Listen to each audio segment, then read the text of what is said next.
Friday leading into this series bump. We were coming off of a really gross road trip. Was it Friday? I can't quite recall. We were coming off of a really gross road trip. What were they? 2-7. Something no good. Very bad. You'd been swept by the Phillies. We hated it. And you and I and listeners all talked about here's what we need to see during this homestand. I said a sweep. They didn't end up doing that, but that's okay. I'm okay with that. It's all good. Because it's 2 series wins. You took 2 of 3 against the Padres. You very nearly swept the Padres. Caleb Ferguson doesn't give up a go-ahead run there late for San Diego, and you take all 3 against the Padres and have a sweep on them for the entire season. The Vetter Cup, baby. Vetter, baby. I loved what we saw, so I figured we'd talk about just like they righted the ship during the homestand. Here's what we loved seeing. Here's what we were really encouraged by. Do we have any remaining questions? Our favorite parts. That's what we're talking about here. You can join this conversation, 866-979-3776. But to you, what was really, really important to see here in these back-to-back series wins?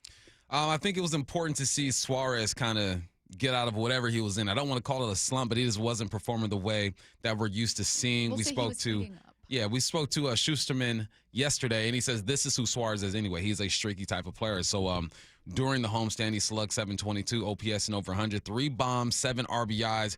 You want to see that. I think that was important for Suarez. Also, you got 3 quality starts out of this homestand. Gilbert, Kirby, and then Wu. Obviously, his streak ended yesterday as far as quality starts, but good on him. 3 guys OPS and over 1,000 during this whole thing. 11 bombs in the homestand. Polanco looked good with 2 home runs, OPS and 1,300. Naylor, one of our favorites and fan favorites, looked good as well. And you did this while Julio was kind of cooling off, right? Mm-hmm. He only struck out, hadn't struck out in 4 games, so he's making good contact, but he wasn't doing what he was doing on the road, not playing bad. So if Julio cooled off just a little bit, then you need guys to step up, and then how can I not mention Cal Raleigh? So we wanted to see the pitching look a bit better. I think we saw that. We wanted to see Suarez step up a bit. We saw that. And then sprinkle in some other guys into this into the party, and we saw that as well. So they did what they were supposed to do. Like you mentioned, they could have nearly swept the Padres, didn't do it, but you'll take it. And you kept pace with the Astros. I mean, you guys are both 4-6 in the last 10 games. So that's goal number 1, is to keep up with them, but also have some performances while you're doing it. Yeah, I think that I really appreciate it that I'm not trying to find silver linings from these 6 games. Yeah. I really appreciate that I can find something with pretty much every single game, including the loss on Tuesday, that I really liked. For instance, I really appreciated that they gave up a grand slam. Not that they gave up a grand slam early, but that they gave up a grand slam early and were able to get back into it. Mm-hmm. Not only that, but pull ahead. Like, that was really great to see. And yesterday, you and Jordan Schusterman both said, look, I don't know that the team in years past, gets back into this one and scratches their way back in. Yeah. Like, that's a pretty big deficit to overcome to a really, really good team, and a really good team with great pitching. I think they have the 2nd best ERA. So it's not easy to do that against the Padres. They're not going to give up a ton of runs, and yet you took those runs from them, and that was really impressive. Speaking of Suarez, let's listen back. Here's the pitch. Swung on, clubbed, left field. Sheets is back. He's at the wall. It is gone into the Mariners bullpen. Gino smashes one again. A 3-run home run, number 42 on the season. And the Mariners lead 4-0. It's so great to have Gino back. I think what I also like is that the only negative still brought, not only negative, but that one of the things that was a bummer, which was Wu's 25 start stretch ending, obviously not making it through 6 in this one, was still a moment where you look back and you go, oh my God, wow, what an amazing. I liked this from Daniel Kramer in his write-up for MLB.com. Said that Wu's 25 start stretch was tied for the 4th longest in MLB since 2015. We'd been hearing a lot about that, obviously, but then take a listen to this one. Add in that Wu had surrendered 2 walks or fewer, and that historical criteria shrinks even further, as he was the only pitcher to throw that many innings in that many games with that few free passes to begin a season since Cy Young in 1905. When Wu wasn't even born. Oh, you sure? 1905. Yeah, good for Wu, and good on the crowd, which they always do a great job of acknowledging great performances. It wasn't just okay, you played decent today. It was the ovation of, we understand what we just saw, and we know that your streak has come to an end, but we appreciate you. So yes, Woo's the guy right now. I think Logan reminded us the other day, don't forget about me. When I am in my groove and I'm healthy and everything is working, I should be the ace on the mound. But right now, it is Woo. And whenever you are associated with Cy Young, good for you.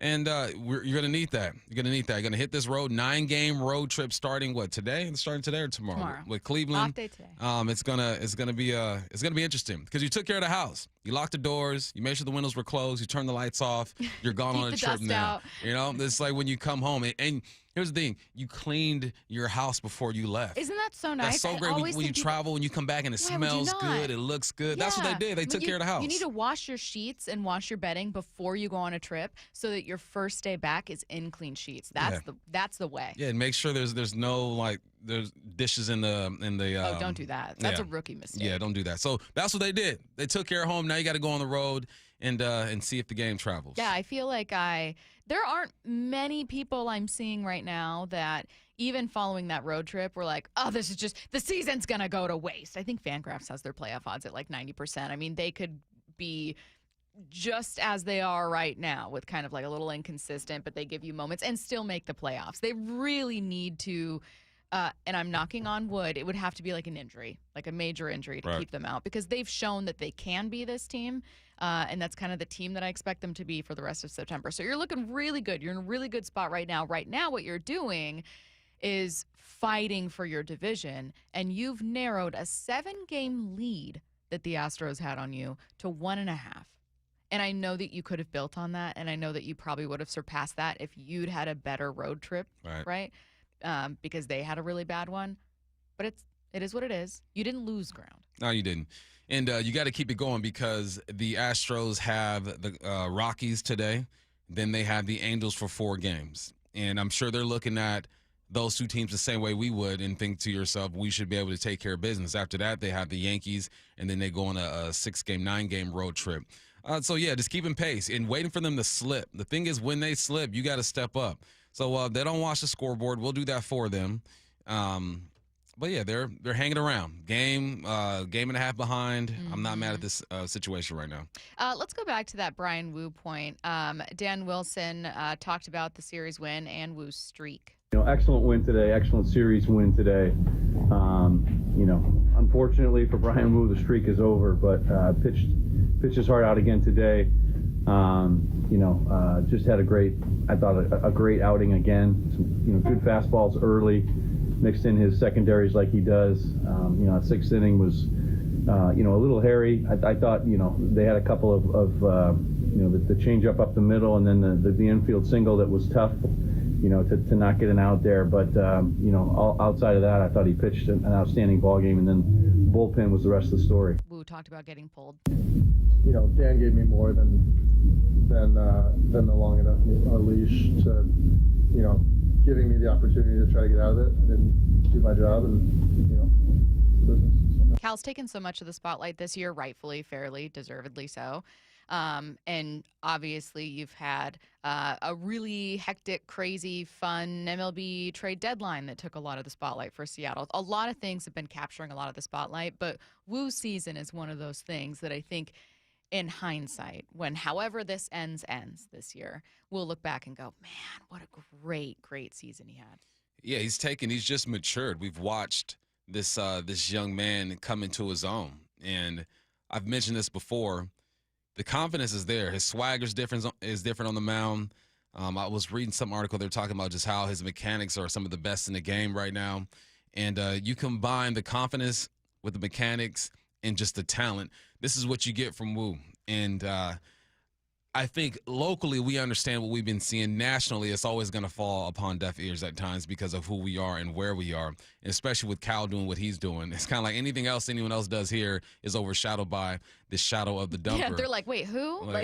We're paying attention to one Mariner, and that's enough. You guys have a pitcher over there that's balling? Yes, we do. But that's good for Wu, man. This is he's supposed to be a pillar for the next few years in this organization, and it's been fun to watch. It's that's why I love coaching young kids, right? I like getting them when they're like 9, 10 years old because they can't control their bodies. They're Bambis out there. They're all goofy.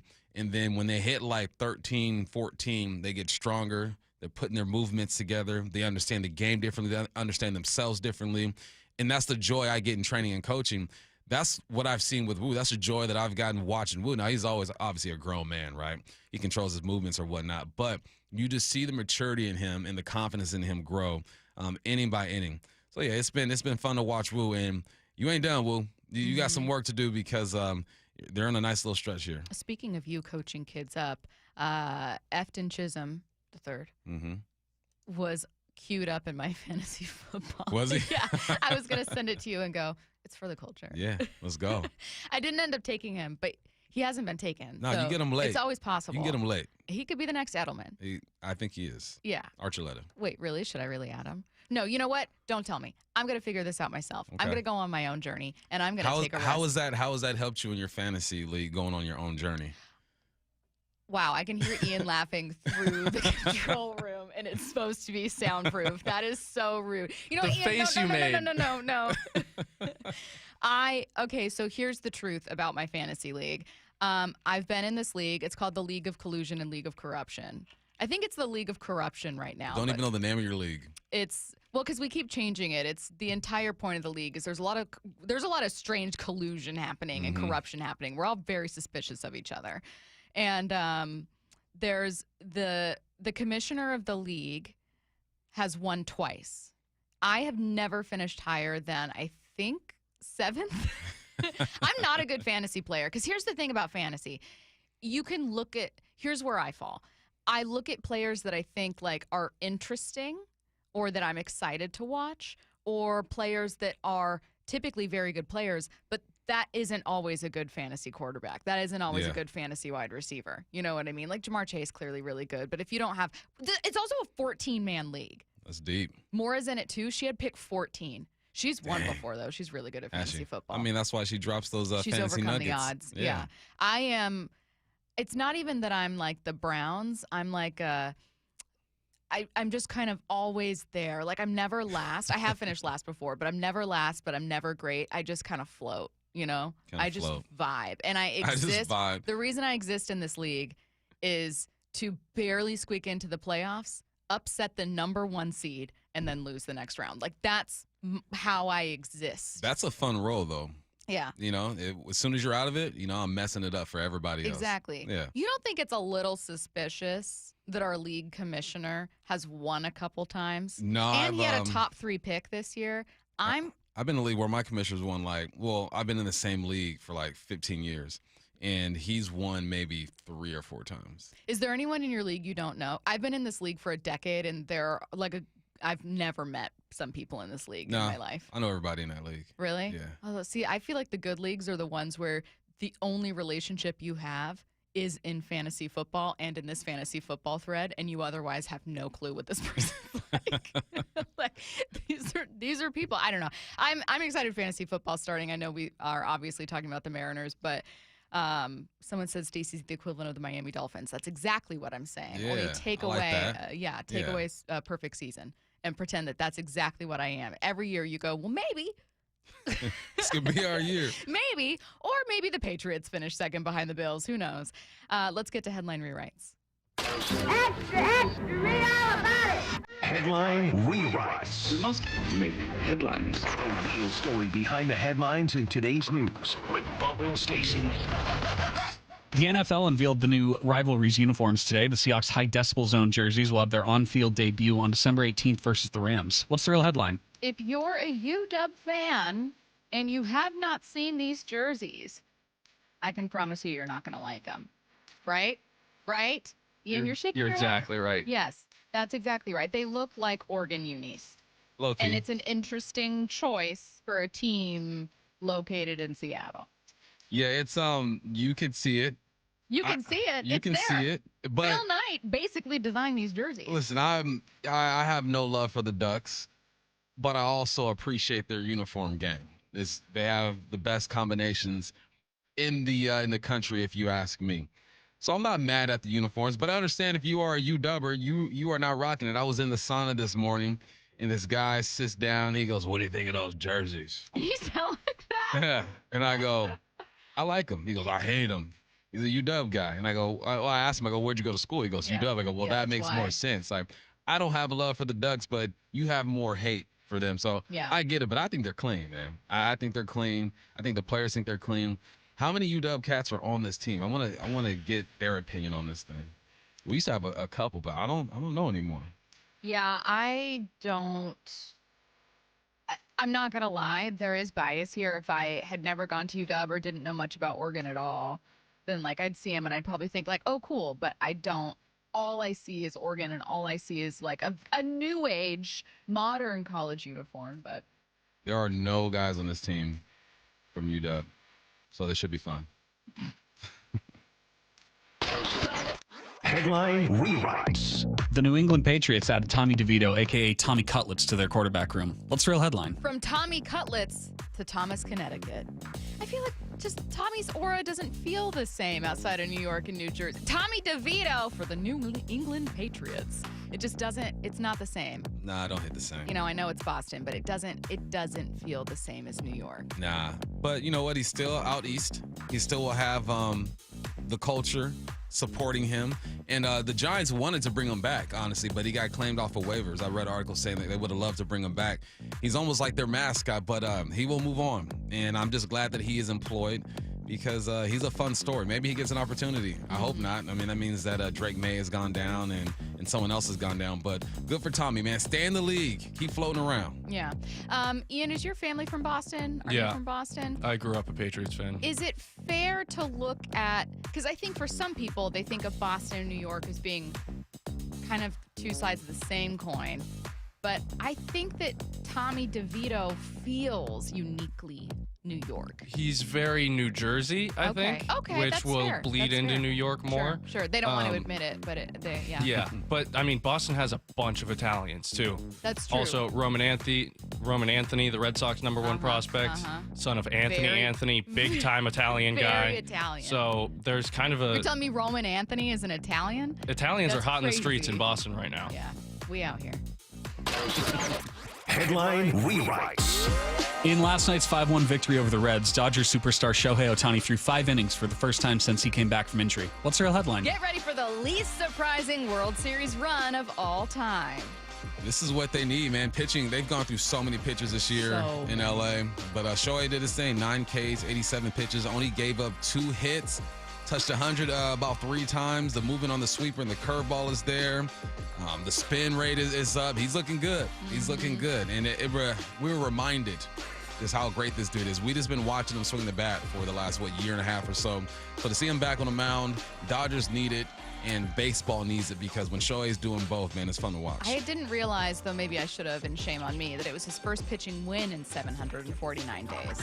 749 days? Like, yeah, in hindsight, you're like, yeah, that makes sense. The math is mathing for me. But the first win that he was able to notch in 749 days. Also, someone texted in Tommy Chowder. And Tommy I'm really Chowder. upset. Kind of like that. From Tommy Cutlets to Tommy Chowder. Chowder. Oh, that's such like a better that. headline rewrite than I had. 425. Good for It you, works. 425. It works. Have you ever had actual chowder from Boston? I don't like food that is forgetting you in don't like water. That used to seafood. be in water. I Don't do that. forgot that. So no, I've tried it, but not It's from just Boston. I keep trying to pressure you to do this, especially from like seaport towns, because it is like, delicious. But then I remember it's just not for you. No, not for me. It's just not for you, and Sorry. that's okay. That's okay. Getting back to fantasy football, I had a couple people texting in just about their own fantasy football journeys. You got a lot of drafts starting this year. We've already gotten in fantasy football questions for certain players, and someone saying, like, is Zach Charbonnet a bad pick? Which, by the way, I tried to get Walker and Charbonnet. I think that could be like a great little, if you combine them, kind of running back room. Do you, for your league, have a last place punishment? No, we should though. Okay, so that's what I was going to ask the texters to help out with. Because I think we should have one in mine. I think you should. I think every league should have a last place punishment. They're some of the funniest videos I've seen. Ian, do you play fantasy? I used to in high school. Like a kid had to get a bad haircut. Did you see the one where whoever finished in last place had to try out for the Vikings drum line? And have you guys seen that video? He's like got these giant cymbals. I'm sure they're called something else. I used to be in band, but these giant cymbals. They're called cymbals. And he's auditioning for the drum line. And I saw that. Yes, wearing a Vikings jersey, yes, I think. Yeah. Yes, and he's auditioning on stage. I think auditions are really, really great as last place punishment. I saw a guy had to enter like a local wrestling tournament. See, that's what I'm saying. Like, last place punishments should be something that you have to do for an extended period of time that the rest of the league can watch. Like, I don't want it just to be, oh, you have to wear the jersey of whoever. No, I want you to have to audition for the Seattle Seahawks dancers. That's what I want for your last place punishment. I went to the Mariner game on Monday, and there was a guy standing outside, like the front gate, with a big sign that said, "I suck at fantasy football."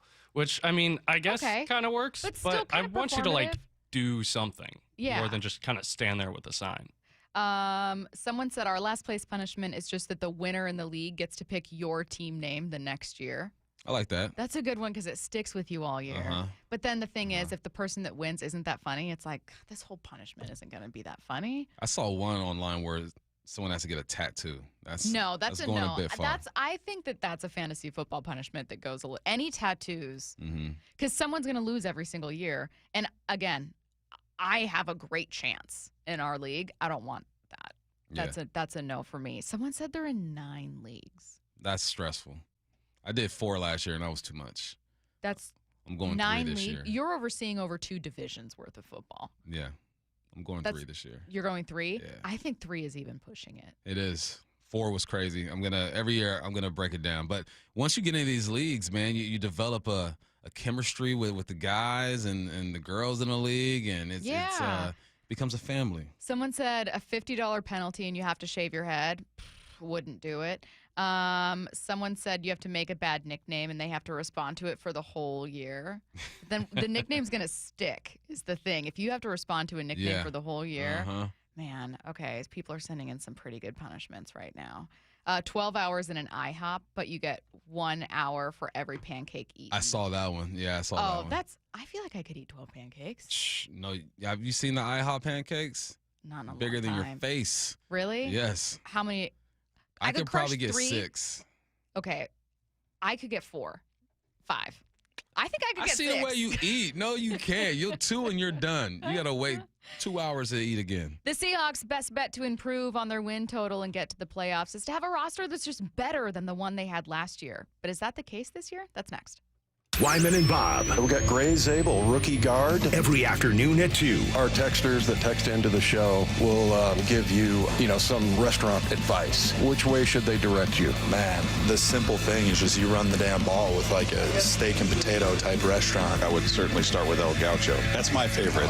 I'm getting cultured by my left tackle, Charles Cross. So I just tried sushi for the first time like a week ago. That was all right. Dave Wyman and Bob Stelton, only on Seattle Sports and Seattle Sports on YouTube. Hey homeowners, John Curley here. Why not improve your home's comfort and efficiency now? Plus, save 50 to 75% by combining tax credits, rebates, and incentives on a new heat pump from Home Comfort Alliance. Visit HomeComfortAlliance.com. Dave Wyman here, and since I stopped playing football, we've been fortunate to live in the same house for over 20 years. That type of longevity is a good thing, except 20 years in the same house means a lot of things start to break. Most recently, it's our windows. Virtually every seal has broken, and that's why I reached out to Harley Exteriors. Chris and Ray came out to the house, and I could instantly tell we'd get along great, and I'd want to do business with them. They're local, they're huge fans of our teams, and big listeners to the station. Better yet, they have the best product. Olympic Series windows offered exclusively through Harley Exteriors are manufactured right here in Washington and designed for our Pacific Northwest homes and climate.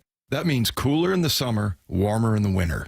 Look up Harley Exteriors for your window replacement. In August, Harley Exteriors is offering 50% off basic installation, no payments for 1 year, and an additional $200 off your project. Call 833-HARLEY. or go to harleyexteriors.com. For Riverside Roofing, beyond the national accolades is a family company from right here in Marysville that's built upon important local values like trust. That's why Riverside Roofing is the roofing company you can trust. Find them at riversideroofingllc.com. If you have unfiled taxes or are in debt to the IRS, this is important news. Did you know the IRS has programs specifically designed to help people struggling with tax debt? Powerful tax assistance programs that can save you thousands if you qualify. No one knows these programs better than the experts at Optima Tax Relief, America's most trusted tax resolution firm. A-plus rated by the Better Business Bureau, their award-winning tax attorneys and licensed professionals have resolved over $1 billion of tax debt for their clients. One call to Optima can start the process, helping to put an end to your worries about wage garnishment, asset seizure, and other aggressive IRS actions. Find the best options to solve your tax problems. Call the experts at Optima Tax Relief today for a free consultation. Call 800-343-6460. 800-343-6460. 800-343-6460. Optima Tax Relief. Some restrictions apply. For complete details, please visit OptimaTaxRelief.com. This is the story of the one. As a safety manager at a manufacturing plant, he does everything he can to keep his coworkers safe. From finding ways to reduce risks to keeping safety supplies in stock. And for that, he relies on Grainger. Grainger offers a broad range of quality products and next-day delivery, so he can always play it safe. Call 1-800-GRAINGER, click Grainger.com, or just stop by. Grainger, for the ones who get it done. Coverage varies by plan. View contracts and exclusions at EnduranceWarranty.com. If you have a 2004 or newer vehicle that's out of warranty or about to be, Endurance is urgently notifying U.S. drivers about their low-cost vehicle coverage plan designed to save drivers thousands on rising vehicle repair costs. Those who qualify can pick their plan, coverage, and repair shop. Roadside service, towing, and rental cars included. All covered repairs get paid directly to the repair shop for you. Call now for your free quote. Call 800-298-7906. 800-298-7906. The Bump and Stacy Show is powered in part each day by the caring and compassionate team at Pendergast Law Personal Injury Lawyers. Go to pendergastlaw.com. Start having fun. Caesar Sportsbook at Muckleshoot Casino Resort is your #1 place to eat, drink, watch, and have fun. Keep up with your favorite sports anywhere and everywhere on property with the mobile app. Visit muckleshootcasino.com today. Scan the QR code and let the play begin. Muckleshoot. I saw her texting, coming up to a stop sign, and so I saw the accident coming, and she T-boned us. In the blink of an eye, Crystal's life changed when she suffered a severe spinal injury. The pain was something I had never experienced before in my neck. I got massage therapy. I saw a chiropractor. I was prescribed muscle relaxers so I could sleep. I got depressed. Nothing was relieving the pain. Drugs, sleepless nights, and depression. Sound familiar? I'm Dr. Mark Shelley, a chiropractic physician and board-certified functional neurologist. At Sound Pain Solutions, our treatments include high-dose laser combined with spinal decompression and other comprehensive therapies to rehabilitate damaged discs. We use treatments that are non-surgical, FDA-cleared, drug and pain-free.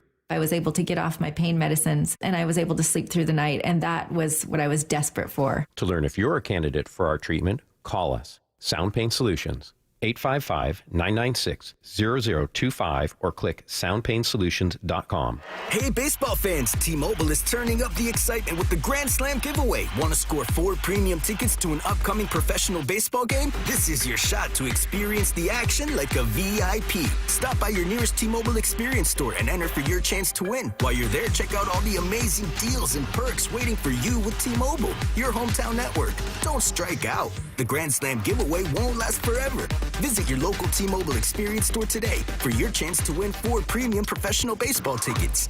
From the Quantum Fiber Studio, this is Bumpin' Stacy. Weekdays 10 to 2 on Seattle Sports and 97.3 FM HD2. Is this season Seahawks roster better than last year's? We actually know what it looks like for sure, so that's kind of nice. So we're going to look at the big changes we already know exist. We're not going to rehash too many of them because you guys have obviously been following it for months, but I think that's the most important thing, right? Like, you need to improve on your win total last year. Maybe 10 wins gets someone into the playoffs this year, but you need to improve ideally on your win total. You need to get to the playoffs. You absolutely need to do that. So if your best bet is that your roster is better, that your Jimmies and Joes have taken a step forward, can we say that they have? I have written out the 2024 and 2025, not the full squad, but maybe the biggest changes. And we obviously have to start with the offense. Bump, this year's squad was Sam Darnold, JSN, Cooper Kupp. Is that a better group? The group that when I wrote this down, the first group I went to were the wide receivers. Okay. And the reason why I went there is because in DK Metcalf, you had pretty much 1,000 yards every year. And with Tyler Lockett, obviously he kind of phased out towards the end. There were years where they both went for 1,000 yards.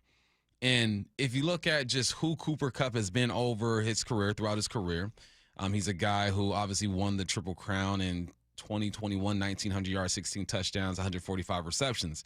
Since then, he played in 9 games, 8-12, 6 touchdowns, 12 games, 737, 5 touchdowns, another 12 games, 710 and 6 touchdowns. I think if he plays a full season, he goes for over 1,000 yards. And every year after that, even in 9 games, he still went for 8-12. But because we haven't seen it as of late, that's a question that needs to be answered. Is this receiving core better with Cooper Kupp and JSN as the number one? I think JSN is more than capable of being the number one. But you got to have somebody to bounce off of. And I think Cooper Kupp can be that guy and will be that guy. But because we haven't seen it in a few years, I'm asking the same question. Like, is this a better receiving core? So if you just take out Tyler Lockett and you have JSN and DK Metcalf as your number 1 and number 2, right? Lockett was a clear number 3. I think what Lockett did his last year, you can get that from one of these other guys. The question is JSN and Cooper Kupp equivalent to DK and JSN? Obviously, physically, they're not equivalent. DK is a monster. There's only one other receiver in the league that kind of resembles him, and that's A.J. Brown over there with Philly. As of now, I don't think they're a better duo. I don't either. Could they be? Possibly. They could possibly be a better duo, but do they need to be a better duo than DK and JSN for this offense to have success? I don't think so. So it's not a knock on these two. It's not a knock on Cooper Kupp. I think JSN is going to go for over 1,000 and do his thing, but just physically and production-wise, I don't think they're a better duo, but I think that what you're going to get out of these two will be enough for this offense to have success. I think that a team, regardless of anything else on it, a team with, in 2025, Geno is your starting quarterback, DK and JSN, is better than a team with Sam Darnold as your starting quarterback and JSN and Cooper Kupp in 2025. However, to your point, which I think is a really good one, it's about where they moved their energy to. They didn't spend all of their energy in the offseason going, we need to become an explosive passing offense. We need to be elite. We need to get downfield. We need to, put up 40 points a game. They spent all of their energy going, we need the very best defense. So let's, lock up Ernest Jones, do whatever we need to do, add DeMarcus Lawrence for a little bit of an edge, get Nwosu healthy, whatever we need to do, being the best defense. And then they spent a lot of energy talking about and leaning into, we need to be a better running team. That's where their energy was. You can go back to the combine and you can find every other quote from either Mike Macdonald or John Schneider saying, we need to run the ball. Really excited about these running backs. We need to run the ball. You can find them talking about how important it is that their offensive coaching staff really get the most out of the existing offensive linemen they have and really continue to develop these guys. Like how important teaching is going to be on offense, how excited they are about Clint Kubiak. That's where they spent all their energy. So I agree with you. I don't think the wide receiver group is better this year on paper than it was last year. And I don't necessarily think the offense is. I think the offensive line could be. And part of that's Abe Lucas being healthy this year. Yeah. And Grey Zabel. I think the offensive line on paper is better. I think so, too. You start the season with Connor Williams, who decided to retire after a couple just horrific games. I feel bad for the guy. I know mentally it was tough. It probably didn't sit well for the players in the locker room either, just giving up on your boys. But you had a legit competition at that center spot, which I thought Oluwatimi was going to win. Looks like Sandell has a chance to be the starter there. You went and did something you haven't done in a long time, since 2001 or something like that. You drafted an interior offensive lineman with your number 1 pick, top 20. He was 18. Zabel last lineman was a Hutch back in the day. And then, like you mentioned, it's a healthy Abe Lucas, and I think that's going to be key. I said it yesterday. The way they're using Abe is awesome. He's a mobile big guy. Mm-hmm. He plays tackle. They were experimenting with the idea of him playing guard as well, and you don't do that unless you have feet, unless you can get out on the edge, unless you can get to that second level pretty quickly. They've used him in different ways this year. Obviously, in the wide zone, he's getting wide. He's setting the edge. There are also times where they'll put a tight end next to him. The tight end will down block. He pulls around and gets to that second level. Abe looks great, and I think that's going to be key here. And you asked the other day, is it fair to ask Zabel to be the savior on this offensive line? No. Is it fair to ask him to be the third best on this offensive line? Yeah, I think that's fine. But there are some positions, too, where rookies come in and just play well. Yeah. And offensive lineman is one of those positions. I think the offensive line is better, and then you combine the play calling. I think you have to set your guys up for success. You have to keep defensive linemen and the defenses in general just second-guessing themselves. And you do that with play calling, and that helps everybody, especially offensive linemen. Someone said JSN is so underrated. It's a number 1. It's crazy. He's so much better than DK. I think they're different receivers. Mm-hmm. DK is only a 4-3 guy. DK is the only 4-3 guy that can jump over coverage, that can't high point the ball. Yeah, high point's not wasn't his strength. That's for sure. But when you have back-to-back seasons over 1,000, you have 3 seasons over 1,000. Every season you gone at least over 900 yards. When you have 48 touchdowns total, when you have 2 seasons where you go 10 touchdowns, 12 touchdowns, I get it. It might not be pretty to the eye. I understand that. But these numbers are for real. DK, he has a touchdown of 84 yards, a touchdown of 73 yards, a touchdown of 71 yards. Can we stop pretending DK isn't a good receiver? Well, and can we also stop pretending he gets thrown out or like a personal foul every single game? That's not true. That's not true. That's not true. Now, there are some things that you don't like about DK now that he's gone. Obviously, we're going to point him out a bit more, especially fans. But DK was a good receiver. There's not a receiver on this team right now that's taking the ball 84 yards to the house. There's not one on this team. Does that mean they're not going to be great? No, I think they can still be good. But you're missing that part. But you don't necessarily need that part. I think if Kubiak came to Schneider and said, we need a guy who can take a screen 84 yards or a slant 73, then maybe you work with DK and try to convince him to stay. But no, I think they will be fine. But let's not snub DK. He was a good receiver here. I know that the point of this exercise is to look at the actual positions on the team, but at offensive coordinator, I think Clint Kubiak is better than Ryan Grubb. I think so already. And that's not a hot take. Already, I think he is. I think here's the thing with Grubb too, man. His journey was crazy. Like he started him and DeBoer started from the trenches and made an ascent over the past 15 years. I think that what he learned in the NFL, he's going to take to Bama, and he'll probably get another shot in the NFL and maybe be a better OC. Yeah. Pete Carroll wasn't a great head coach in the NFL his first stint. So sometimes failure can be good. Yeah, I think that, though, for this year, if we're talking about in 2025, is that group better? I think you've improved with your offensive coaching staff for sure. And there's more familiarity that staff has with each other. I know that Grubb was obviously familiar with his own offensive line coach and with some pieces there. But, like, Clint Kubiak has at least been in the league. I know he doesn't have more than a 1-year stint at OC with either Minnesota or New Orleans, but that's still 2 more years than Grubb had. Yep. And I think that it sounds like his vision, and at least the offense we've seen outside of Seattle that he's had, lines up with what Mike Macdonald wants. And that was not the case with Grubb. Mm-hmm. And Grubb might have been able to say, I do want to be able to exploit the run. When you think about it, we actually really liked running the ball at times with Washington. It was still clear once they hit the ground. I don't want to say hit the ground running, but once things got underway in Seattle, it was clear that was not the case. He was going to, when he was uncomfortable and when they weren't sure how to win, they were going to lean into Geno in the pass game. And sometimes that worked because that was the strength of that team and had been for a while. I don't think it's the strength of this team anymore. You're going to have to run the ball, and I think that Mike Macdonald's okay with that. I think Clint has more answers for that. Yeah. For sure. He got some counter punches. For sure. Seahawks GM John Schneider talked to reporters yesterday and explained what he's most happy with this year's roster compared to last year's. His answer next. Cal swinging a well-hit ball deep to left field. The season of Cal continues. Upper deck, goodbye baseball, number 50. as Cal rewrites the history books and builds his case for MVP. This is where you hear it all. Just trying to stay focused on the main goal, and that's winning baseball games. The home of the Mariners, Seattle Sports on 710 and Seattle Sports on YouTube. If you want that summer body you've always dreamed of, then this message is for you, ladies, and you men too. Get rid of extra stubborn fat and address areas of loose skin around the waistline, chin, and under the upper arms with ProSculpt, the new one-day instant permanent fat removal and skin tightening treatment. Maybe you've tried the lasers, fat freezing methods, even those new pills, but without the desired results. ProSculpt is different. It's minimally invasive, performed while fully awake, gentle, yet powerful. Designed to target the waistline, chin, neck, arms, and thighs, ProSculpt uses FDA-cleared plasma technology to deliver immediate, permanent fat-reducing and skin-tightening results, all in just one visit. If you want that summer body this summer, then you must act now. Go to ProSculpt.com today to schedule your free consultation.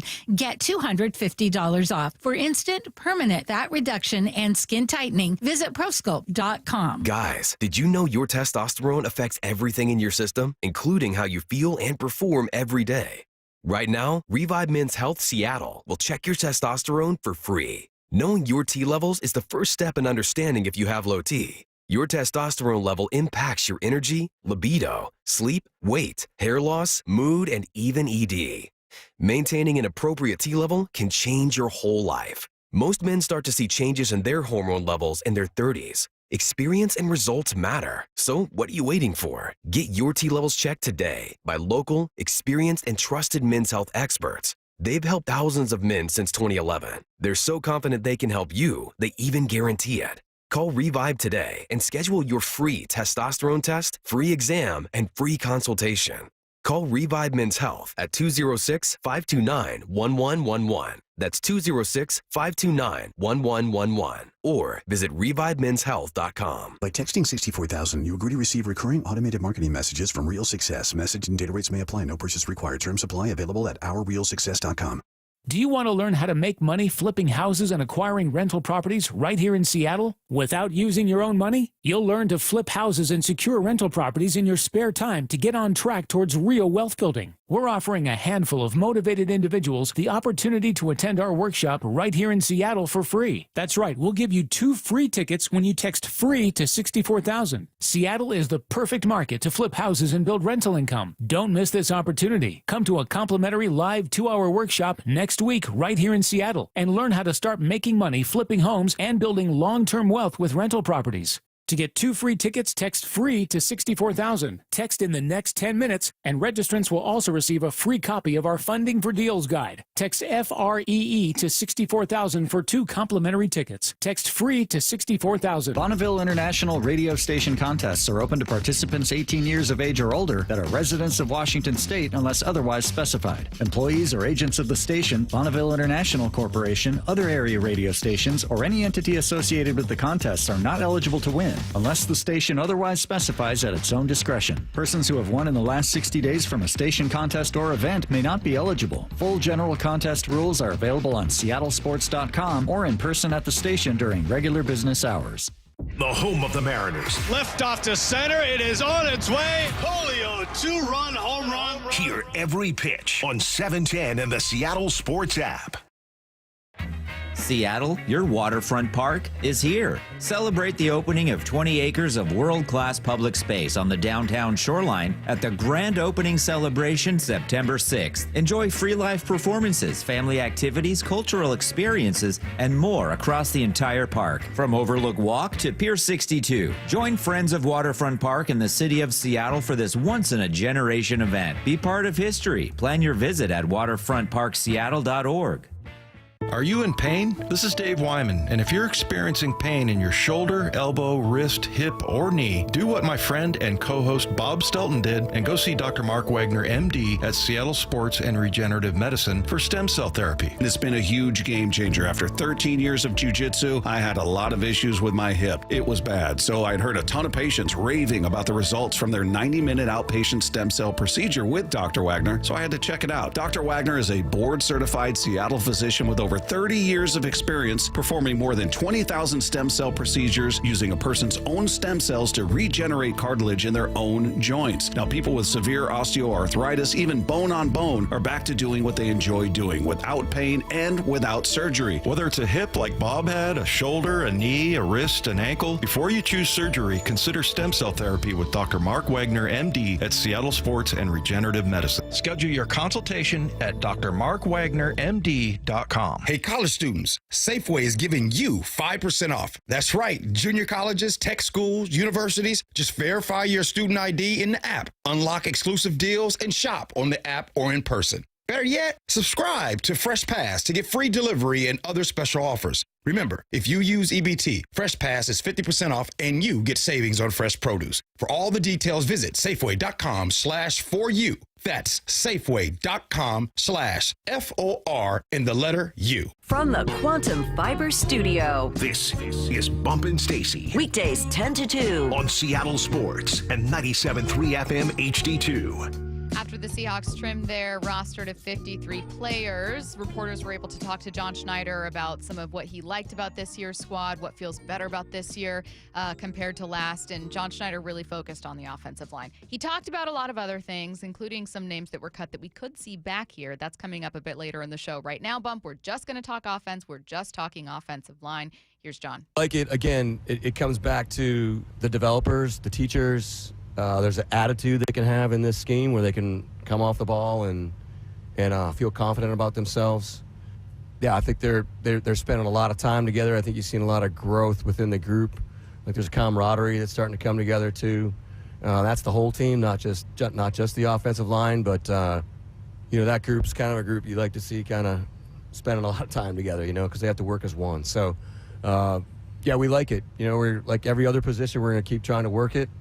We'll be looking at practice squads, looking at tryout guys, trades, whatever we have to do.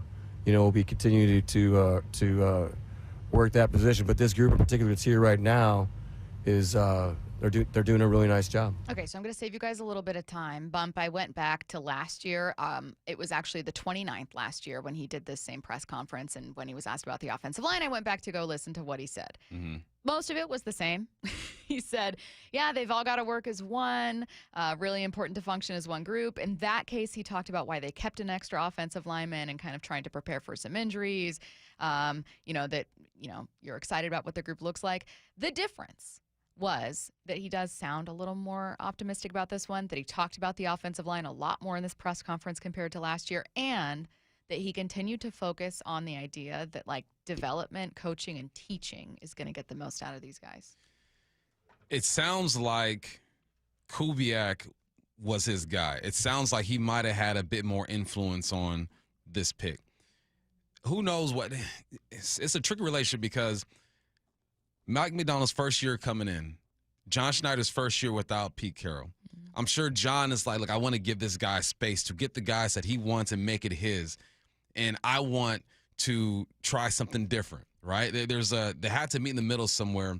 And maybe, just maybe, John didn't believe as much in Grubb as Macdonald did. But like sometimes you do with your friends or your kids, you say, hey, if you like it, I love it. And really what that means is, I guess, man, go for it. You know what I mean? Like, I don't really like care it. Enough. It's whatever. Go ahead. Let's see how this works out. Torres now maybe he had more influence. And, of course, Mike Macdonald evolved in the way he thinks and maybe went and looked for some different characteristics when it came to an offensive coordinator. So to me, it sounds like Schneider just has more belief in this guy than he did the other guy because of the teaching or whatnot, which makes you believe in the offensive line a bit more because you feel like they're going to be put in better positions. This is all speculation, right? Mm-hmm. I don't know. You just have to go off of what you feel and what you hear. And to me, it sounds like he thinks the offensive linemen are in such a better position, even though the room looks a lot like it did last year, sure. Right? You add a guy or two, or maybe just one guy in Zabel. And Zendel starting. And Zendel, but he was in a room. Mm-hmm. It's essentially the same room minus one guy. So if he feels a lot better, he's talking about this O-line in a brighter light. Yeah.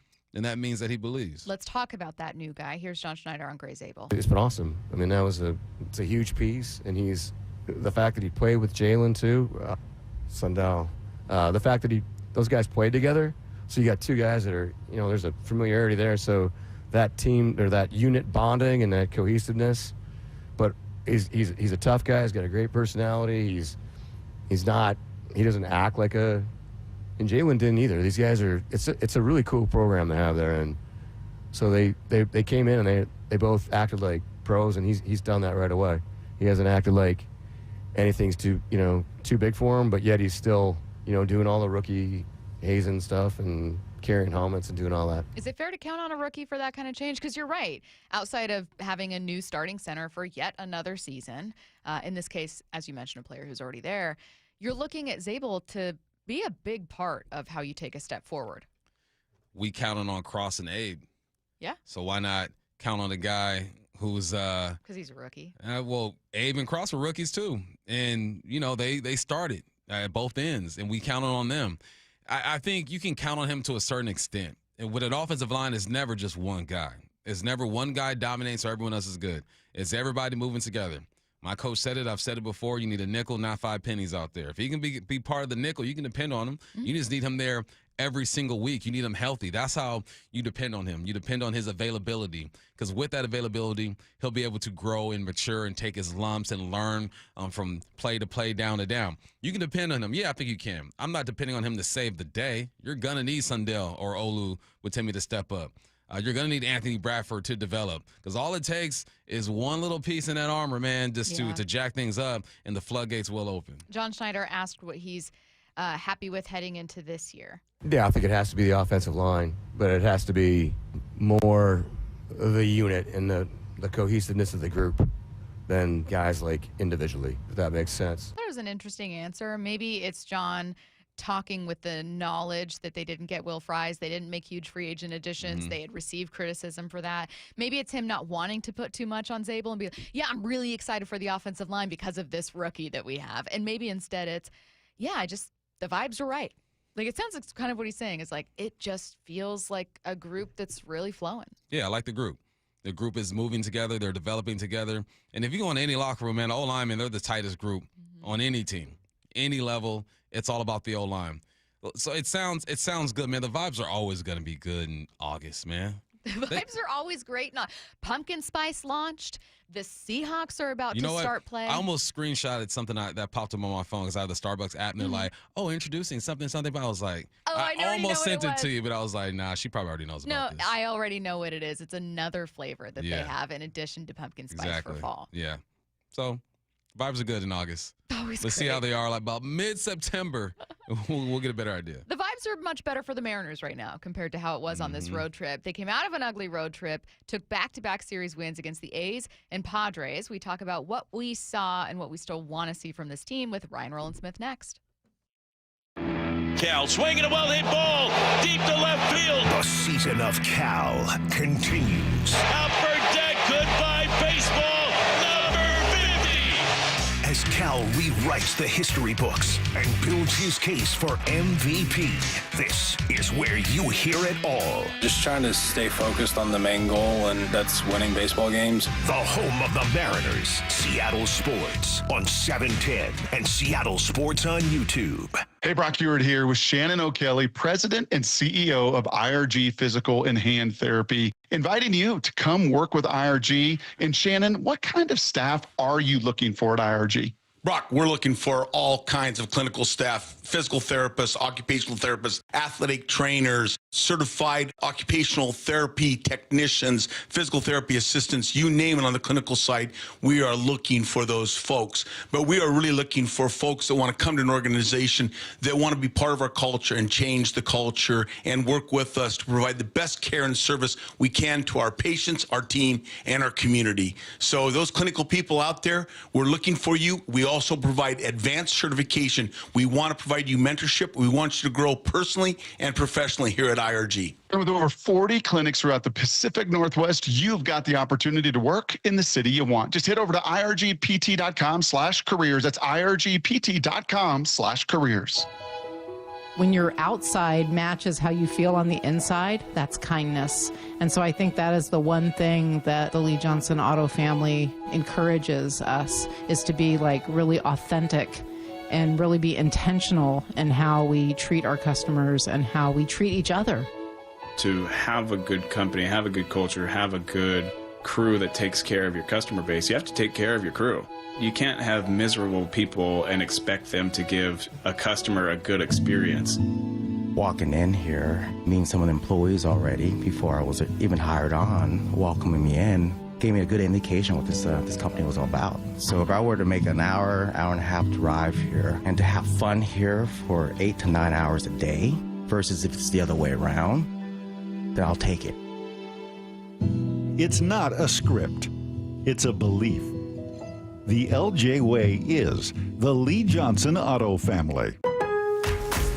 This Labor Day at Lowe's, shop member-only doorbuster deals for a limited time. Save $50 on an Ego string trimmer, now $169. Plus, get 50% off select Holland pavers. Not a rewards member? Sign up for free today.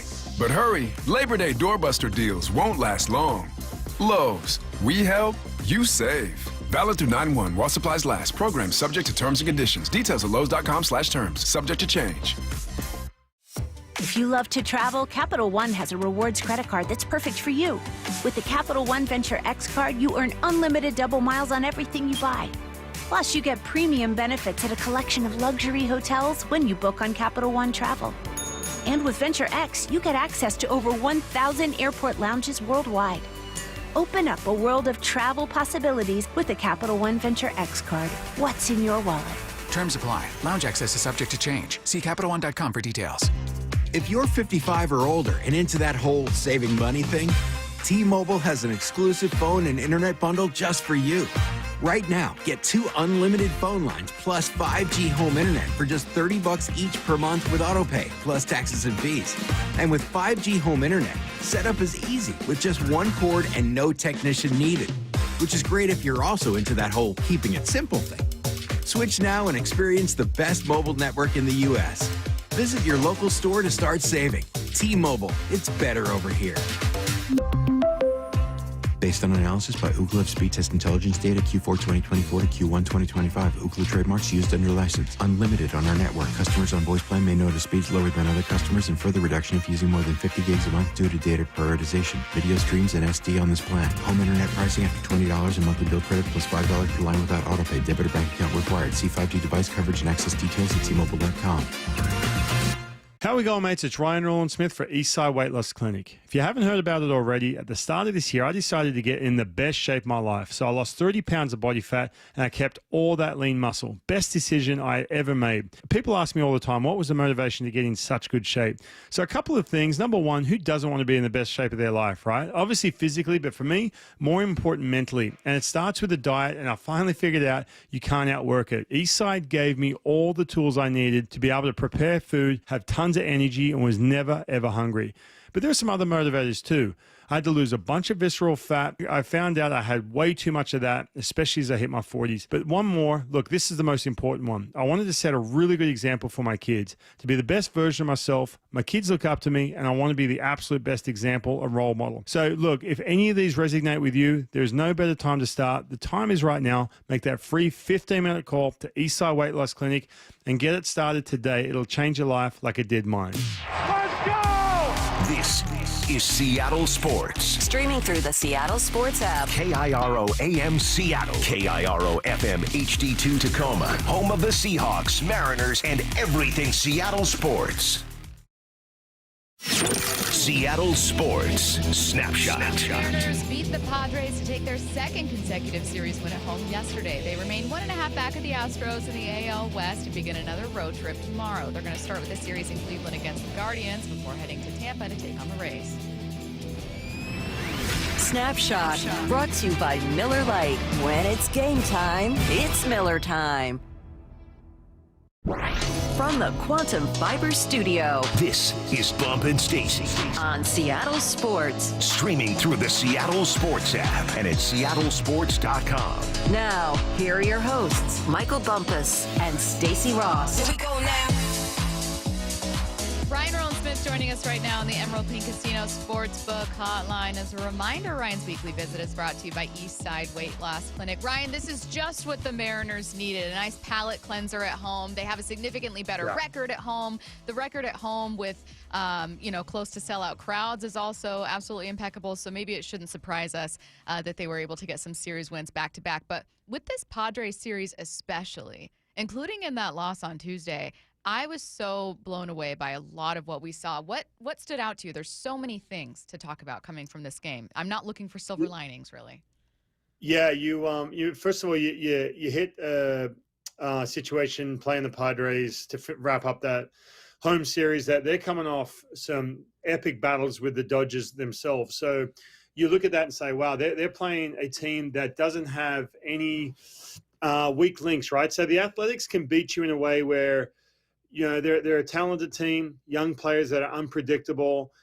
You've got the top of the lineup, 3 guys, but they don't have lineup depth. They don't have a bullpen. And so you can hit them on those weak links. The Padres, that's not the case. There's no weak links with the Padres. And you're playing a complete team. And I think there's a contrast there between that Phillies series when they got swept to playing the Padres, where you're playing a complete team with the Phillies and they were able to button it up, some of these wins. The Padres weren't able to do that because offensively, pitching, everything was clicking. So that was huge. Number one, the fact you're matching up against a playoff team like you did with the Phillies, but you're able to take care of them. The other thing is, too, just the rotation. Good and bad. First of all, they had their worst turn, all 5. The 5 projected starters in the rotation, all in the same rotation for the first time ever once Bryce Miller came back. And they had the worst turn of their the whole year. And then they come into the series at home and they just take care of the top of that Athletics lineup, which has just been crushing the ball. And then you finish up with Brian Wood. The only concern I have is Luis Castillo. Outside of that, everyone else, I think Bryce has taken some really big steps forward. Everyone else looks great. Kirby and Logan Gilbert having huge bounce backs, which is massive. That's what really good pitchers do. That's something I couldn't do. If I had a rough one, it would spiral. These guys had the ability to do that. So the pitching, I've said this to you guys week in, week out. That pitching will carry them. A little concerned about Luis Castillo. All the other starting pitching looks really good right now. Hey, there was I think it was this homestand, where JP got pulled and you moved Cole Young over to shortstop. And Mia, the coach, is like, that's going to be great for his development. Obviously, JP is going to be the guy there. Defensively, how has Cole Young grown, and what do those reps at shortstop do for him? It's huge. Well, a couple of things. Dylan Moore got DFA'd, right? So you look at that and say, okay, well, if JP, he's going to be there every day, like you said, but if he's not there, well, then who's going to, you can't put Polanco there. Miles is not even on the team, Mastroboni. So So I think that was a sneaky way just to kind of get Cole in there at short. And he looked really good. I know it was only a couple innings, but he looked comfortable. The biggest difference with Cole Young, and I had a good conversation with him back at home. He said offensively, once he hit his first home run, he could take that weight off his shoulders. Defensively, getting up to speed with how particular some of the scouting reports are. You don't have that in AA and AAA. You get out there and you're free to move. You know what I mean? Like, you're free to run around. You get to the big leagues and you get so everything tightens up because you want to make sure that you have the right footing to get to that ball, or you angled a certain way, or you're shifting a certain way, or which base, because the game does speed up. He said that once he kind of got away, in a good way, once he kind of got back to, hey, I'm really athletic and I'm talented enough to be here, I don't have to rely so heavily on making sure I'm perfect everywhere. That's where I feel like defensively he could loosen up and just play. And that's where you started to see him dive in with the glove behind his body into the hole behind second base. And that's going to be massive, man. He has taken huge strides forward. And just while I've got Cole Young, as a topic, I know you're talking about defensively, but showing that he can handle left-handed pitching. He's not going to set it on fire like, Roman Anthony has with the Red Sox. I'm not talking about that, but I'm talking about some of the at-bats. He had a huge walk. I think it was on that, it was the second game of that. Oh, no, yeah, the second game of that Athletic series in the 9th inning. Left on left, the dude's pumping 97, and he's recognizing the pitches. the fact that Dan Wilson's allowing him to get those at-bats against lefties late in the game, if you want him to play every single day, and you know what, ultimately, if something happens with JP and you want him to slide over to shortstop and he's the option, that's huge. So he's come a long way, Cole Young has, and he's been a huge add, especially at second base. Before I get to my next question, which is technically about the Mariners, I just want to take 2 seconds to get your take. That Padres pitching, like there were specific pitches that I remember from the series, whether it was like a 69-mile-per-hour curve from Darvish yesterday, which is crazy. You see Cal just go like, what do you do with that? Miller looked great. Just your reaction. I mean, what was it like calling some of those? Did you have moments where you were just like... Yeah, I unfortunately I'm over in Secaucus, New Jersey right now. I'm doing MLB Network, but no, I've got to dial in on all the games. Yes, I stayed up late on the what was it? I'm losing track of days. It was the Tuesday. Yeah, so I did Wednesday. Yes. I did Monday with Rick Riz, and then Tuesday. Is that right? Was it Tuesday? What's today? Thursday? No, sorry, Tuesday, Wednesday, Thursday. My bad. Have I got that right? Yeah. Right. Sorry. Yeah, you're right. Monday. I can't even remember what day it is. I don't even know where I'm at. That's how the pitching had you, though. Yeah, that's true. So but no, Monday night I was with Rick, and then Tuesday I was up late watching, and then Wednesday. You're right. Darvish, Wednesday was an easy one for me to pay attention to. Yeah. But no, look, Hugh Darvish, man, I love watching that guy pitch. I love it because he busts out the ethos, the 69-mile-per-hour breaking ball. And you just see, you mentioned Cal's reaction. It was epic. And then by the way, speaking of their bullpen, man, and this is what I'm talking about, just Loctite, button-up games. These teams that get to the playoffs and just living off that bullpen, they deploy that bullpen quickly, and they got some arms in there, man. And obviously Mason Miller adding to that. Still pumping. No injuries, knock on wood for him, but no injuries on the forefront with him. It's 100+ every time out. So they're a fun team to watch and cover, that's for sure. They obviously gave up a lot to add to that bullpen too, so for them it's absolutely worth it. Fitting that you focused on it a lot, and I'm glad that we talked about it because I wanted to not contrast it to Seattle's, but both Bump and I, and you for that matter, have been talking about like, hey, if your pitching can kind of keep up and if you can stay healthy and if you can improve, this can be a really, really scary team heading into the playoffs. So, I mean, whether it was seeing Ferguson give up a go-ahead run against the Padres, again, a really tough team. Overall, I thought the pitching was much better at home. But what did you see maybe from the bullpen in particular? You know, it's interesting, man. I think, first of all, Caleb Ferguson's been pretty rock solid. The only time he's really given up runs is when hasn't been a situation like that. Right. And by the way, I will say this. You'll notice with Caleb Ferguson, I know he's a veteran and he's got postseason games under his belt. But when this is really, the first time where he's come in, because he either comes in earlier than Gabe Spire or he comes in when there's a run or two down, right? That's kind of his role in regards to how they manage those lefties. So he's in a situation where the game was a little bit earlier on. And you know what? He that's going to happen with the bullpen. I go back to the trade deadline. The goal was to get 2 arms. It was very, very difficult to get that. Very tough. You mentioned the Padres just going, crazy at the trade deadline. By the way, they won the trade deadline, like hands down, and they gave up a lot to get that. You mentioned it too, when they got Ryan O'Hearn on the offensive side, Luriano, and then those bullpen pieces. But I think, look, 2 things that have to happen. Number one, I think the starting pitching has to go a little deeper. Not because of just on the game itself in regards to, now you only have to cover 2 innings as opposed to covering 4. But what it does is just give those guys those extra days. And what it does is allow a Gabe Spire to pitch a little bit earlier in the game if need be, because you do have a Matt Brash, for example, who can go back-to-back-to-back days, which is ultimately what at some point is going to have to start pushing him a little harder as we're getting further on the year. But the goal is to, Stacy, with the pitching, you don't want a situation you get to, and this is why, man, if you can go out on the road and pitch well, that's going to be the test. They do it well at home. You said that too. If you can go out on this Cleveland series and this long road trip and have that good turn through the rotation, it's going to do absolute wonders for your bullpen. And here's why. Yes, this team has, I think it's like an 80% chance of going to the postseason. You don't want a situation, you get in the middle of September, you're running on fumes, and then you get to the postseason, and guess what? Dan Wilson is going to press that panic button way earlier, and guys just aren't going to be – they're going to be gassed. That's what happened. By the way, Paul Sewald, he dealt with that with the Mariners when they got to the postseason. He talked about it. This team was in such a hunt all the way down to the wire, and then that bullpen was pretty gassed. It really was. I know George Kirby came in that one game against the Blue Jays, but going back a couple years ago. So when you watch these teams, for example, the Padres or the Phillies or these postseason teams, they're building towards October 15th, like in the midst of being in the postseason. So the Mariners I want to just pay attention because Dan Wilson's pressing that panic button a little earlier. What kind of usage are we going to see from this bullpen? How much are you going to lean on them? How hard are you going to ride them once you get those last 2 weeks of the season? You don't want to limp into the postseason.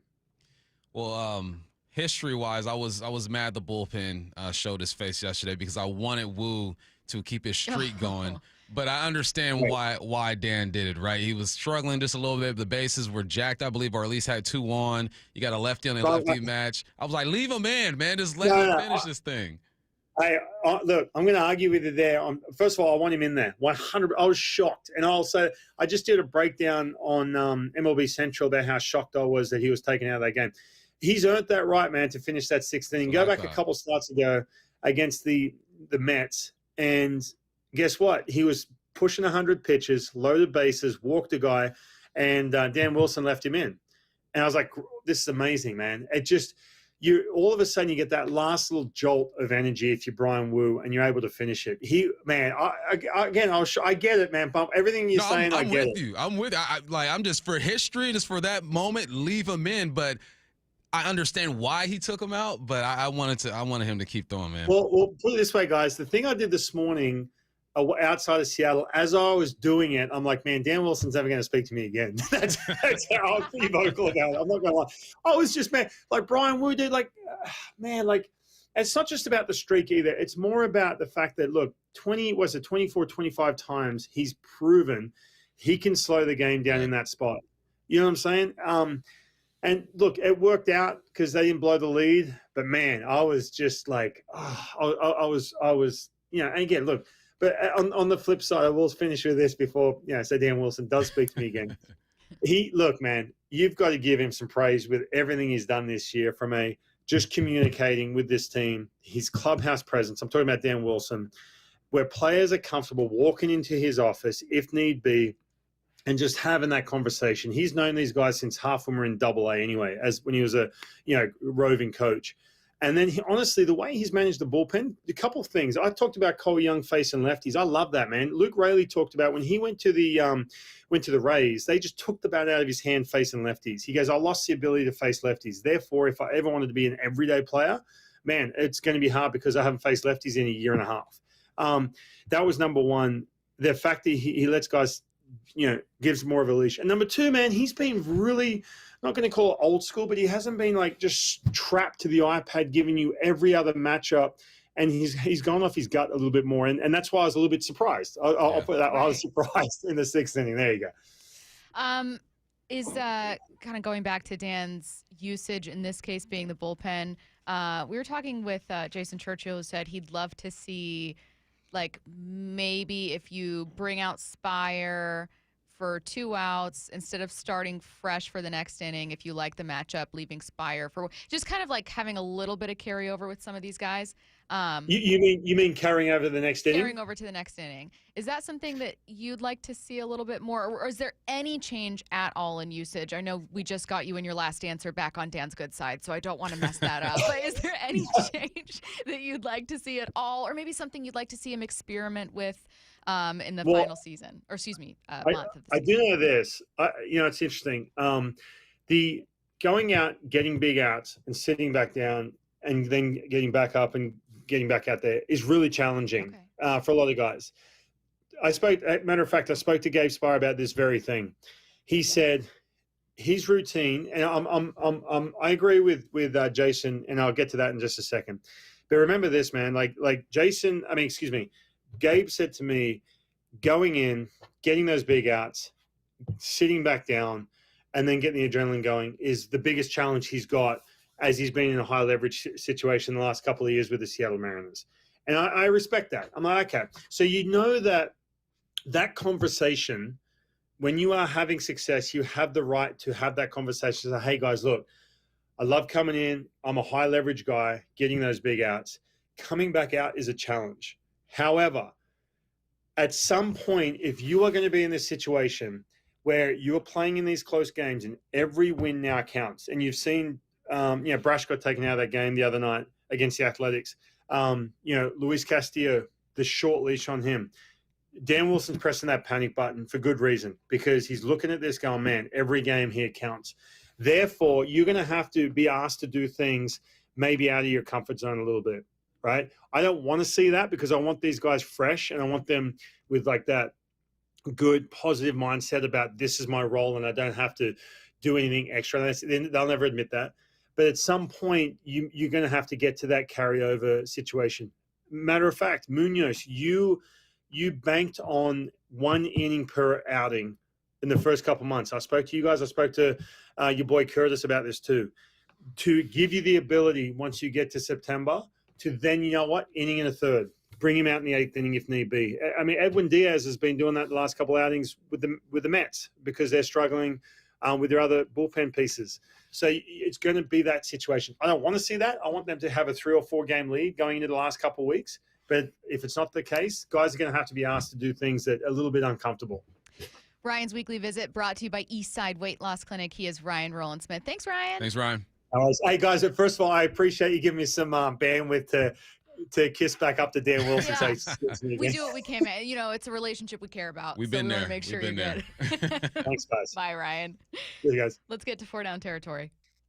This is 4 down territory, going inside the game with former Seahawks and Coug wide receiver Michael Bumpus. First down bump. What don't you like but understand when it comes to team captains in the NFL? I think that's your answer.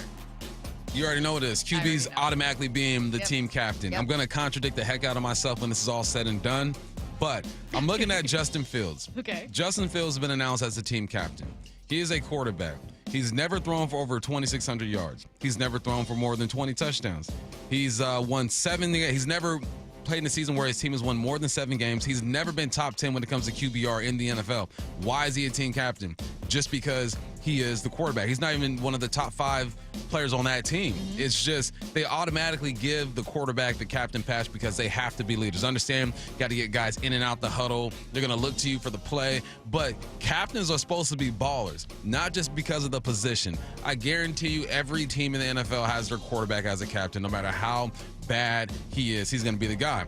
On the flip side, it makes more sense to me that Cam Ward is a captain than Justin Fields, because Cam Ward's a number 1 pick, and we just don't know yet. Yeah. So you give him the benefit of the doubt when he's a rookie coming in, top 5 pick, number 1 pick in Cam Ward's situation. You say, okay, there you go, be the captain. But then after you see some play, you got some years, come on now, you got to show me that you're one of the best players on this team before I give you that captain patch. So I know why Justin Fields has a captain patch, and I'm not even hating on the dude. I hope he plays well over there. I hope I'm going to eat my words when it's all said and done. But there's nothing he has done in this league that makes him deserve to have that C on his chest. It baffles me. I know that to you it sounds like you're contradicting yourself, but as you were explaining the differences between, hey, here's why Cam Ward, like, it can be really exciting. Here's why I'm not really feeling it with Justin Fields. To me, it makes sense, man. All right. Like, Glad you're on my side. Because once you mentioned Cam Ward, I was also thinking, good for him. I like him. He seems like a guy with a good head on his and you have to be the leader. Yeah. Like, we're looking at you to be that. Justin Fields, are you going to be here next year? Are you going to make it through the season? Are you not going to get pulled? Like, we haven't seen anything from Justin Fields. Exactly. It's almost like a head coach needs to encourage belief at all times in the quarterback, but you're handing this young kid the reins and you know he's going to make mistakes, and you know that if he makes mistakes, you can't take him out. Here, I'm going to say something. We will see Tyrod Taylor for the Jets this year, unfortunately. I think anytime he's on a team, He's you're going to see him. He's lurking. You're going to see him. Second down. The Seahawks have signed veteran linebacker Chaz Surratt. I butchered that one. I'm sorry, Chaz. What should we expect? Now, he's there just for depth. And I saw the signing, and I knew nothing about this dude. Oh, let me see what's going on. What does his stats look like? And I went and looked at him. He's had maybe 15 snaps on defense throughout his career. He got cut by the Niners, and they picked him up. But he's got a lot of snaps on special teams, and that's what these backup linebackers do. You need guys on special teams to go down there and make these plays. But then I started to think a little deeper. He has been in the linebacker room with Fred Warner and with Greenlaw. So he brings a professionalism to that room. It's not like Ernest Jones needs it. We know Tyrese Knight's going to be the guy as well. But he's just a veteran, a guy who's going to run down on special teams, make some plays. And if need be, he can go out there. He's only played like 15 snaps in the league, though. But he knows how to prepare. He knows what a good linebacker room looks like. You need some of that good vibe and aura in the room. Don't expect much from Chaz. Happy he's here. Go make some plays on special teams. Third down. Who will be the most influential player on offense? I can't wait to hear your answer because there's like 5 choices. It could be 5, but I'm going with 1. And when I say influential, I mean when a offense goes out there, the defense has to respond to what the offense is doing. Personnel groups, down and distance or whatnot. And this guy is going to transform this offense, and it's Oots. Oots will be the most influential player. Not what I thought because you'd when say. he is in the game, you're going to have linebackers who are going to walk down, get a little tighter. Safeties are going to enter the box. The defense has to respond to a Seahawks offense in a way that we haven't seen before just because Oots is going to be in there.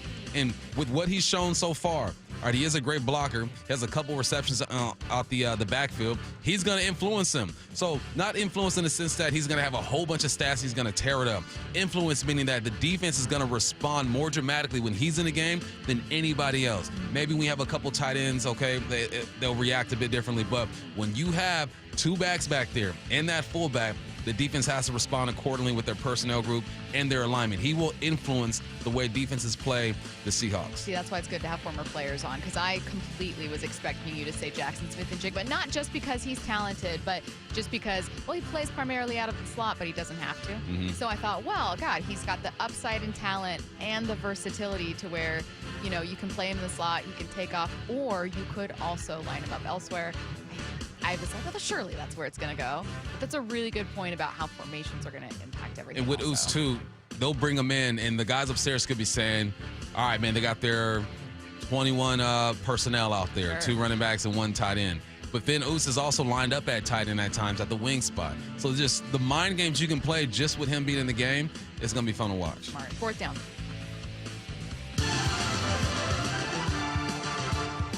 What's a take you had that might come back to haunt you later this season? I had a take earlier today, and as soon as I said it, I was like, I know what it is. I said they don't have a receiver that can take it 73 yards. And then I thought about Horton. I go, he might be. But I think Horton is a guy who will catch a football over the top and take it. Sure. I don't think he's taking a screen or a slant like DK, breaking a few tackles and going. So he can do it in a different way.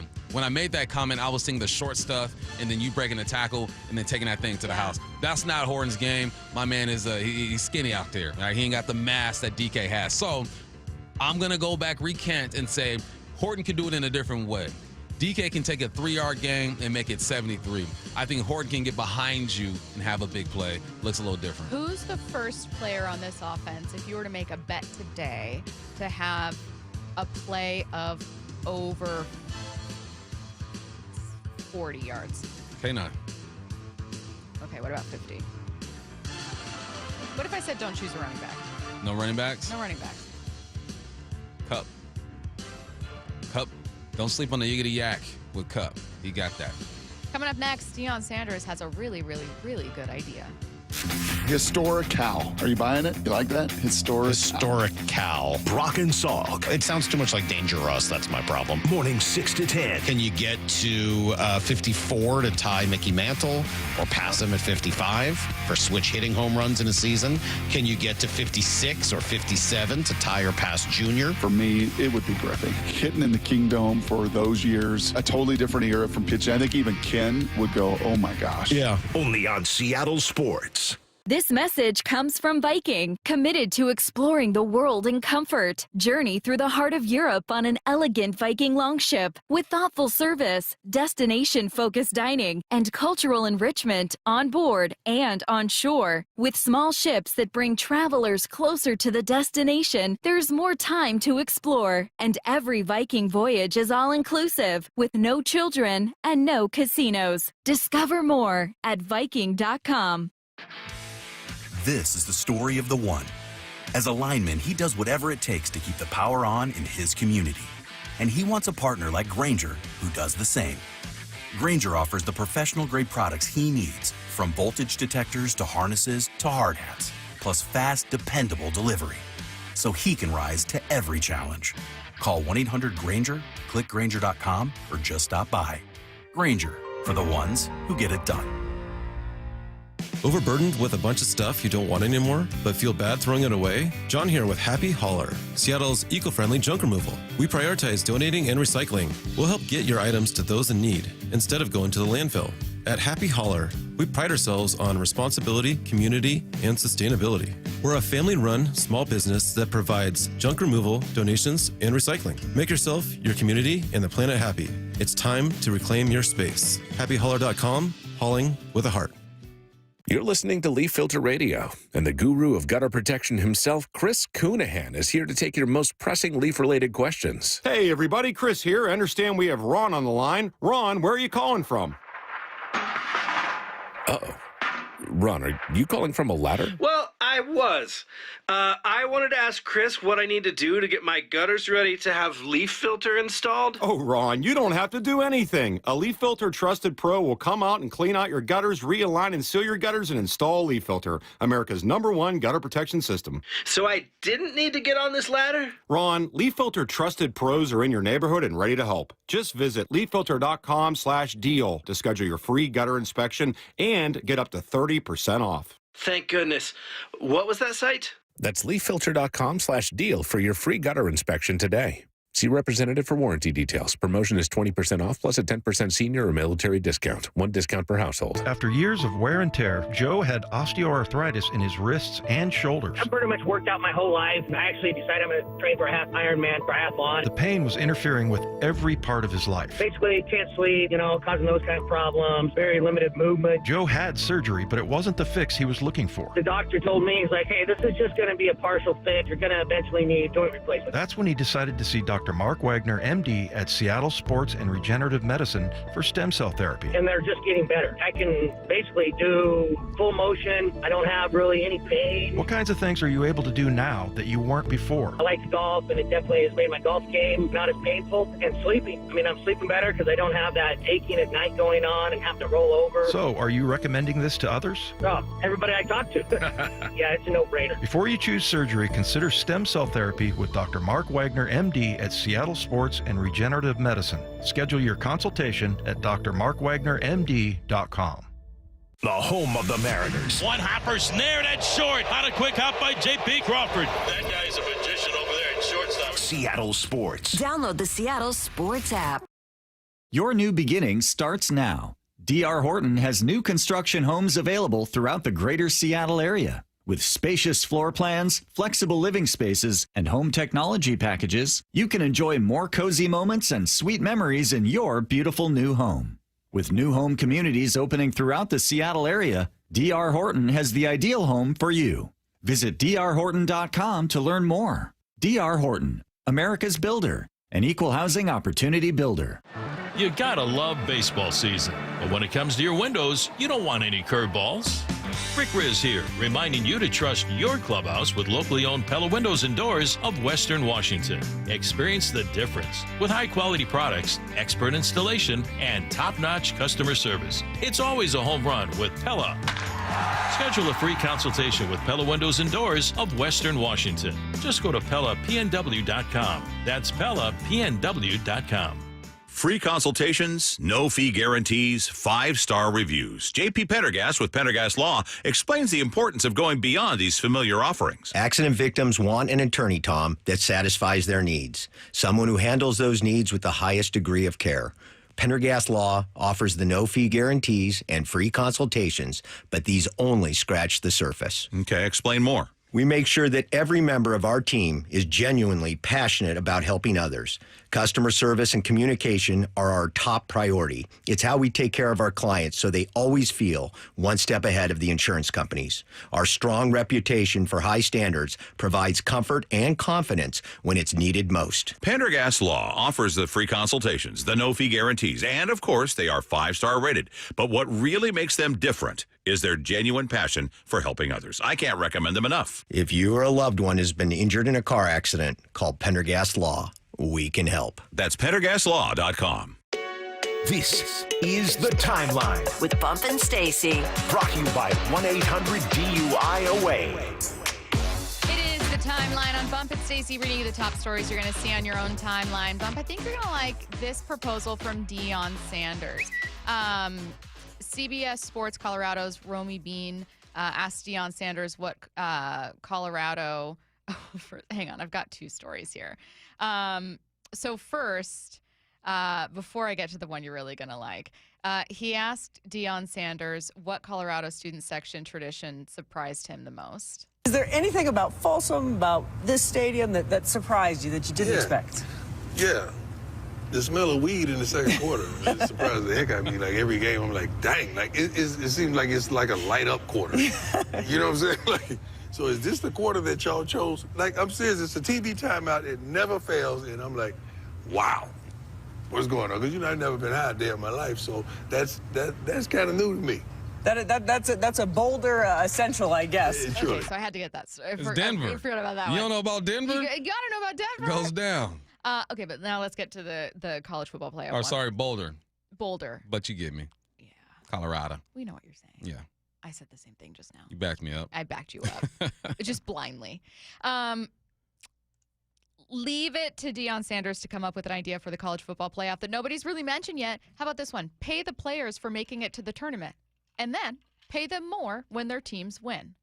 Deion Sanders said, quote, this is in ESPN, now it's equality. Now it's even when every player is making the same amount of money. Bump, this is kind of twofold. You get all players getting paid, and you incentivize players, not only to, everyone's incentivized to make the playoffs just because you only get a certain amount of shots at it in college, but also you're incentivized to keep winning, meaning if there's a playoff game and you've got a guy that's thinking of transferring and he's not wanting to play in this playoff, maybe now he's a little more tempted. Sounds like the NFL to me. I like this. You get to the NFL, first round, you get a bonus. I remember my buddy Carl Pema, Washington State. He was drafted in the third round by the Denver Broncos, and they made the playoffs, and he sent me like $200. I was in college. He sent me like $300, and he was like, yeah, this is part of my playoff bonus check. I go, y'all get checks? Extra checks for the playoffs? He goes, yep. I think at the time, if you made it to the conference championship, you got like $200K or something like that. So, yeah, this will incentivize because money is incentivizing these kids to leave schools, to go into the portal because they want to get some money. This is a professional league. It's the minor league for the NFL. This is what college football is. I'm with that 100%. Go ahead and pay these dudes. Text lines, light me and Deion up. You're going to say, it should be a privilege to play for that university. Yes, it is a privilege to play, but you've also gained that privilege because you can do something that 99.9% of people in the world cannot do, provide a service which makes money for the university. So go ahead and get your cut. You make the playoffs, and they get a bigger cut for making the playoffs at the university. So go ahead and pay these players. Deion, I'm with that 100%. Yeah, it's a really good point. You're already getting that money. I think it's like $4 million or something like that for schools that make it. So this isn't something that's going to necessarily like cost you an arm and a leg to do. You're just incentivizing players differently than you normally would have. Yep. Sticking with the topic of college football, maybe because it's just around the corner, we're just living in an absolutely new world with it, and we've now had a couple years to look and see about the impact of NIL deals, how that's in turn impacted the transfer portal a lot, which I think is actually like a bigger conversation than just NIL deals, in my opinion, and in a lot of people's opinion. We've got a new college football playoff look coming this year, all kinds of stuff. Is there anything you wish you could undo? For what? For college football. College football? Undo? Because I think a lot of people, anytime we have a story like this about paying athletes, immediately go, oh, they shouldn't have paid them. It ruined college football. I don't think that's true. No, I would never undo players getting paid. No. I wouldn't, because they are making so much money for the universities. I can imagine just if I got an extra $1,000 a month in college, an extra $1,000 a month, I'd be living so comfortably. Now, I was on a scholarship, so my food was paid for, breakfast, lunch, and dinner, but I still had to pay rent. I still had to gas, clothing, and all that good stuff. Well, and you can't get a job. That's the other can't work in the thing. summer. Then I stay in the summer to train, but I can't work. So now I'm begging for $100 from my mom, my auntie, and all this stuff. Before anyone texts in saying like, well, they can just get no. Can't work. No. Can't work. No. I think the only, and this isn't a original thought, But the only thing is just contracts. Make them have to stay there for at least 2 years. Figure it out for 2 years, and after 2 years it doesn't work out for you, go ahead and explore the portal and do your thing. I'm all for this. I will never want to take back them getting paid. Yeah, I can understand the idea of lamenting that, younger generations are just more selfish. They're so focused on the wrong things. It's really about the experience. But, let's be real. For a good chunk of athletes, certainly the ones that are getting NIL deals, it is kind of a professional contract. It is. You're going to Bama not necessarily because you absolutely love playing in Alabama. You're going because it's a platform for you for the NFL. You're regularly auditioning for the NFL. It is your best bet to go pro. That's what that is. You're getting exposure. You're getting prestige. You're not going there for their veterinary program or whatever. Mm-hmm. Yeah. I don't really know what they do there. I couldn't tell you. But I think that it's a feeling of any level of loyalty or tradition dwindling. If I were to guess, I think a lot of fans hate that loyalty and tradition don't feel quite the same. That if you're a player, if you're a coach for that matter, you can leave. And look, both of our alma maters have experienced this very recently. I watched a team have the best season I've ever seen for the Huskies. And then everyone left, including your coach. And then this team that I just watched in a national championship was gone. Yeah, I watched a quarterback be one of the most explosive quarterbacks in the country leave for a $2 million and go to Oklahoma.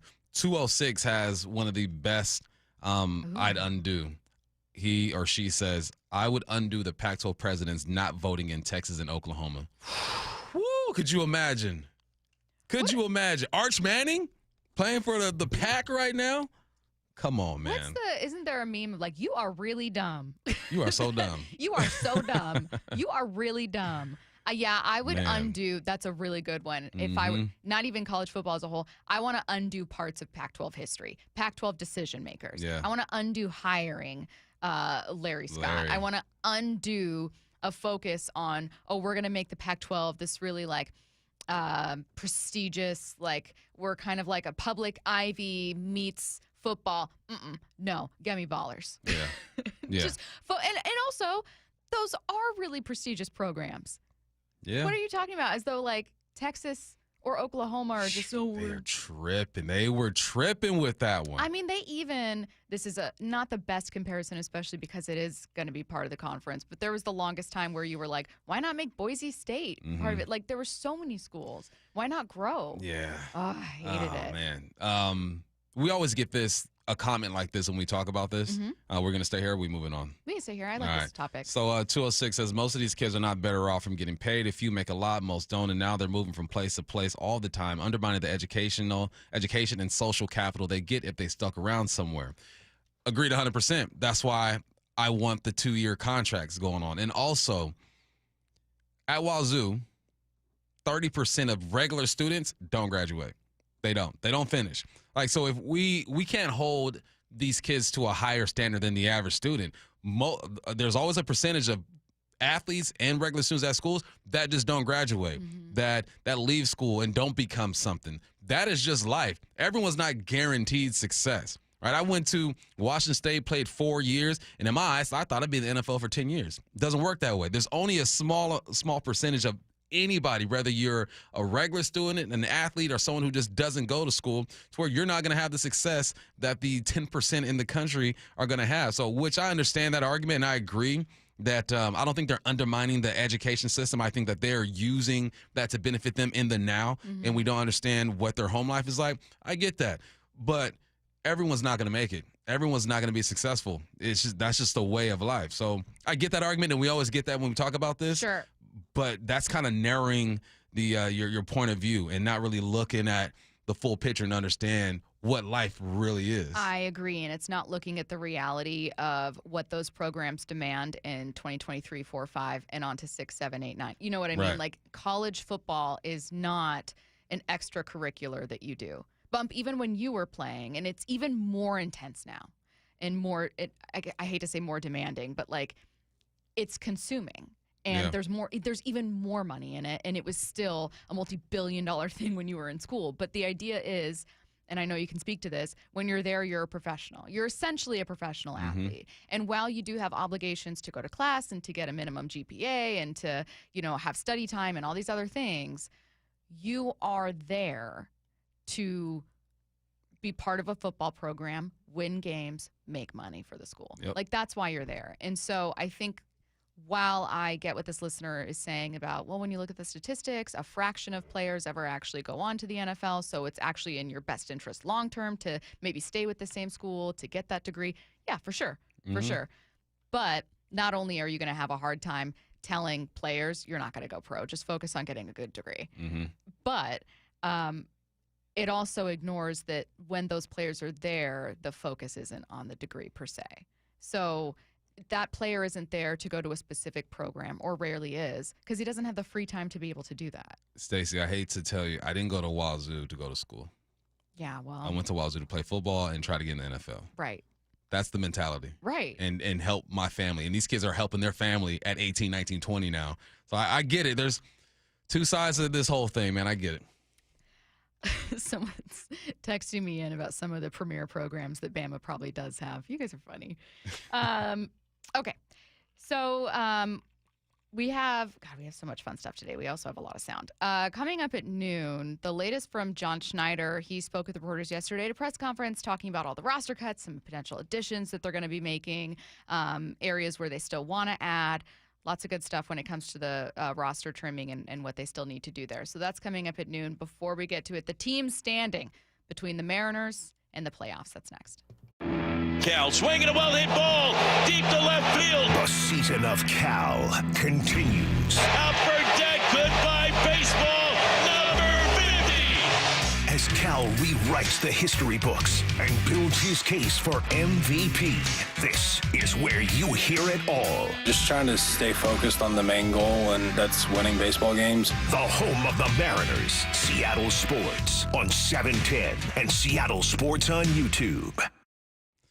Hey, what's up? It's Michael Bumpus for Silver Reef Casino. I want you to get on I-5, go north, and get off on exit 260. That's where you'll find Silver Reef Casino. It's a great place to get away, recharge, get your mind right, and just relax. They got comfortable rooms, they're spacious, free Wi-Fi, and they have tablets in there as well. They got some restaurants for you to choose from, steakhouse and cantina if you want a real Mexican feel. And if you want to watch some sports, Porter's Bay Sports Bar has you covered. The drinks are cold, the TVs are everywhere, the service is great. And then my golfers, they got you covered too. Loomis Trails Golf Course, 18 holes with water everywhere. Hit the ball straight. And also this month, every Saturday, you can win $10,000 with a grand prize of $50,000 at the end of the month. They got events going on as well. You want to book tickets, go to silverreefcasino.com. Silver Reef Casino Resort, it's not a secret anymore. Hey, it's Dr. Coogan from Eastside Weight Loss Clinic. We've been fortunate to work with over 4,000 local people and help them hit some pretty amazing weight loss goals. I'm joined by two of them right now, Mike Salk and Ryan Rowland-Smith. Mike, you were able to lose about a pound per day for over a month, 35 pounds in total. Well, as much as I'd love to take all the credit, really, I was just following the plan. Eastside Weight Loss Clinic made it super easy, and there really was no part I struggled with. I was eating delicious, fresh food, all while losing weight. The accountability from your team was great. It just helped me keep the focus. I felt catered to the entire way, and I think Ryan really had a similar experience. No doubt about it. I just finished up the program, and I can't believe how well it worked. I wish I would have started sooner. Talk about motivation. So, thanks for the recommendation. No surgery, no exercise, no packaged meals, no drugs or injections. Just delicious food and a plan that works. Schedule a free 15-minute consultation today at eastsideweightlossklinic.com. Dr. Ryan Coogan, D.C. Results may vary. We at 3 Tree Roofing understand that your home is your castle. That's why our certified technicians use state-of-the-art installation methods to deliver the highest warranties available. Check out our hundreds of online reviews and schedule a free estimate to see for yourself. 3 Tree Roofing, your Puget Sound roofing experts. Start having fun. Caesar Sportsbook at Muckleshoot Casino Resort is your #1 place to eat, drink, watch, and have fun.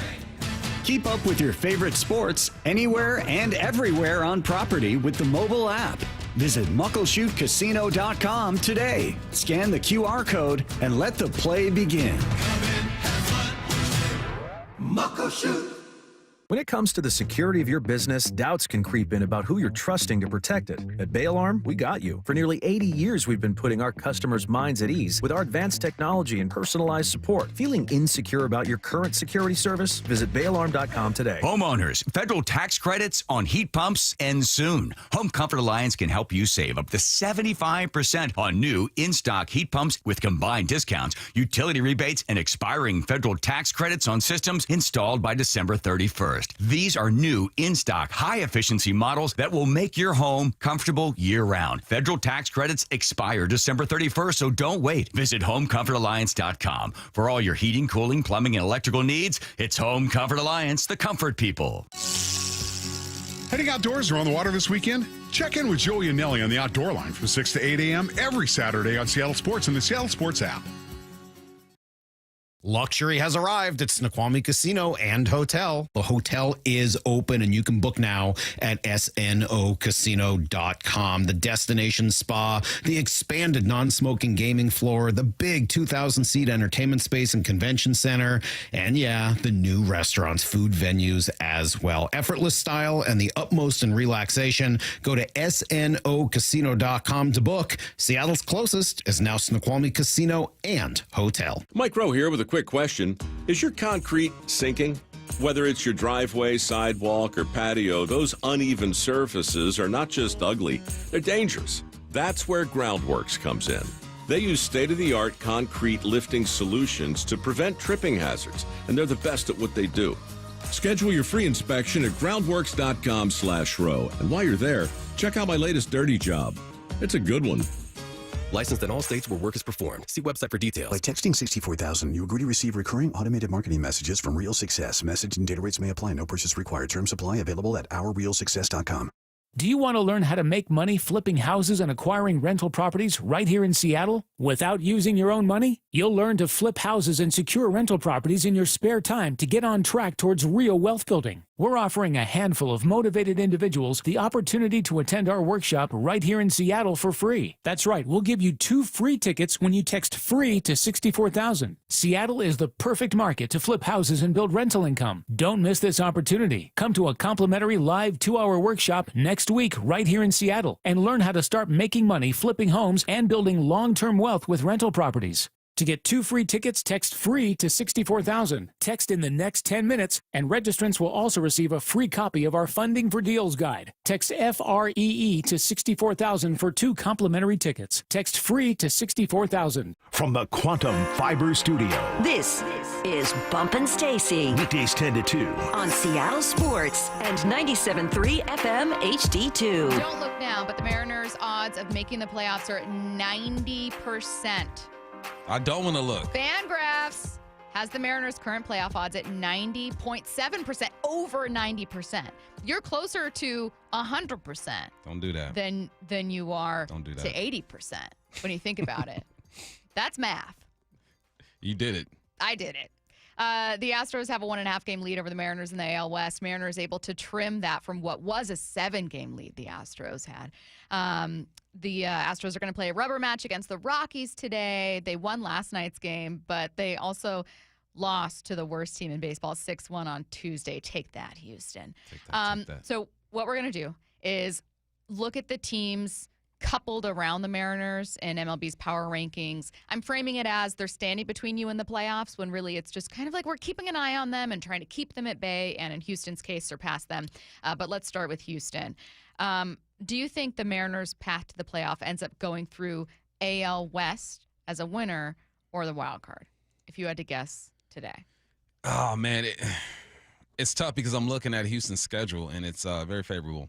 They are up 3-0 right now in the third inning against the Rockies, too. And because of that, because of their schedule, I don't see too many opportunities to slip up.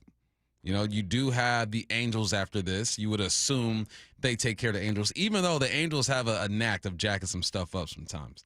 Then they play New York. Never know with them. The guy wearing the pinstripes might show up. Then you go to Texas, you go to Toronto, you go to Atlanta, you got Texas, Seattle, A's, and then the Angels. It's not very tough for them towards the end of this thing. But I think that if the Mariners are trending in the direction I think they're trending, they're getting hot. I think Suarez is coming around. Julio's done just enough. Best catcher in the game. As of now, it looks like you're going to have to go through the wild card, but I think they can pull it off and win this division. The Houston Astros come in at number 10, just ahead of the number 11 Seattle Mariners in ESPN's latest MLB Power Rankings. They're down from 9. Mariners also down from 10, so both teams took a step back, both having pretty rough road trips recently. ESPN's Jesse Rodgers says that Carlos Correa is settling in nicely in his return assignment with the Astros, piling up the base knocks this month. That he also says that he's done well since covering for the loss of Isaac Paredes. I don't know how many people. That was maybe the most shocking move at the deadline. But yeah, hitting nearly 350 in August, keeping the Astros at the top of the AL West. He said this trade might prove to be the move that Houston needed for another October run. But again, Seattle's going to get one of its own. While Rodgers doesn't mention this, Robles coming back, regardless of that suspension, could end up being another offensive boost for Seattle, much less the boost that they can get with pitching if the guys continue to improve on some of their recent performances, namely Logan Gilbert with 13 strikeouts in his last outing. The thing about Robles, though, is how long? Like you're here, and when the suspension finally comes down, when is it going to be? Are they going to be hot? Is he going to be balling? Then all of a sudden you take that bat out the lineup. Now, there's enough firepower for these guys to keep the party rolling and keep things going. But that's the thing that scares me about Robles is that you know that he's going to be taken from you any minute now. You're just waiting for it to happen. But even without him in that lineup, they're good enough to keep things rolling. I'm looking at just the Astros the past week or so, and they're playing some good ball. Just individually, they're playing good ball. You have 3 guys OPS and over 1,000. They're not really hitting a bunch of bombs. That's not really their game, I don't think, at least. You got a couple guys batting over 300. They're slugging. Like, they're playing some decent ball right now. What's going to be the difference between these two? I think it comes down to the guys on the mound, pitching, because I think that both teams have enough firepower to get through whatever situation. Let's go to another team in the AL West. The Texas Rangers blew out the Angels 20-3 last night. They're 6 games back in the AL West, 4.5 back in the American League wild card. I'm counting them out, but maybe I'm being unfair. Do you still have your eyes? Who out? The Rangers. The Rangers. On the Rangers in any way. I do not. You know what? I'm just going to – I played golf with Mike Salk maybe a couple weeks ago. We're down a home course, big up home course. And he is convinced they're not a good baseball team. He is convinced they're not. And so I'm just going to – with no research – with nothing. Agree with Mike. I'm just going to agree with Salk and be like, all right, because, he might have said it 3 or 4 times during our round. We're just talking about the Mariners and whatnot, and he is convinced. So I'm going to go with Mike Salk in this one and say, you know what? They ain't good. Their pitching has been significantly better, but their offense has taken such a faceplant. And no one really knows why. It used to be that this is a hitter-friendly park and this is going to work out. And no one has been able to figure out why the offense has just been absolutely struggling at home too. It's just not, we complain sometimes about the Mariners never being able to nail pitching and offense and the bullpen at the same time. And I totally get it. But this is the extreme version of that. They also just lost Nathan Eovaldi for the rest of the season. It's not happening. It don't look good. Both Bump and I. Don't look good. And Ian, all ruling that one out. Let's talk about the Yankees and Ian's Red Sox. The Mariners currently hold the 3rd AL wildcard slot. Yankees 1.5 games up. Red Sox 2 games up in control of the first 2. The Royals are the next closest team to the Mariners in the American League wildcard race. They're 3 games behind the Mariners. While that is a nice cushion, you obviously have your eyes on Kansas City. You still have a series against Kansas City, I think. So, and it's in Kauffman. I think it's going to be on the road. That's going to be a tough one. The second to last week of the season. We play Who's we? We, the Mariners. Okay. For this station. Right go to Kansas City, and then Houston is the last road trip of the season. Both the Red Sox and Yanks come in at 8 and 9 in ESPN's power rankings. And Boston's playing some good ball right now, right? They've already won the series against Baltimore. They're playing right now, actually, tie ball game 2-2 in the bottom of the 7th. Boston has been interesting. Remember the start they had? It was sad. My guy. It was a rough year. I thought it was interesting. It was rough, but they found a way to bounce back, man. I'm looking at their remaining schedule, and you got the Pirates, Cleveland, Arizona, A's, New York, A's again, Tampa Bay, Toronto, and Detroit. That's like a little, what do you call that, with the bag with all the random nuts in it and stuff? What is that called? Are you talking about trail mix? No, there's a different one. There's a different one. A bag with a bunch. Yeah. You have a whole bunch of nuts and candy and stuff. Is it trail mix? All right, trail mix season is what they have the rest of the year. What is happening? They got a trail mix remainder of the season. You got a little bit of everything. Maybe like potpourri. Stuff you like, stuff you don't like, good teams, bad teams. It's trail mix. I do think you're trying to say like a grab bag. There's something else. I just can't think of it right now. I'm going to end this segment. And when we come back, I'll tell you what it is when we come you're back. going to calm down, and we're going to take a listen to John Schneider.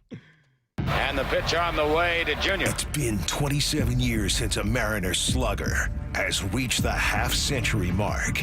Breaking ball, belted into the upper deck. Look out, Junior.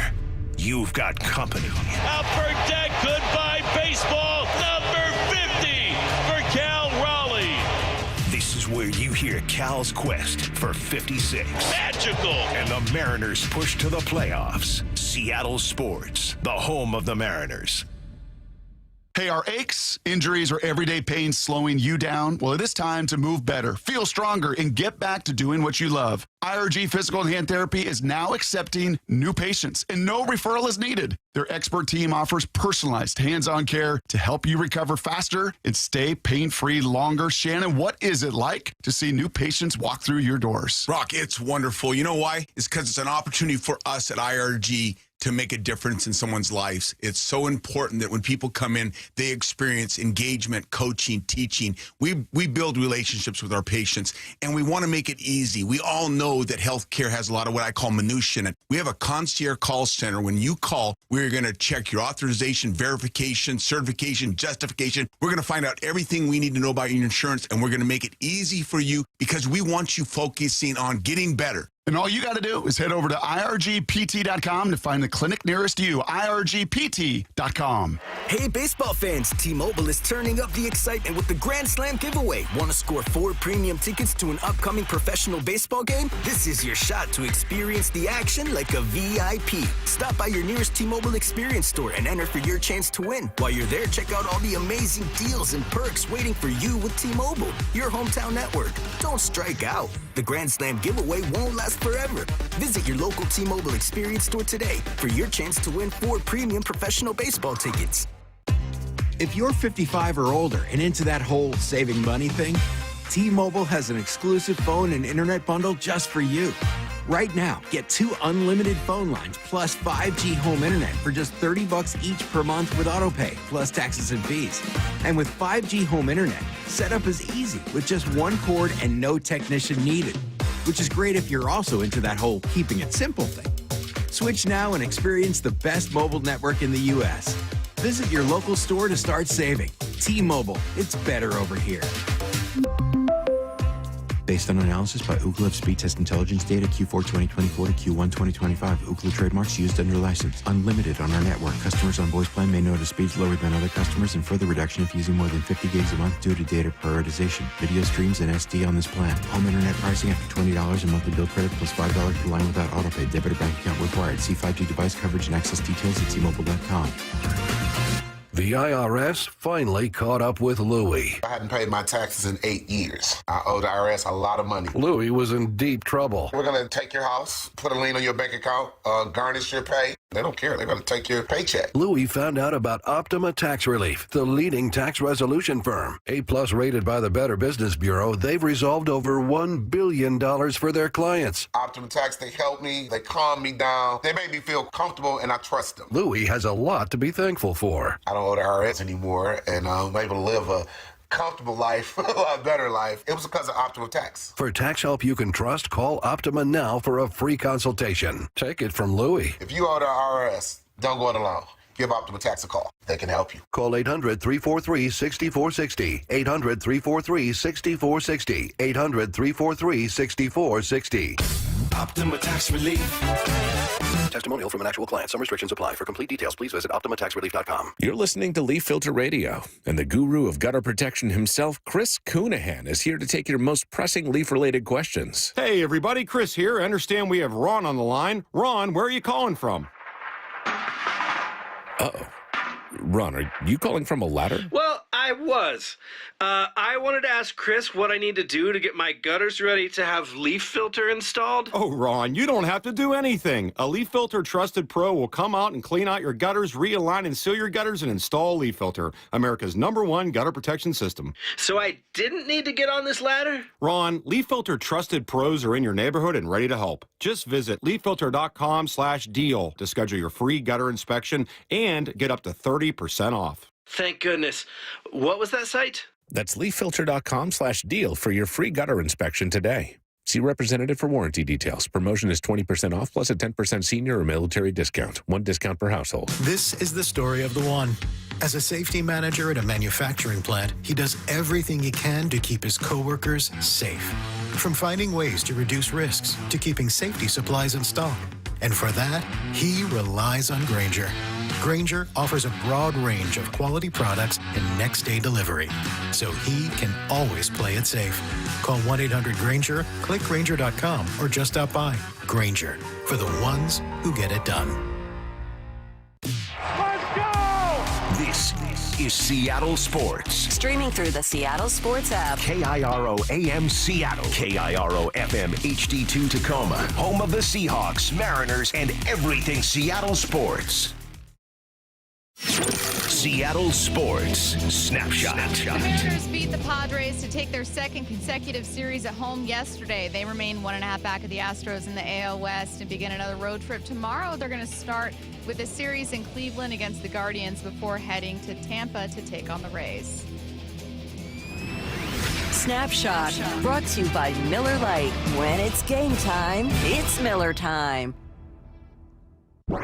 From the Quantum Fiber Studio, this is Bump and Stacy on Seattle Sports. Streaming through the Seattle Sports app and at seattlesports.com. Now, here are your hosts, Michael Bumpus and Stacy Ross. Here we go now. This is the Bump and Stacy show. I know Stacy usually runs this, but we figured it out.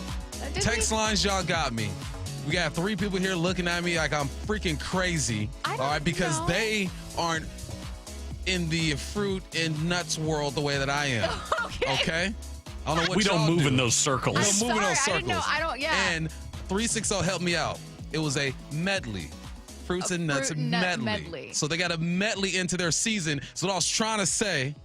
So you were saying they got a little medley of games. A little medley left, of like games. A little mix, kind of like some good guys, some bad guys. Yeah, a little medley. They got some dried apricots, some cashews. Yeah. Some things no one wants, some raisins no one really cares about. But then they got, you don't like raisins? I don't like raisins. That's of course she doesn't like raisins. That changes things. Why are you so surprised? Excuse you. That changes a lot. Wow. Medley, thank you. Well, 360. I'm glad you figured it out. 360. I, for one, appreciated the confidence of other people I'm not saying this. We got some great answers. I appreciated the answers we got, and then I appreciated people being, Bump, you mean potpourri. You're welcome, buddy. Mountain mix, Bump. Yeah, it was great because people were so confident, but there was like 20 different answers. I liked it, though. We came together. This is what America's all about. We had someone who thought you were talking about like nuts and bolts. Yeah, no, nuts and bolts. In a box. But I get it. No, you meant fruit and nut medley. From Costco. Yep, we came together. We did this. I still think he was describing trail mix the entire time. No, because here's the thing. It's medley. No. Trail mix is just a fruit and nut medley. No, it's not. Trail mix doesn't have fruit in it. Or is it called? It has raisins in it. It is defined by having raisins in it. One fruit. Fruits with an S is what I said. It's not even a fruit anymore. A raisin used to be a fruit. It's like a fruit ghost. You know? But I'm not agreeing with Bump. I agree with. I think fruit and nut medley is kind of like how it's like cereal circles because they like name brand. They can't use Cheerios. I think fruit and nut medley is. They want to be able to say it's a certain trail mix. You just got your Costco card, so you don't know about that life. See, I've had my Costco card for about 15 years now. Wow. you. All right, I'm moving on so that this doesn't become a hostile work environment, and we're going to talk about, I've already used it twice. Use what? My Costco card. Oh, 2 times. And it's powerful. Isn't it? You walk in there and you just, boop, they don't even really look at it. They just want to, Barbara hardly looks at my card. Barbara, I just you're there flash that it. often? Just flash Maybe it. she just recognizes you because There it's you like go. celebrity sighting. Nah. Well, when I walk in, it was different. It's, Well, ma'am. You'll get there.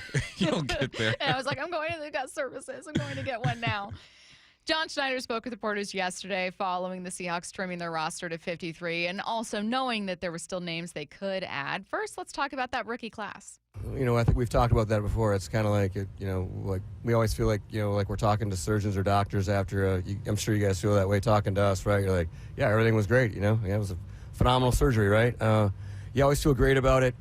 I guess I think we're all excited about the players. I think we're all excited about the development of the players as well. Watching the education, the clarity, the teaching that's going on the field, and the intensity. I think that's what stands out. And to watch these guys improve week by week, some of them day to day, quite honestly. So yeah, and watching them have some setbacks and then respond too. So yeah, we're excited about it. I think they've since added Damian Martinez back to the practice squad, right? Yeah, he's on. Yeah. So, I mean, there's still pieces that you still have here that you didn't initially keep with the team. But that being said, what did you make of what we heard about the rookie class? I thought it was somewhat quiet. Like, for as big a story as Nicky Manwari was, for instance, heading into camp, it's not like he became the story of the preseason. I don't know how easy it is to do that as a safety. Yeah, and you only play like 6 snaps when he was out there. A little tough. But I thought it was... We didn't see as much as maybe we all hoped we would, but it still has the chance to be a really important class. Yeah, I saw the most from Grey Zabel. I mean, not the most. I think Horton made a couple splashes as well. But Grey, it was clear that he belongs in this league and that he's going to contribute. He's going to be forced to contribute, even if he didn't play well. They're gonna put their 18th pick out there. But he impressed me the most, man. Talking to Big Ray about Grey Zabel, he made adjustments throughout the game. His first time out there, he started slow and started to pick it up a little bit. So Grey showed me a lot. I think always the easier position to evaluate are the guys on the outside. So if Horton makes, he had one of the most exciting 8-yard punt returns that I've seen in a while. Caught a few passes. It's always easy to look at those guys. But Grey to me was really good. And I like that a lot of their guys that they cut or waived are back, right? They drafted Damian Martinez for a reason. He's on the practice squad. You drafted Ricky White for a reason. He's on the practice squad. Laumea, they liked him. They used him in multiple positions last year. He's on the practice squad. So it might not have worked out for these guys the way that they want to, but the fact that they're still with this program allows them to continue to develop under the same, professors out there, your coaches.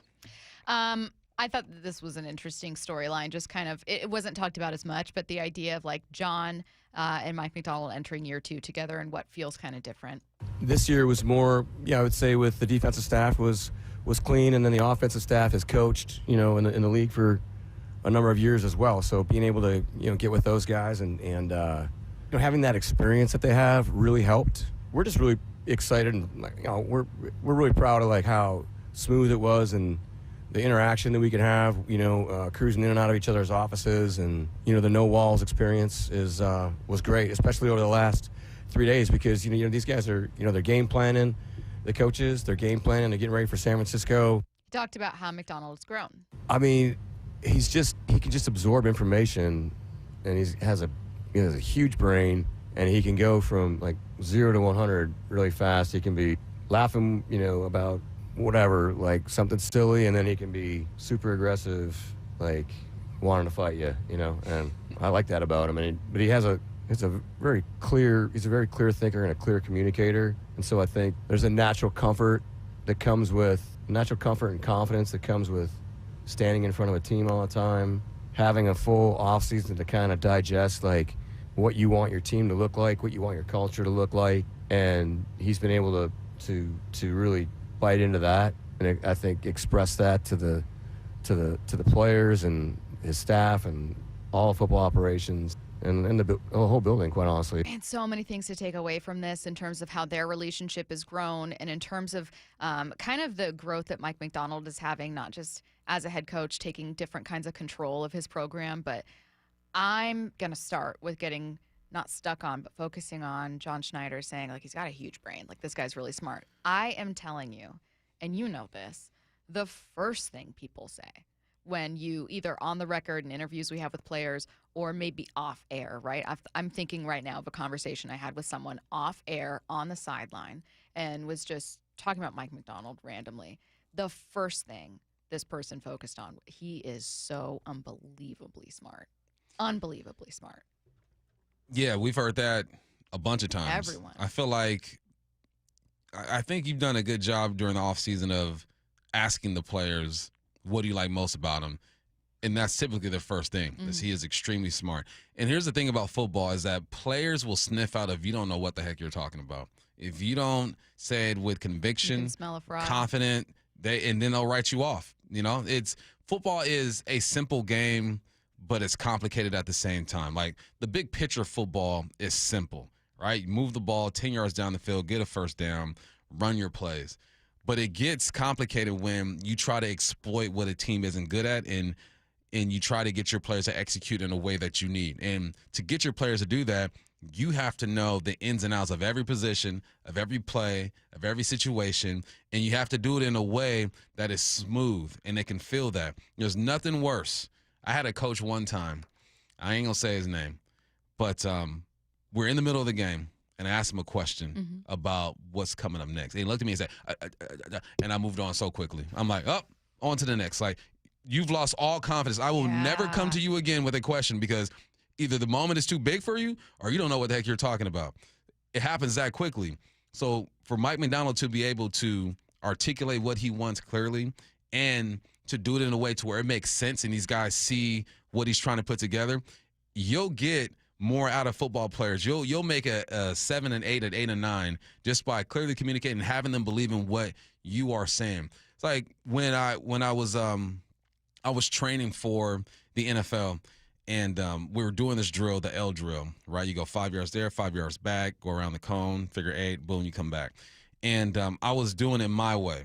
And my trainer was like, look, man, I'm telling you, just do it this way and your time will be better. And the mechanics didn't make sense to me. I'm like, man, you're telling me to go against everything my body is telling me. And I kept doing it my way, kept doing it my way.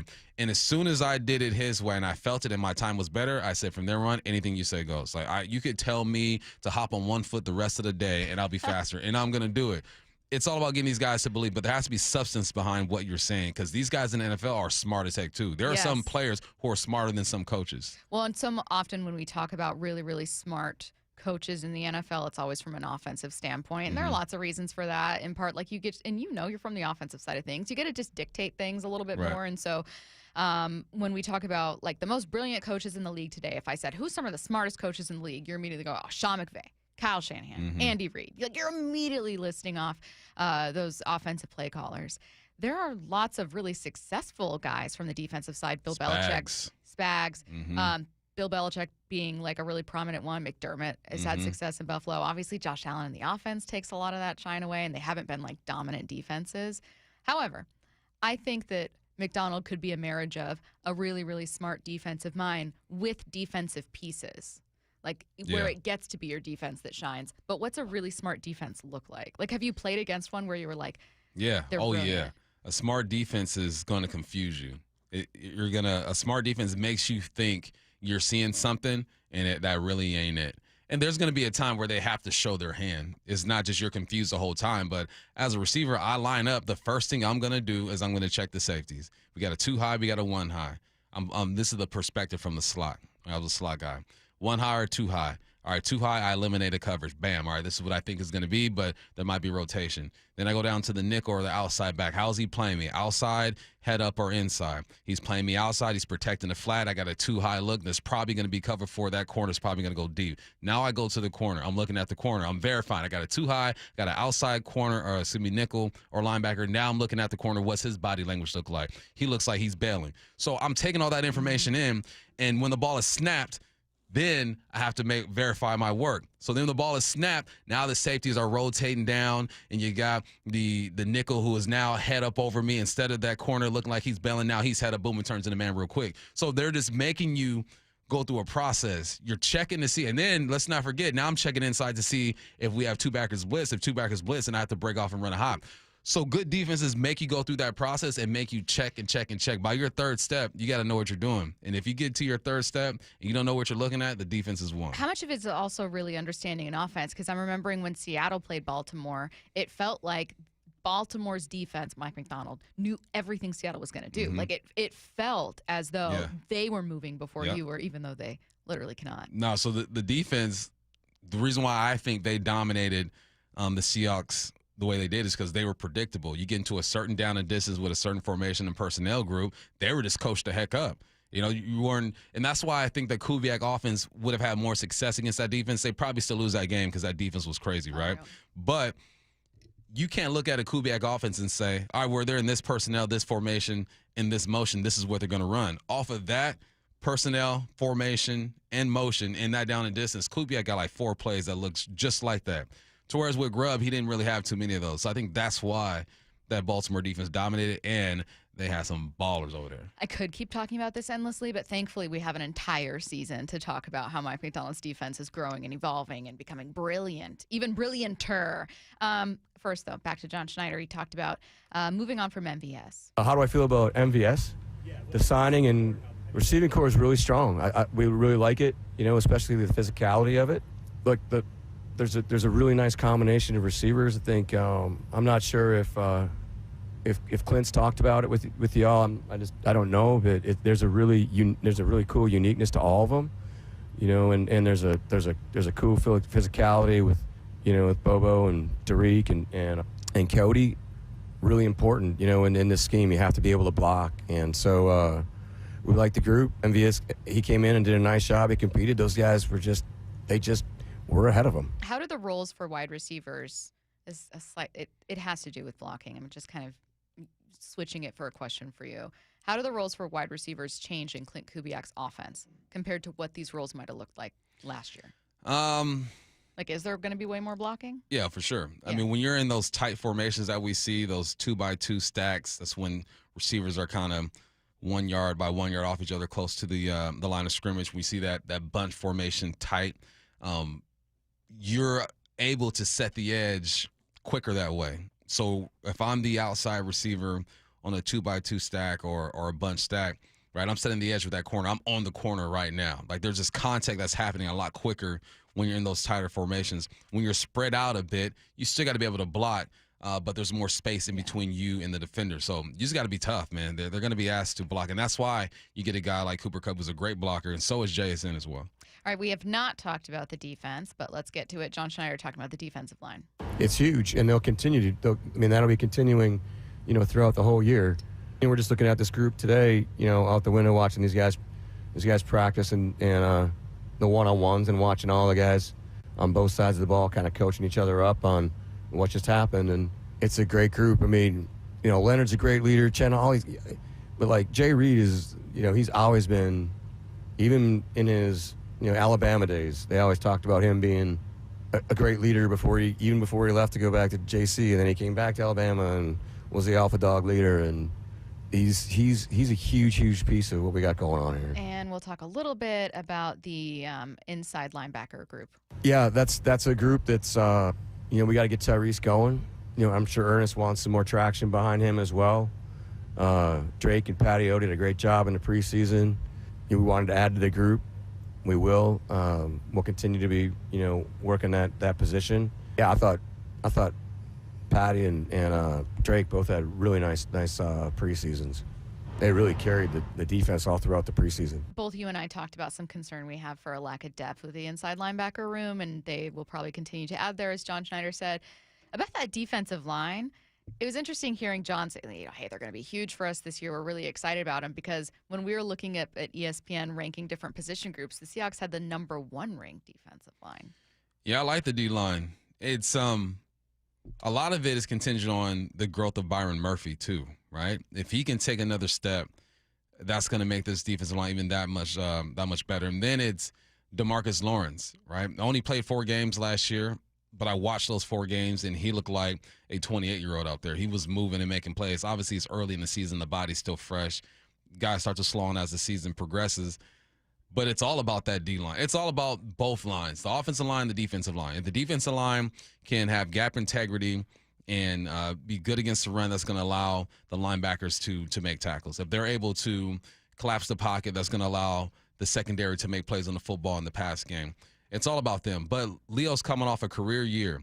You got Jay Reed, who's been solid.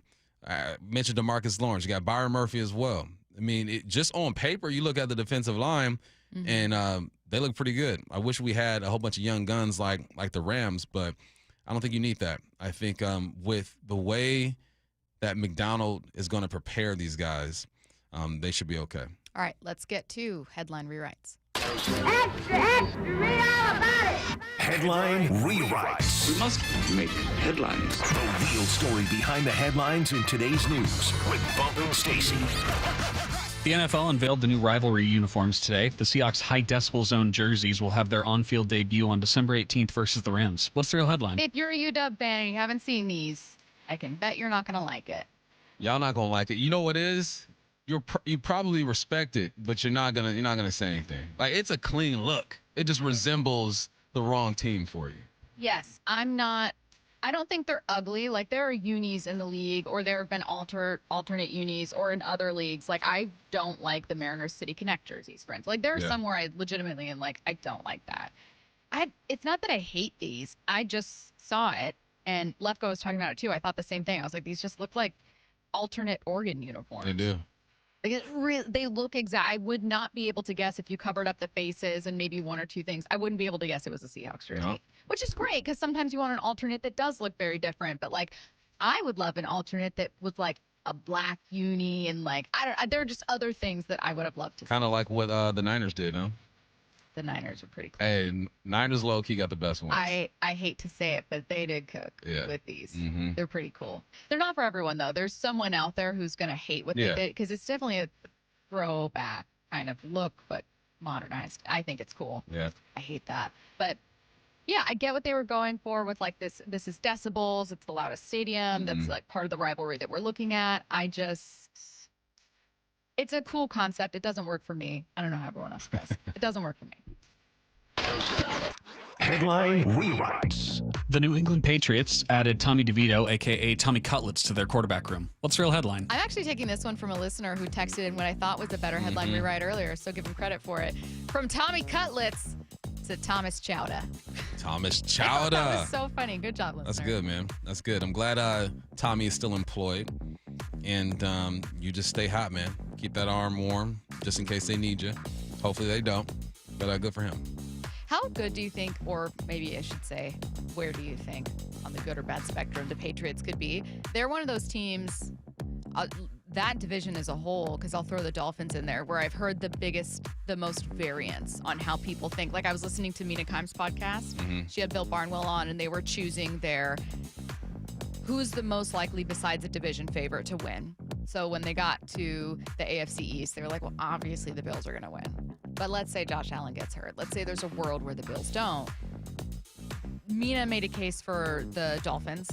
She was like, they're actually pretty good as a regular season team when Tua is healthy. Like, it's hard to make the case for someone else. But there are a lot of people that are saying the Patriots could be the second team. And that surprises me because I feel like they're very much rebuilding. Yeah, they are. I think if it's not the Bills, it should be wide open. And wide open meaning Patriots and Dolphins, because I don't think the Jets are going to do anything this year, even though defensively they got some guys over there. No, that's an interesting division, but no, the Bills are going to run that. After that, it has to be the Dolphins. I don't really see New England doing much getting into the mix, but you never know. Drake May, he's a good quarterback. He just needs some more help over there. That offensive line wasn't great. They did add with the offensive line. Supposedly the defense is going to be better than what people expect. Maybe they're a sleeper. I don't know. I haven't watched enough. Let's scrap the last headline rewrite. Instead, we're going to take a look around the NFL. It's coming your way next. And the pitch on the way to Junior. It's been 27 years since a Mariners slugger has reached the half-century mark. Breaking ball belted into the upper deck. Look out, Junior. you've got company. Upper deck, goodbye baseball, number 50 for Cal Raleigh. This is where you hear Cal's quest for 56. Magical. And the Mariners push to the playoffs. Seattle Sports, the home of the Mariners. This is for all you guys on Viagra. ED pills are no longer needed. The brutal side effects like 4-hour headaches, blurred vision, and that flush feeling can all be put behind you with our treatment. Here at West Coast Men's Health, we have a better approach to ED. Acoustic wave therapy creates blood flow circulation by safely removing the plaque in your arteries and restoring function naturally. Guys, let me be clear. Pills will never fix your problem. Our equipment is the latest technology, and our medical staff is the best in the industry. So give West Coast Men's Health a call today. Speak with our clinic manager. Ask him any question you like, how it works, the science behind it, and even the cost. If you suffer from ED or Peyronie's disease, give West Coast Men's Health a call today. It's not just about better health, it's about a better life. With clinics in Redmond and Tacoma, call 206-519-6541. That's 206-519-6541. Online at westcoastmenshealth.com. Seattle, your waterfront park is here. Celebrate the opening of 20 acres of world-class public space on the downtown shoreline at the grand opening celebration September 6th. Be part of history. Plan your visit at waterfrontparkseattle.org. History, it had the gold rush. Then came the oil boom, the tech boom, but right now it's the Wi-Fi boom, and Xfinity Wi-Fi is booming. Xfinity has everything you need to tap into the Wi-Fi boom with seriously powerful and seriously reliable connection. It's got 99.99% network reliability and incredibly low lag, so your streams are smoother than making a decision on what to stream. And did I mention that you can even connect to hundreds of devices so you, your kids, your parents, your poker group, and whoever else is at home can all experience the Wi-Fi boom with Xfinity. And the Wi-Fi isn't the only thing that's booming. Get the most reliable Wi-Fi and our best in-class equipment for one consistent price for 5 years guaranteed all in. Plus get unlimited data included and no annual contract, all with the 5-year price guarantee from Xfinity. Visit Xfinity.com, call 1-800-XFINITY, or visit a store today. Restrictions apply, not available in all areas. New residential customers only. Select plans only. Xfinity Gateway with X5 Complete required for unlimited data except in certain areas. Most reliable Wi-Fi based on Open Signal Awards USA. Fixed Broadband Experience Report, August 2024. Actual speeds vary. This is the story of the one. As a safety manager at a manufacturing plant, he does everything he can to keep his coworkers safe. From finding ways to reduce risks to keeping safety supplies in stock. And for that, he relies on Grainger. Grainger offers a broad range of quality products and next-day delivery, so he can always play it safe. Call 1-800-GRAINGER, click Grainger.com, or just stop by. Grainger, for the ones who get it done. Get in the zone, AutoZone. Summer's almost over, but the heat is pressing on.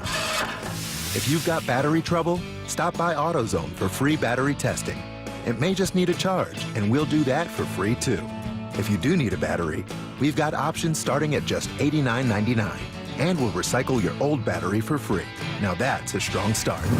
Don't miss the end of summer sale. Now at AutoZone until September 22nd. Get in the zone, AutoZone. Restrictions apply. When it comes to the security of your business, doubts can creep in about who you're trusting to protect it. At Bail Arm, we got you. For nearly 80 years, we've been putting our customers' minds at ease with our advanced technology and personalized support. Feeling insecure about your current security service? Visit bailarm.com today. The home of the Mariners. It is gone! Cal Raleigh, 2-run home run! Hear every pitch on 710 and the Seattle Sports app.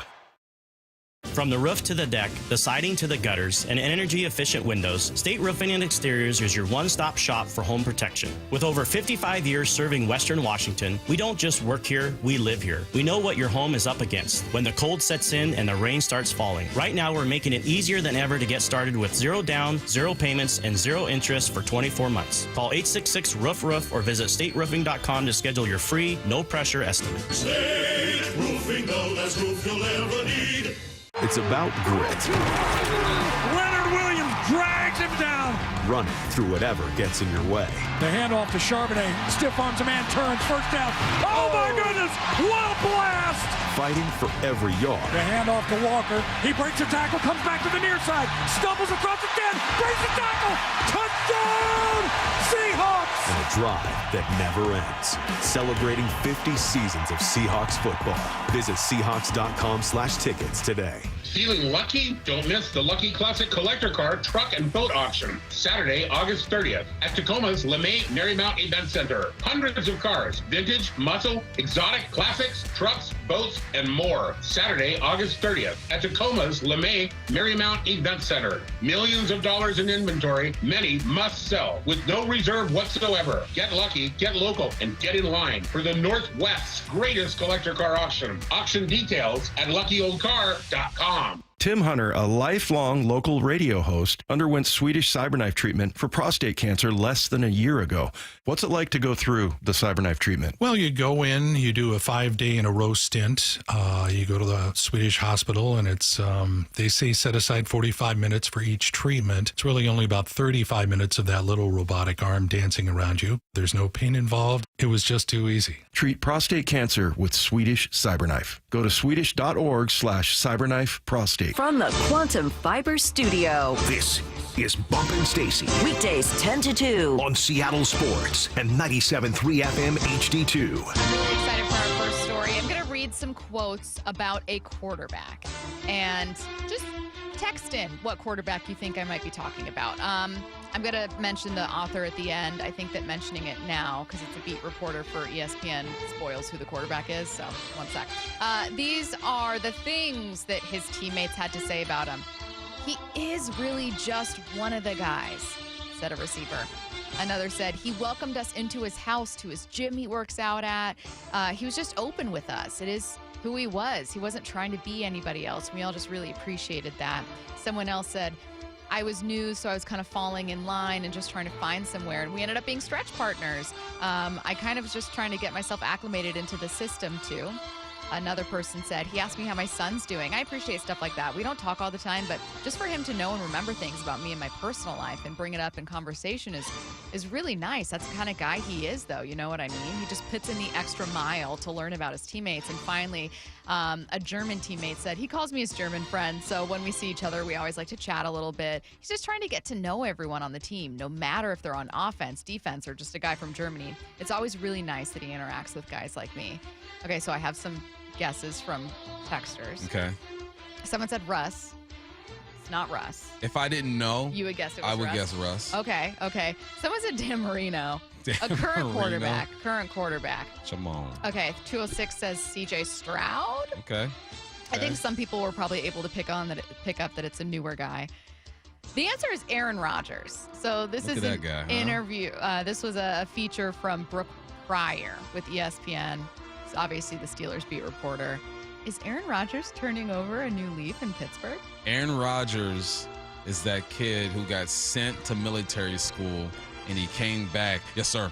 And he's just a different dude. And you know what? That's what the Pittsburgh Steelers do to some people. They can't draft receivers who behave for some reason. But for the most part, there's so much structure over there. And I guarantee this was part of the conversation with Mike Tomlin. Mike's like, look, Aaron. Saw what you did over there with the Jets. Mm-hmm. You are one of the greatest quarterbacks to ever play this game, but there's a certain way we do things here. And there's only a few places where guys come in and they fall in line. And Pittsburgh is one of them. You know, another place that I think is getting there or is probably there now, the Detroit Lions. I think people go to the Lions and you just do whatever Coach Campbell tells you to do. Kansas City has to be one of those spots. At one point, New England was. I think with Vrabel being there, he might bring that back. Yeah, they're just established. And I think that is refreshing. And that's the best thing for Aaron Rodgers because his perception from the public was not great. He seemed arrogant. He seemed like he didn't want to connect with people. That's good for him. And it's good for our bet, too, because Aaron's going to kill it this year. I really did hate that I bet on Russell Wilson. Not because I hate Russell Wilson or don't think he can have a fine season doing whatever, being a bridge quarterback over there. It's because I've let myself kind of buy into the idea that Aaron Rodgers could be kind of fun. With the Steelers. Yeah. I'm not taking the Steelers to make a deep playoff run. Just not. I think there's just way too many loaded teams in the AFC, especially quarterback-heavy teams, and that's going to dictate consistency more than anything else. Like, I think in the AFC, you're going to see a lot of the same teams returning. Yeah. But I think he could be better than people think. And that's not good for my bet. It's not, but it's good for football. Most popular answers, by the way, from listeners were Sam Darnold and Russell Wilson. Yeah. Uncle Rico, too. All right. Earlier today on First Take, Stephen A. Smith said he believes Micah Parsons will have leverage in his holdout with the Cowboys if he decides to sit out week 1. Well, let's be specific about this. He doesn't have leverage at the moment. He will if he sits out game 1, game 2, and they lose it because their defense stinks. He'll have a little bit of leverage then. Jerry Jones has been in that place before. Right. Emmitt Smith, 1993. Rushed for 1,700 plus yards in the previous season. Led the league in touchdowns with 18. Dallas wins the Super Bowl. Jerry Jones holds out and don't want to sign him. They lose game 1. They lose game 2. Then Jimmy Johnson, the coach at the time, losing his damn mind, comes into the post-game conference and just throws up his hands. Never says a word. Just throws up his hands in complete frustration because the world knew he needed his running back in order to repeat.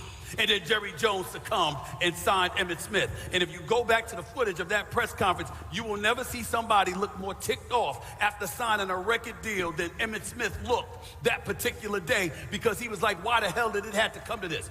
What do you think Micah should do? He wants to get paid. Sit. They open the season with the Eagles. They probably are going to lose that game. Micah's not there. Sure. Rough. And then if you go week 2 and lose to the New York Football Giants because your defense cannot stop the great Russell Wilson and the gang over there, you're going to be in trouble. And then if you even go further and you lose to the Bears, and who the Bears got going up? All right, if you lose to the Bears, to Caleb is trying to figure that offense out. And they've already played the Vikings. Now, this is the Bears now. The Bears open up with the Vikings and Lions. And they get beat down by them, and then you lose to them. It's going to be chaos. So if I'm him, I'm going to sit at least a game or 2. I mean, the Cowboys are clearly calling him on his bluff. You've had Brian Schottenheimer saying, I have no doubt Micah is going to be playing for us. I think Jerry Jones assumes, like, hey, the issue, or at least publicly, he's saying the issue is his agent. Mm-hmm. I'm trying to talk to Micah.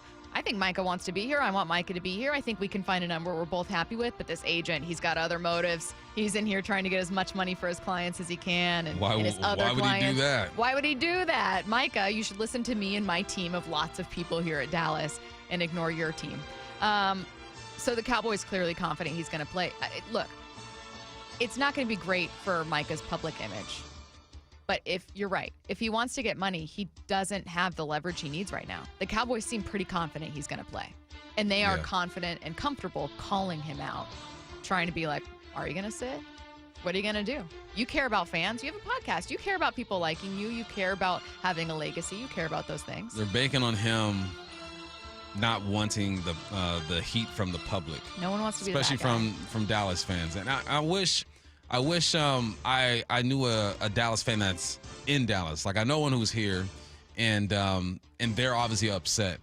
But I want to talk to someone who's in Texas and really get the vibe. Let me go on. You always go on, like, the team's Reddit, right? Oh, I'm I going love on Reddit going on an opposing team's Reddit. Oh, I do that all the time for Mariners games. I just want to like dip my toe and see like what they're talking about. Sometimes it's really funny. Like, I love going on a Houston Astros subreddit when the Mariners are ahead because they're Do they lose it?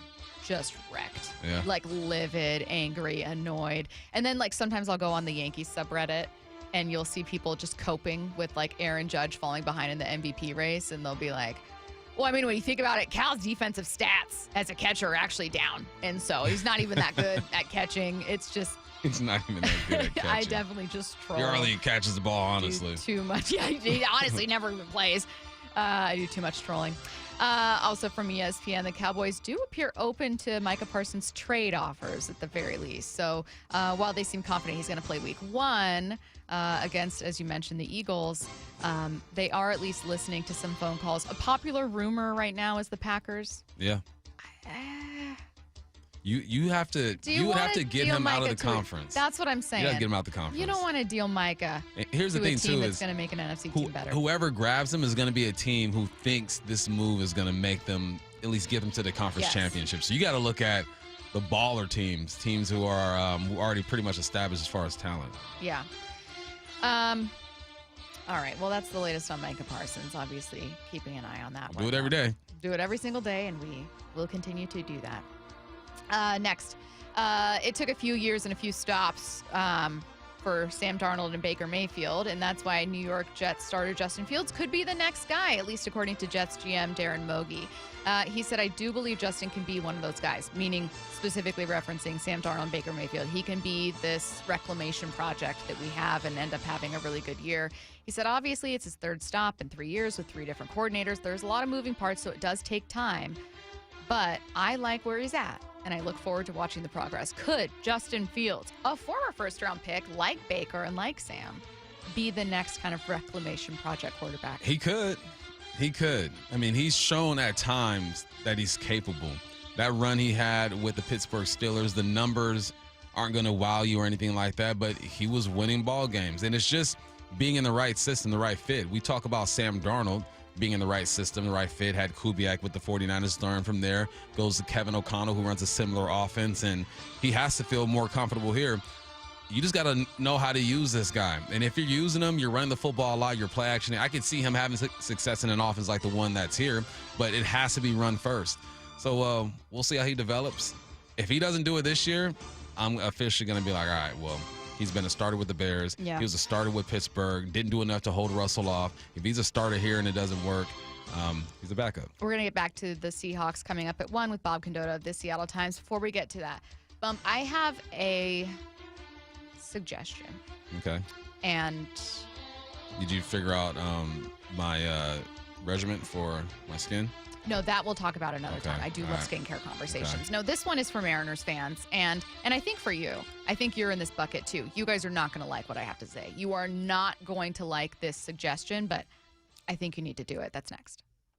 Wyman and Bob. We've got Grey Zabel, rookie guard. Every afternoon at 2. Our texters that text into the show will give you, some restaurant advice. Which way should they direct you? Man, the simple thing is just you run the damn ball with like a steak and potato type restaurant. I would certainly start with El Gaucho. That's my favorite. Oh, yeah. I'm getting cultured by my left tackle, Charles Cross. So I just tried sushi for the first time like a week ago. That was all right. Dave Wyman and Bob Stelton, only on Seattle Sports and Seattle Sports on YouTube. Was drafted in 1999 by the Philadelphia 76ers, and that was just absolutely a dream come true. Todd's playing in the NBA is unique. His battle with neuropathy is not. I first started noticing problems a couple years into my NBA career, and I felt like my sock was just balled up right in the arch of my foot, and there'd be areas of burning and tingling, and then there'd be other areas of deadness where there would be no response to touch. We tried everything possible, from surgery to different drugs, to try and take care of some of the symptoms. I'm Dr. Mark Shelley, a chiropractic physician and board-certified functional neurologist at Sound Pain Solutions. Our neuropathy treatments can rehabilitate damaged nerves. We use FDA-cleared, non-surgical, non-drug, pain-free procedures that have helped thousands of neuropathy sufferers find relief. Now I'm able to spend more time doing the things that I enjoy, being on my feet. If you experience numbness, shooting, or burning pains, or loss of balance, call us. Sound Pain Solutions, 855-996-0025, or click soundpainsolutions.com.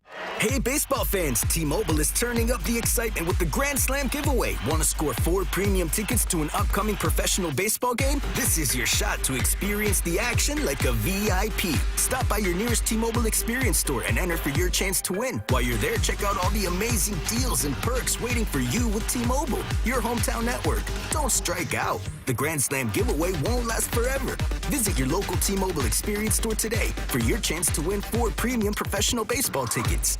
Overburdened with a bunch of stuff you don't want anymore, but feel bad throwing it away? John here with Happy Hauler, Seattle's eco-friendly junk removal. We prioritize donating and recycling. We'll help get your items to those in need instead of going to the landfill. At Happy Hauler, we pride ourselves on responsibility, community, and sustainability. We're a family-run small business that provides junk removal, donations, and recycling. Make yourself, your community, and the planet happy. It's time to reclaim your space. HappyHauler.com, hauling with a heart. How we going, mates? It's Rowland-Smith for Eastside Weight Loss Clinic. If you haven't heard about it already, at the start of this year, I decided to get in the best shape of my life. So I lost 30 pounds of body fat and I kept all that lean muscle. Best decision I ever made. People ask me all the time, what was the motivation to get in such good shape?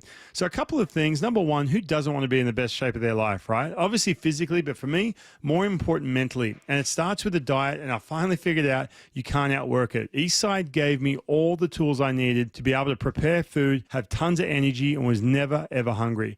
But there are some other motivators too.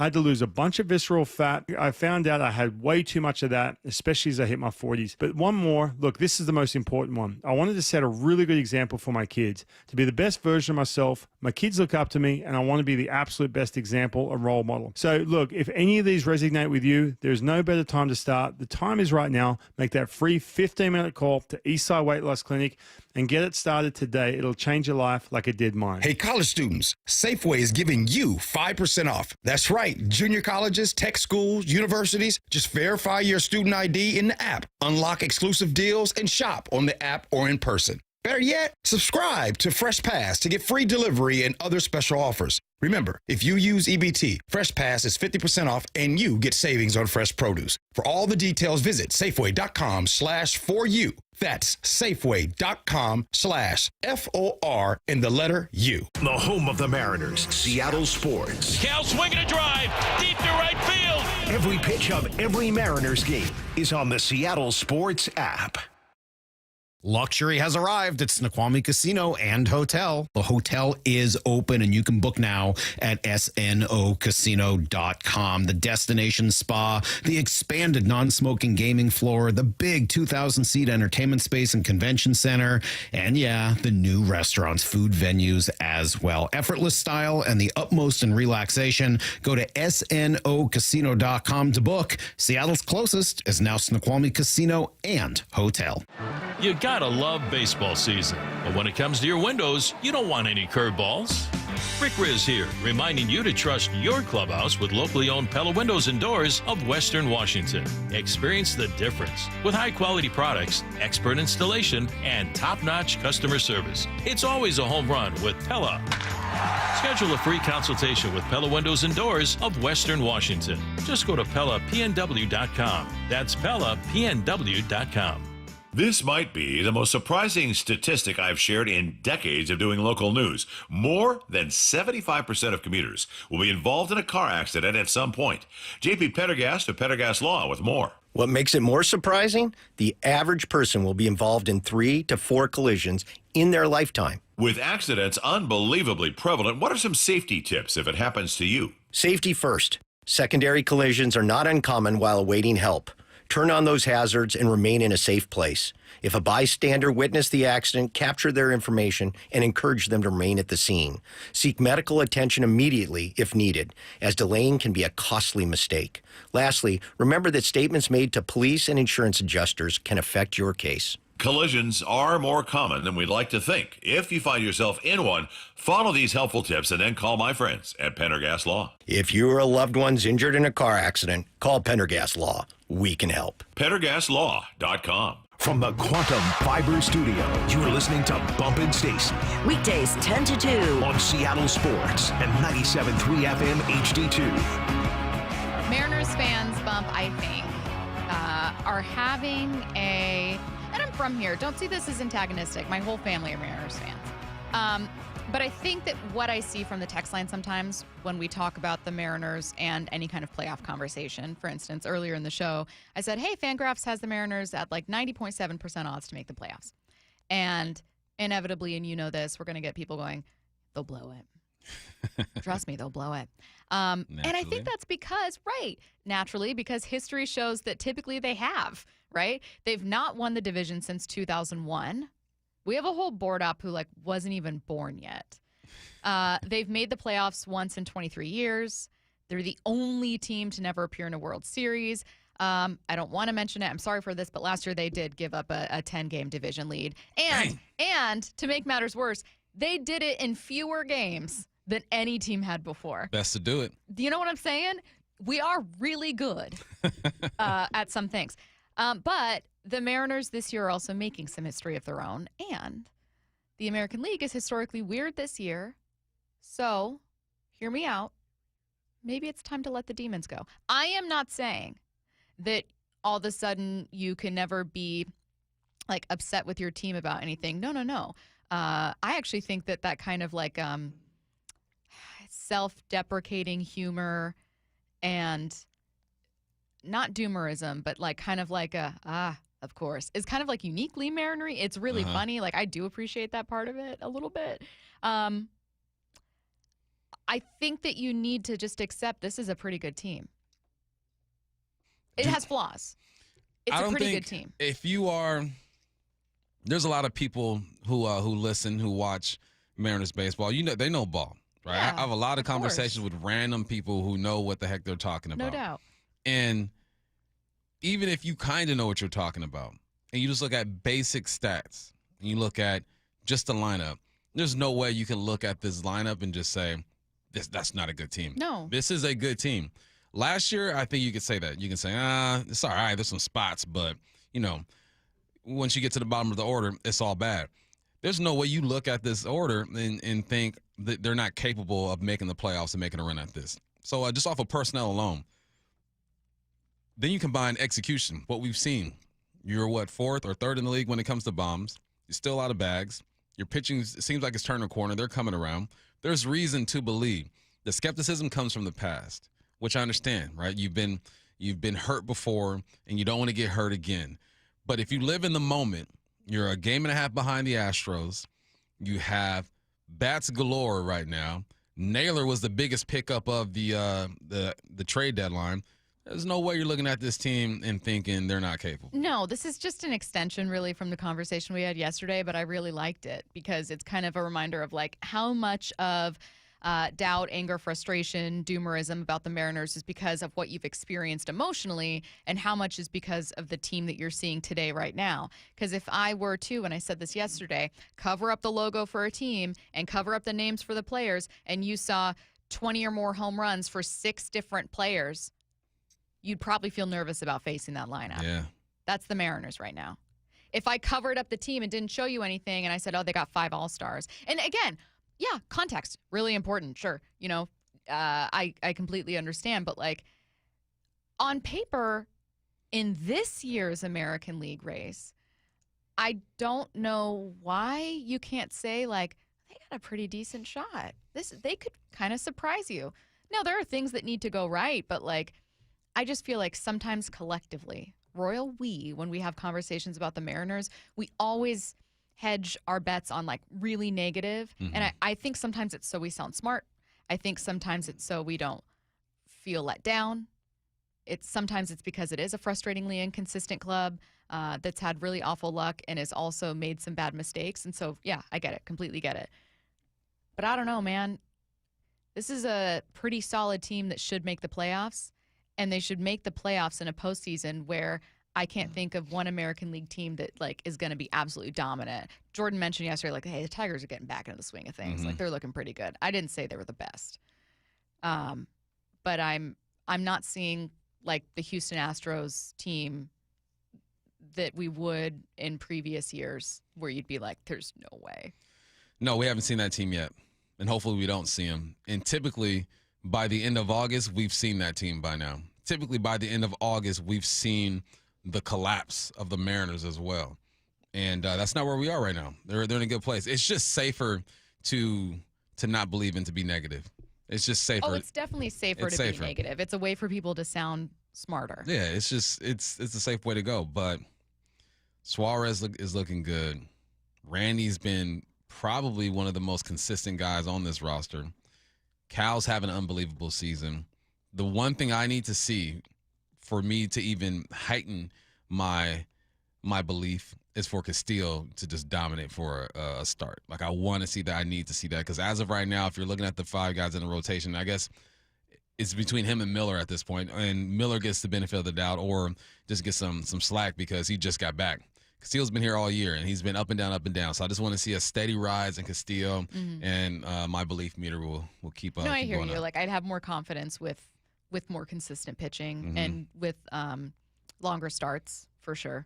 Like, I'd feel much better about it. I'd feel better with someone not named Brian Wu being, like, really good this year. That'd feel awesome. But I don't know, man. I've been so critical about a lack of offseason moves. I've been really critical about inconsistency before, and I'm finding myself in this place of going, like,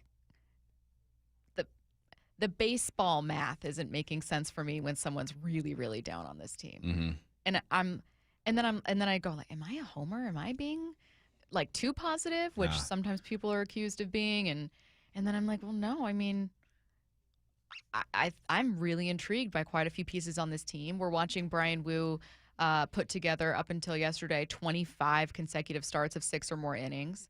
Obviously, Cal's having the best season for a catcher we've ever seen in baseball. He could surpass Griffey for a total of 56 home runs in a season. Currently just the second Mariner ever to get more than 50. And you know what we don't talk about either? Julio being the first player to go 4 straight years to start his career having going 20-20. Mm-hmm. Like, there's so many good things happening with this team right now. Or Julio and Randy having 20-20. Yeah, it should be enough to make you, I'm not saying completely buy in, but buy in more than what you typically do. That's all I'm saying. I'm just saying when you feel this natural instinct, let's say a series opener against the Guardians goes really poorly and you're just really frustrated. And this is barring serious injury. But when you feel this natural instinct, I'm so over this team, it's just like, well, why? Mm-hmm. They're putting together a really intriguing season. I think you can let some of the demons go, at least for this version of this team this year. Yeah. You can still have some doubt. You know what I mean? You can still feel like your team doesn't spend what you want it to. Like, sure, I get it. But some of the demons about this team this year, I think you got to just let them go. Exorcise them. You know? But that's just my thought. I just wanted to do kind of a plea there. We're getting back to the Seahawks with Bob Condotta. He joins us next. Cal swinging a well-hit ball deep to left field. The season of Cal continues. Upper deck, goodbye baseball, number 50. As Cal rewrites the history books and builds his case for MVP, this is where you hear it all. Just trying to stay focused on the main goal, and that's winning baseball games. The home of the Mariners, Seattle Sports on 710 and Seattle Sports on YouTube. Mike Rowe here with a quick question. Have you noticed a musty smell in your home? I hope not, because damp smells mean that you could have a crawl space problem. That's where Groundworks comes in.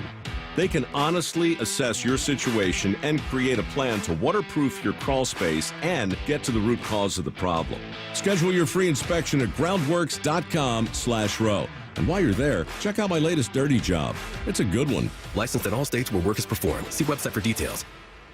If you want that summer body you've always dreamed of, then this message is for you, ladies, and you men, too. Get rid of extra stubborn fat and address areas of loose skin around the waistline, chin, and under the upper arms with ProSculpt, the new one-day instant permanent fat removal and skin tightening treatment. Maybe you've tried the lasers, fat-freezing methods, even those new pills, but without the desired results. ProSculpt is different. It's minimally invasive, performed while fully awake, gentle, yet powerful. Designed to target the waistline, chin, neck, arms, and thighs, ProSculpt uses FDA-cleared plasma technology to deliver immediate, permanent fat-reducing and skin-tightening results, all in just one visit. If you want that summer body this summer, then you must act now. Go to ProSculpt.com today to schedule your free consultation. Get $250 off. For instant, permanent fat reduction and skin tightening, visit ProSculpt.com. Dave Wyman here, and since I stopped playing football, we've been fortunate to live in the same house for over 20 years. That type of longevity is a good thing, except 20 years in the same house means a lot of things start to break. Most recently, it's our windows. Virtually every seal has broken, and that's why I reached out to Harley Exteriors. Chris and Ray came out to the house, and I could instantly tell we'd get along great, and I'd want to do business with them. They're local, they're huge fans of our teams, and big listeners to the station. Better yet, they have the best product. Olympic Series windows offered exclusively through Harley Exteriors are manufactured right here in Washington and designed for our Pacific Northwest homes and climate. That means cooler in the summer, warmer in the winter. Look up Harley Exteriors for your window replacement. In August, Harley Exteriors is offering 50% off basic installation, no payments for 1 year, and an additional $200 off your project. Call 833-HARLEY or go to harleyexteriors.com. It's back to school time again, and parents are pretty stressed out. Can you blame us? The supply list, the sign-ups, the scheduling. At least haircuts are easy at Great Clips. It's true. With the Great Clips app, I checked him in before we left home, so we were in and out in no time. I got a great haircut, and Mom got to check something off the to-do list. She really loves that. Back to school can be a lot, but haircuts are easy at Great Clips. Download the app today. Great Clips. It's gonna be great. If you're 55 or older and into that whole saving money thing, T-Mobile has an exclusive phone and internet bundle just for you. Right now, get 2 unlimited phone lines plus 5G home internet for just $30 each per month with autopay, plus taxes and fees. And with 5G home internet, setup is easy with just 1 cord and no technician needed, which is great if you're also into that whole keeping it simple thing. Switch now and experience the best mobile network in the U.S. Visit your local store to start saving. T-Mobile, it's better over here. Based on analysis by Ookla of speed test intelligence data Q4 2024 to Q1 2025. Ookla trademarks used under license. Unlimited on our network. Customers on voice plan may notice speeds lower than other customers and further reduction if using more than 50 gigs a month due to data prioritization. Video streams and SD on this plan. Home internet pricing after $20 a monthly bill credit plus $5 per line without autopay. Debit or bank account required. See 5G device coverage and access details at T-Mobile.com. If you're 55 or older and into that whole saving money thing, T-Mobile has an exclusive phone and internet bundle just for you. Right now, get 2 unlimited phone lines plus 5G home internet for just $30 each per month with autopay, plus taxes and fees. And with 5G home internet, setup is easy with just 1 cord and no technician needed, which is great if you're also into that whole keeping it simple thing. Switch now and experience the best mobile network in the U.S. Visit your local store to start saving. T-Mobile, it's better over here. Based on analysis by Ookla of speed test intelligence data Q4 2024 to Q1 2025. Ookla trademarks used under license. Unlimited on our network. Customers on voice plan may notice speeds lower than other customers and further reduction if using more than 50 gigs a month due to data prioritization. Video streams and SD on this plan. Home internet pricing after $20 a monthly bill credit plus $5 per line without autopay. Debit or bank account required. See 5G device coverage and access details at T-Mobile.com.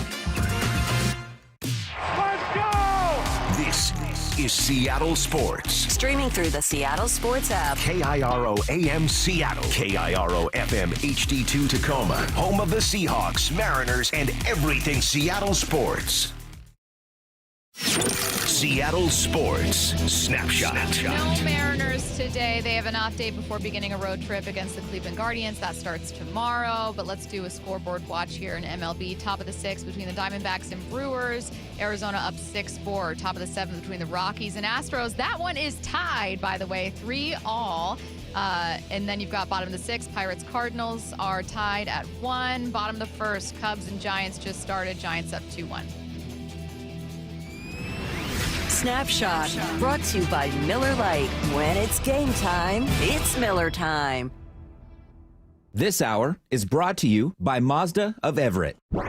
From the Quantum Fiber Studio. This is Bump and Stacy on Seattle Sports. Streaming through the Seattle Sports app and at seattlesports.com. Now, here are your hosts, Michael Bumpus and Stacy Ross. Here we go now. Getting back to the Seahawks with Bob Condotta of the Seattle Times. He joins us on the Emerald Queen Casino Sportsbook Hotline. Bob, how's it going? Good. How you guys doing? Good. I don't think there were any massive surprises from the roster cut down, at least as of like the last week or so. But if you were to tell me when the team signed MVS that he would not make the roster, I would have been very surprised. What happened there? Yeah, I agree with you. When they signed him, if you recall, one of the big reasons for doing so was because he had such success in Clint Kubiak's offense in New Orleans the second half of last season. So it was kind of that relationship that he knew Clint, knew the offense, and they thought this would be a really good relationship. I think the offense is a little bit different than what they ran in New Orleans. So I think what they wanted out of MVS was a tiny bit different than that. So I think maybe that expectation, sort of that comfort and familiarity changed a little bit in terms of his role. I did talk to Valdez-Scantling last week, and he talked about that, about how, it was kind of a more varied offense, and his role was going to ask him to do some different things than he'd done there. So I think maybe that played into it a little bit. He also, I think, just kind of got beat out for the third job by Torrey Horton. And if you're not going to be one of the, basically, the way the receiving core sort of works is if you're one of the top 3 receivers, you sort of don't play special teams other than maybe returning, but you're not a guy who has to run down on cover kickoffs or punts or anything like that. But if you're after that, typically you do have to. And I looked it up, and he hasn't played a special team snap since 2021, and basically hasn't in his career, and it wasn't something they were going to ask him to do. So that's what you need Jake Bobo and Derek Young and Cody White to do. And so that played into, those guys are all going to have to play 15 or 20 special team snaps a game. And then just the way the offense, I think, has evolved in camp as well, that, I think they're really confident in their running game and really excited about it. And blocking by receivers is a big part of that as well. And that's not something that MVS really was his strength, but, they feel like it really is for all three of those other guys. So, I think it was just kind of a fit thing and all that. And, and I think maybe they got the sense that as camp was wearing on, that he was kind of feeling like maybe this wasn't going to be as good of a fit as he thought it was as well. And so, you just sort of sever ties on that now instead of dragging it out into the season. Bob, were there any cuts or waves that surprised you?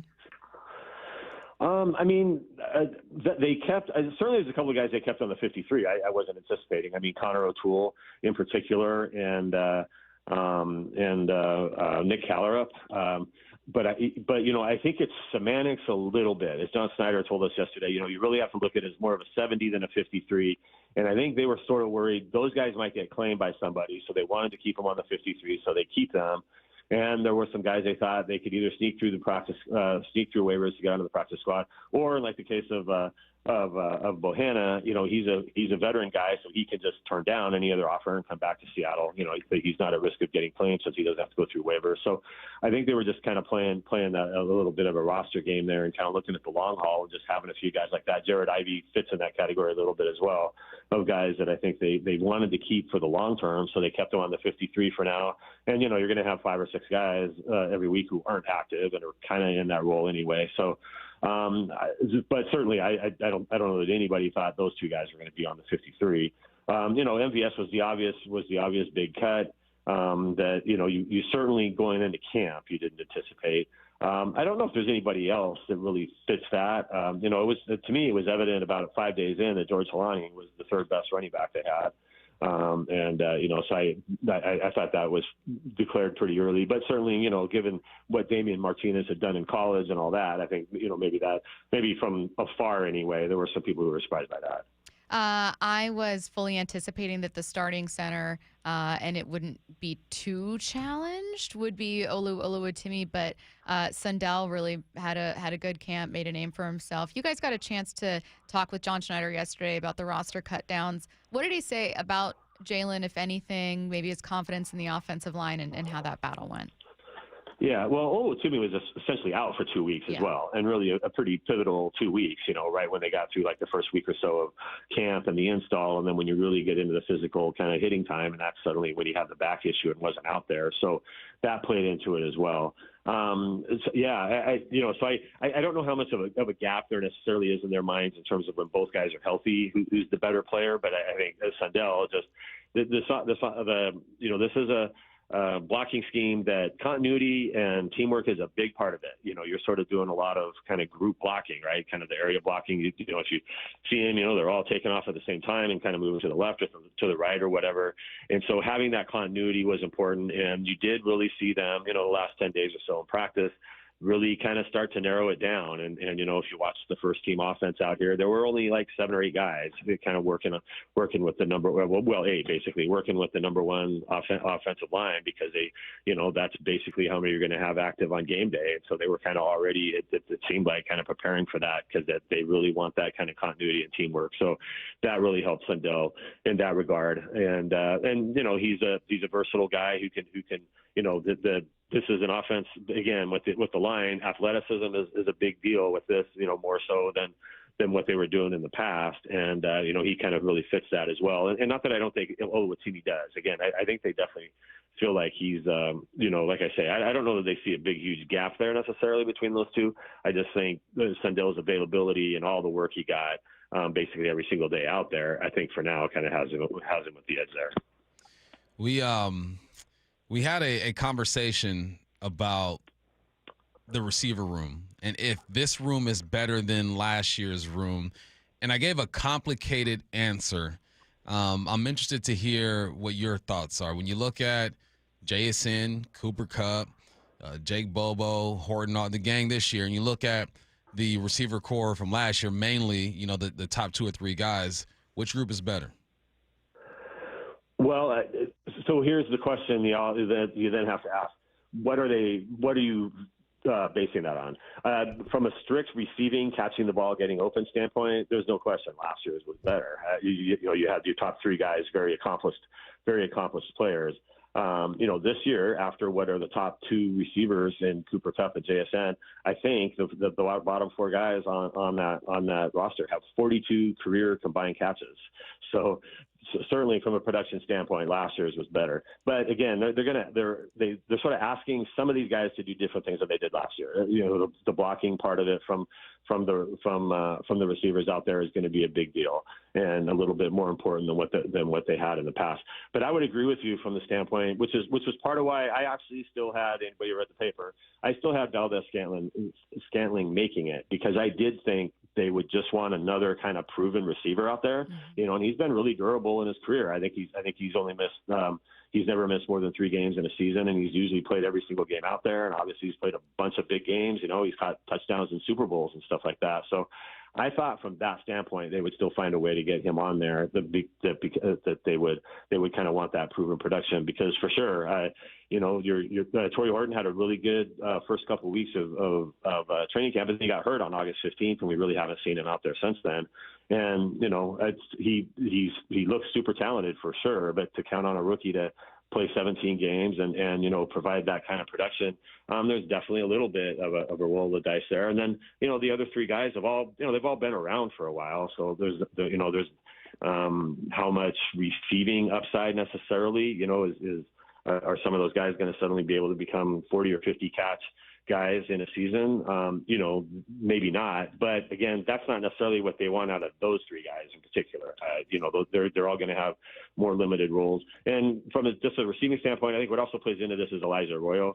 He had a really good camp, and I think you're going to see him largely be a guy who's more so split out than the other tight ends, and AJ Barner as well had a really good one. But I think they feel like they can get those guys involved a lot more and kind of take up just the strict number of catches gap that you might have if you just looked at kind of the top 3 receivers last year.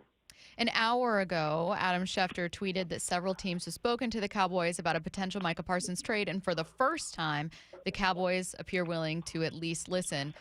And then you came in, Bob, and you retweeted it, and you said, look, while Parsons might be more available now, my thought remains the same, that the Seahawks wouldn't be overly interested. And while I can guess what your answer will be to this one, why do you think the Seahawks may not be overly interested in trading for Micah?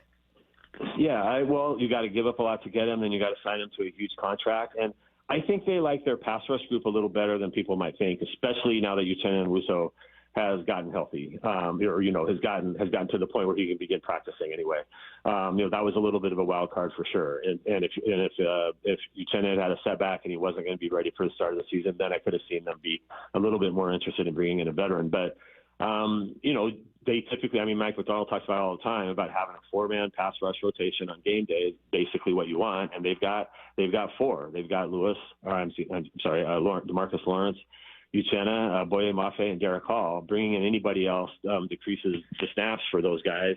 And while Micah Parsons may, obviously statistically is probably better, that would be better than any of those guys, still you have to give up a lot to get him. You have to pay him an awful lot of money to then keep him as well. And I just think I'm just not sure that they would think that's all worth trying to do right now. I think they feel John Schneider.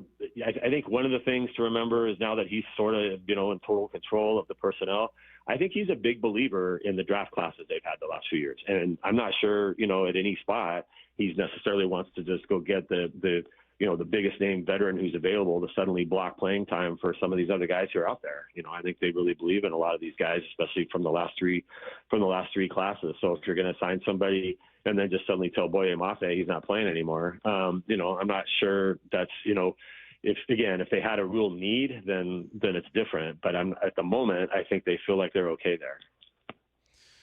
The tight end room is interesting to me. I think you got a few different tight ends. If you had to go out on a limb and say one of these guys is going to be the lead in receiving tight end, I think there's a favorite out there, but I'm wondering what name you throw out there. If you're just talking number of catches, I'd probably go with A.J. Barner still. I think he's going to be, kind of your starting tight end. He's on the field the most and all that. I think he's probably their most kind of versatile and accomplished tight end at the moment, with the ability to leave him out there on for more snaps because of his run and pass blocking is really good.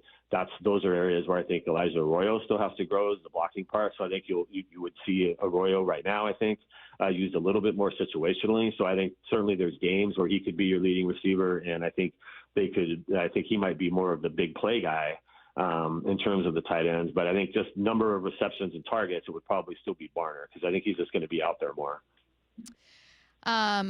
Bob, as we take a look to the rest of the roster, were there any areas where it was a little thin, maybe an area of concern? I know last year, for instance, heading into the season, we were like, do we feel great about their linebackers? They ended up moving on from both off-ball guys. But how do you feel about this? Maybe we'll go defense, just the defense overall. That's going to be a huge factor for them. Yeah, I mean, I think if you're talking the starting, 11, and then kind of positions where you rotate as well, corner and kind of the defensive line. I think they're better this year than they were last year at those spots. Obviously, it was eye-opening on cutdown day that they only had two defensive tackles on the roster. But again, John Schneider sort of explained that yesterday, that's a little bit of just trying to do some roster finagling there, and they felt like both the guys who had played a lot in the it kind of been playing that spot with Hankins out, Bohanna and Peely, they were going to be able to get them back and keep them around. And, I think their hope is that Hankins is going to be back by the end of, he's got to sit 4 games if he stays on NFI, but if he can be back after that, between Peely and Bohanna, you can kind of fill the spots the first month or so of the season, and then hopefully you get Hankins back and you're kind of more at full strength there. And maybe that's a spot where they look to see if guys become available. The inside linebacking depth for sure is an issue, and you did see them with Chaz Surratt. It'll be interesting to see, hopefully, if they maybe Mike Macdonald could talk about that today and see exactly how they intend to use him. If it's more of if maybe he adds to the edge rush stuff a little bit, or if they see him more as an off-ball guy. But they did, they got Patrick O'Connell back on the practice squad. And again, another spot where, maybe they feel better about the guys they have, having seen O'Connell and Drake Thomas all training camp than people from the outside might. But certainly that's a spot that, just because of the way, Ernest Jones didn't practice a lot early on. And then as he was coming back for the knee thing, and then Tyrese Knight obviously he's had the thing. So the last couple of weeks, but he appears to be back now. So, maybe they'll be fine there. But that's the one spot on defense you might point to is, if they were to make a move to add somebody, that'd be it. He is Bob Condotta of the Seattle Times, kind enough to join us on the Emerald Queen Casino Sportsbook Hotline. Thanks, Bob. Have a good one. Thanks, Bob. All right. Thanks a lot, you guys. Bye. Let's get to 4 Down territory. This is 4 Down territory, going inside the game with former Seahawks and Coug wide receiver Michael Bumpus. There's something you don't like, but you understand when it comes to team captains in the NFL. What is it? Gosh darn quarterbacks, man. You just assume they're going to be great leaders, that they should be captains of the football team, and they should most of the time. And they are most of the time. But sometimes there are situations where you got to make that man earn it. And I'm not hating on Justin. I'm just pointing out the obvious. He has not had success in this league yet. Not to the point to where I think he should be a captain. And now he is a captain for the Jets. He's never won or never thrown for more than 2,600 yards. He's never thrown 20 touchdowns. He hasn't won more than 7 games in a season, and he's never been top 10 when it comes to QBR. Now I'll contradict myself. Cam Ward deserves it, though.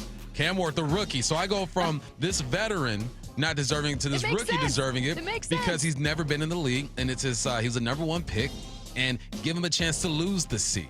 Like C.J. Stroud had the C on his chest the very first year. Caleb had it his very first year. Okay.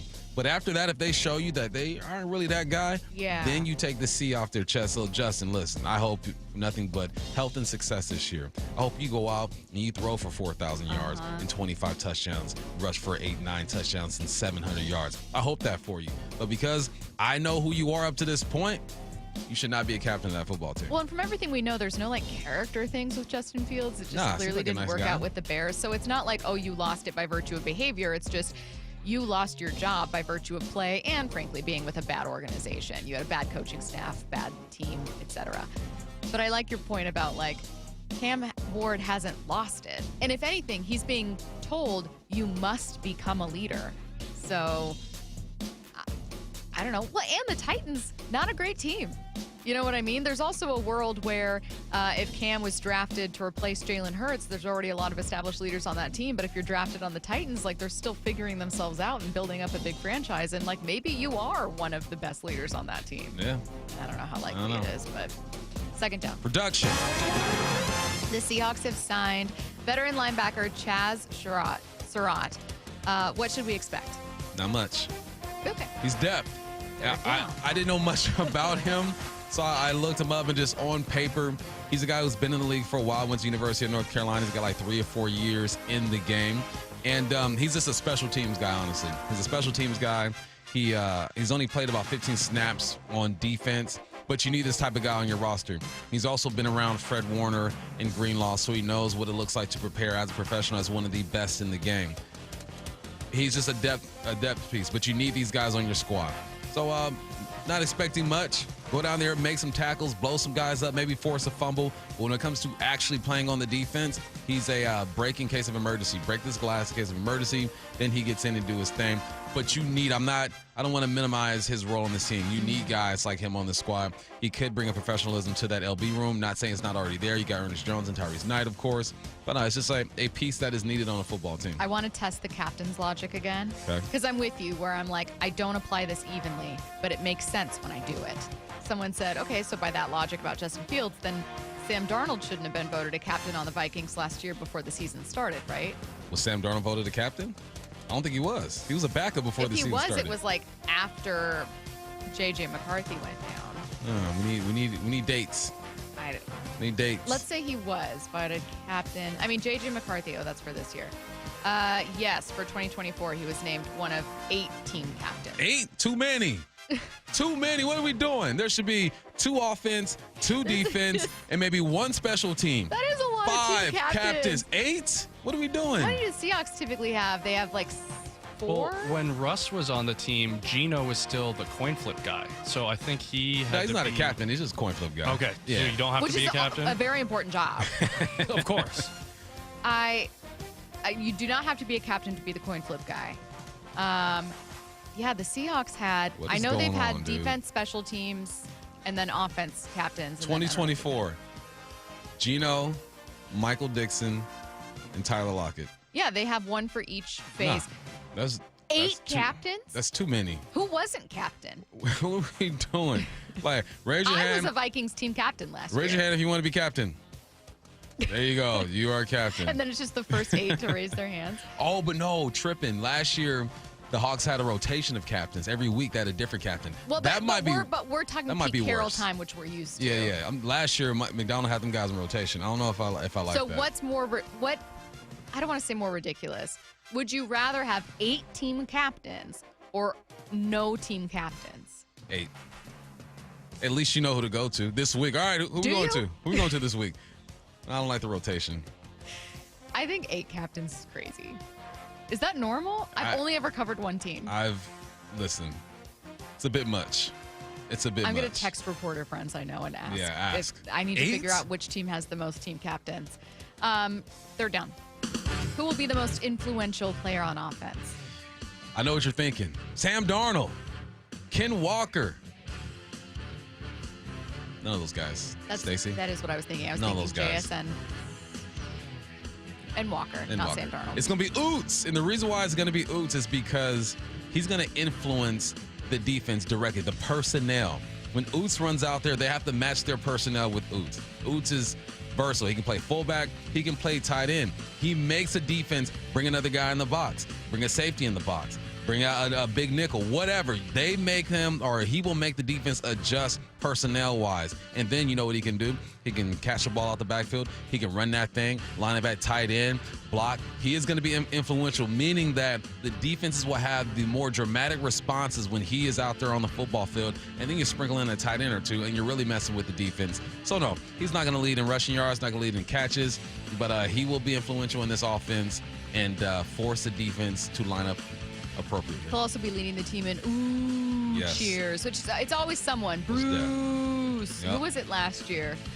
Did we Spoon maybe? No, no one really did Spoon. No. I just think it's interesting as a people. We love an boo cheer.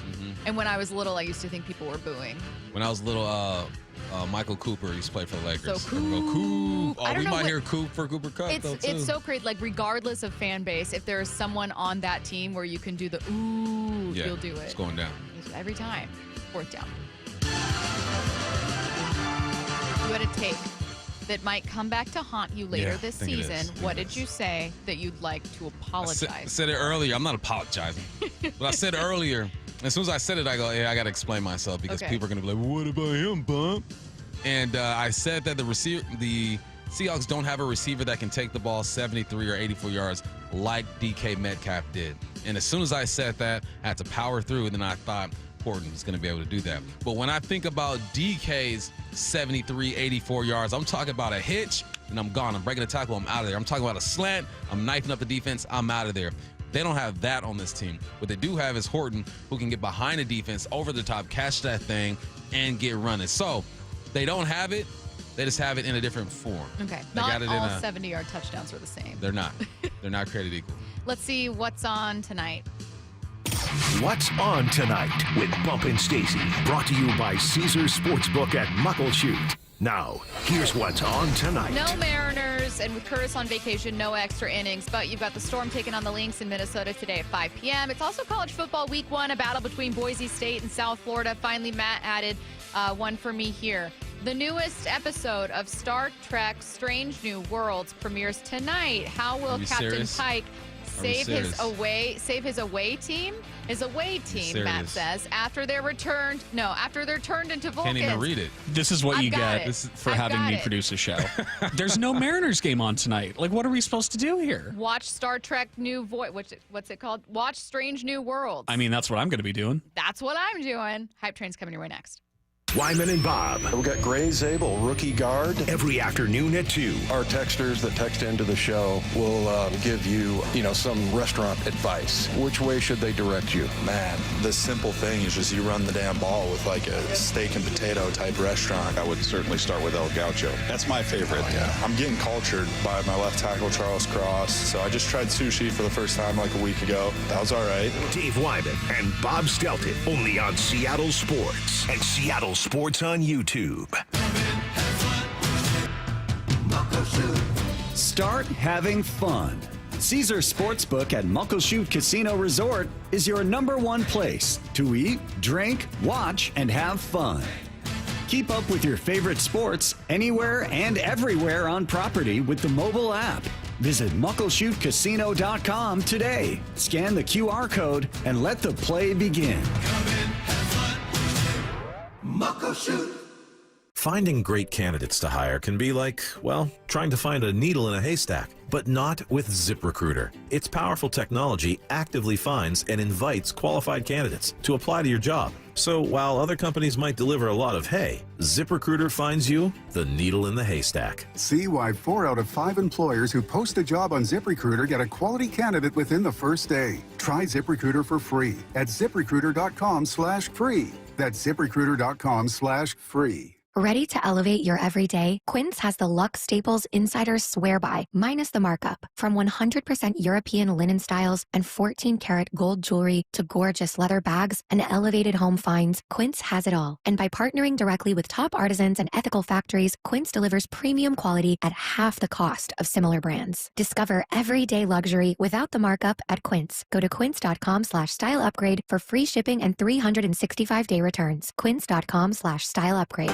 It's back to school time again, and parents are pretty stressed out. Can you blame us? The supply list, the sign-ups, the scheduling. At least haircuts are easy at Great Clips. It's true. With the Great Clips app, I checked him in before we left home, so we were in and out in no time. I got a great haircut, and Mom got to check something off the to-do list. She really loves that. Back to school can be a lot, but haircuts are easy at Great Clips. Download the app today. Great Clips. It's gonna be great. For Riverside Roofing, beyond the national accolades is a family company from right here in Marysville that's built upon important local values like trust. That's why Riverside Roofing is the roofing company you can trust. Find them at riversideroofingllc.com. Guys, did you know your testosterone affects everything in your system, including how you feel and perform every day? Right now, Revive Men's Health Seattle will check your testosterone for free. Knowing your T levels is the first step in understanding if you have low T. Your testosterone level impacts your energy, libido, sleep, weight, hair loss, mood, and even ED. Maintaining an appropriate T level can change your whole life. Most men start to see changes in their hormone levels in their 30s. Experience and results matter. So what are you waiting for? Get your T levels checked today by local, experienced, and trusted men's health experts. They've helped thousands of men since 2011. They're so confident they can help you, they even guarantee it. Call Revive today and schedule your free testosterone test, free exam, and free consultation. Call Revive Men's Health at 206-529-1111. That's 206-529-1111. Or visit ReviveMen'sHealth.com. When it comes to the security of your business, doubts can creep in about who you're trusting to protect it. At Bay Alarm, we got you. For nearly 80 years, we've been putting our customers' minds at ease with our advanced technology and personalized support. Feeling insecure about your current security service? Visit BayAlarm.com today. The home of the Mariners. Left off to center. It is on its way. Julio, 2-run home run. Hear every pitch on 710 and the Seattle Sports app. Dave Wyman joined by another Swedish cyberknife patient to offer a glowing endorsement of their prostate cancer treatment. Tim Hunter, a lifelong local radio host, underwent Swedish cyberknife treatment for prostate cancer less than a year ago. How did you hear about Swedish cyberknife? Well, it was this familiar-sounding voice on the radio telling me about it, and so I thought I'd investigate that. Everything I heard was what I wanted to hear, and so I reached out. What's it like to go through the cyberknife treatment? Well, you go in, you do a 5-day-in-a-row stint. You go to the Swedish hospital, and it's they say set aside 45 minutes for each treatment. It's really only about 35 minutes of that little robotic arm dancing around you. There's no pain involved. It's just a matter of listening to music in headphones and trying your best not to move. Looking back on your Swedish cyberknife experience, what stood out? It was too easy. It was just too easy. I went through it and I just went, that's it? Treat prostate cancer with Swedish cyberknife. Go to swedish.org/cyberknifeprostate. I have a handful of stories that really affected me personally in my career and how I handled employees. Lee Johnson, coming out of his office as a customer, asked me where the service department is. And I was like, yeah, go to the end of the hall, go up the stairs, go across the breezeway, open a door, go to the left. You want Chevy, go to the right. You want Mazda? Because I didn't even have enough time to say, hey, what kind of car do you have? Here comes Lee, and it's like, oh, man, come with me. Let me show you. And then having him come back and not dress me down is just almost like with that fatherly disappointment of like, hey, that's not how we take care of people. I mean, the right way is to walk her down to the stairs, walk her up the stairs, open the door for her, go over, across the way, open up that door, introduce her to somebody. So she's comfortable, she's made it to the right place, and that we value the business. What you did was you made it seem like she was an inconvenience to you. Customers are the purpose of our day. The LJ Way is the Lee Johnson Auto family. This hour is brought to you by Mazda of Everett. From the Quantum Fiber Studio, you're listening to Bumpin' Stacy. Weekdays 10 to 2. On Seattle Sports and 97.3 FM HD2. What I need to know coming your way in 15. Get your questions in 866-979-3776. Right now, let's head to the station for hype. First one in college football week 1. I mentioned that there's already a game on today, Boise State and South Florida, but we're talking about our Washington schools. UW and Wazoo will both start their seasons with a win on Saturday. We got Idaho coming up. Thomas Ford, his first year over there. He was a coach for Oregon State last year. Idaho put together, a couple of really good years, man, and they were tough. But Jimmy Rodgers and the gang, we're going to get it right. 70 new players for WSU. Ridiculous. I got to get familiar with this roster every single year. I was going to say, it's just every year now, with the way college football is now, it's going to be like, so let me learn 40 new guys. Right.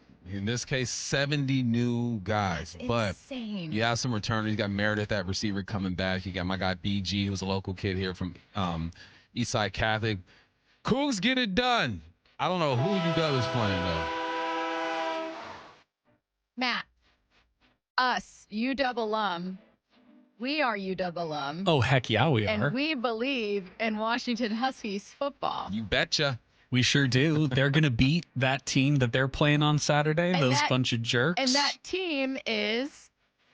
The football guys from From college. You got it. Yeah, the college. I believe in They're you. playing the college. They're taking on Colorado State.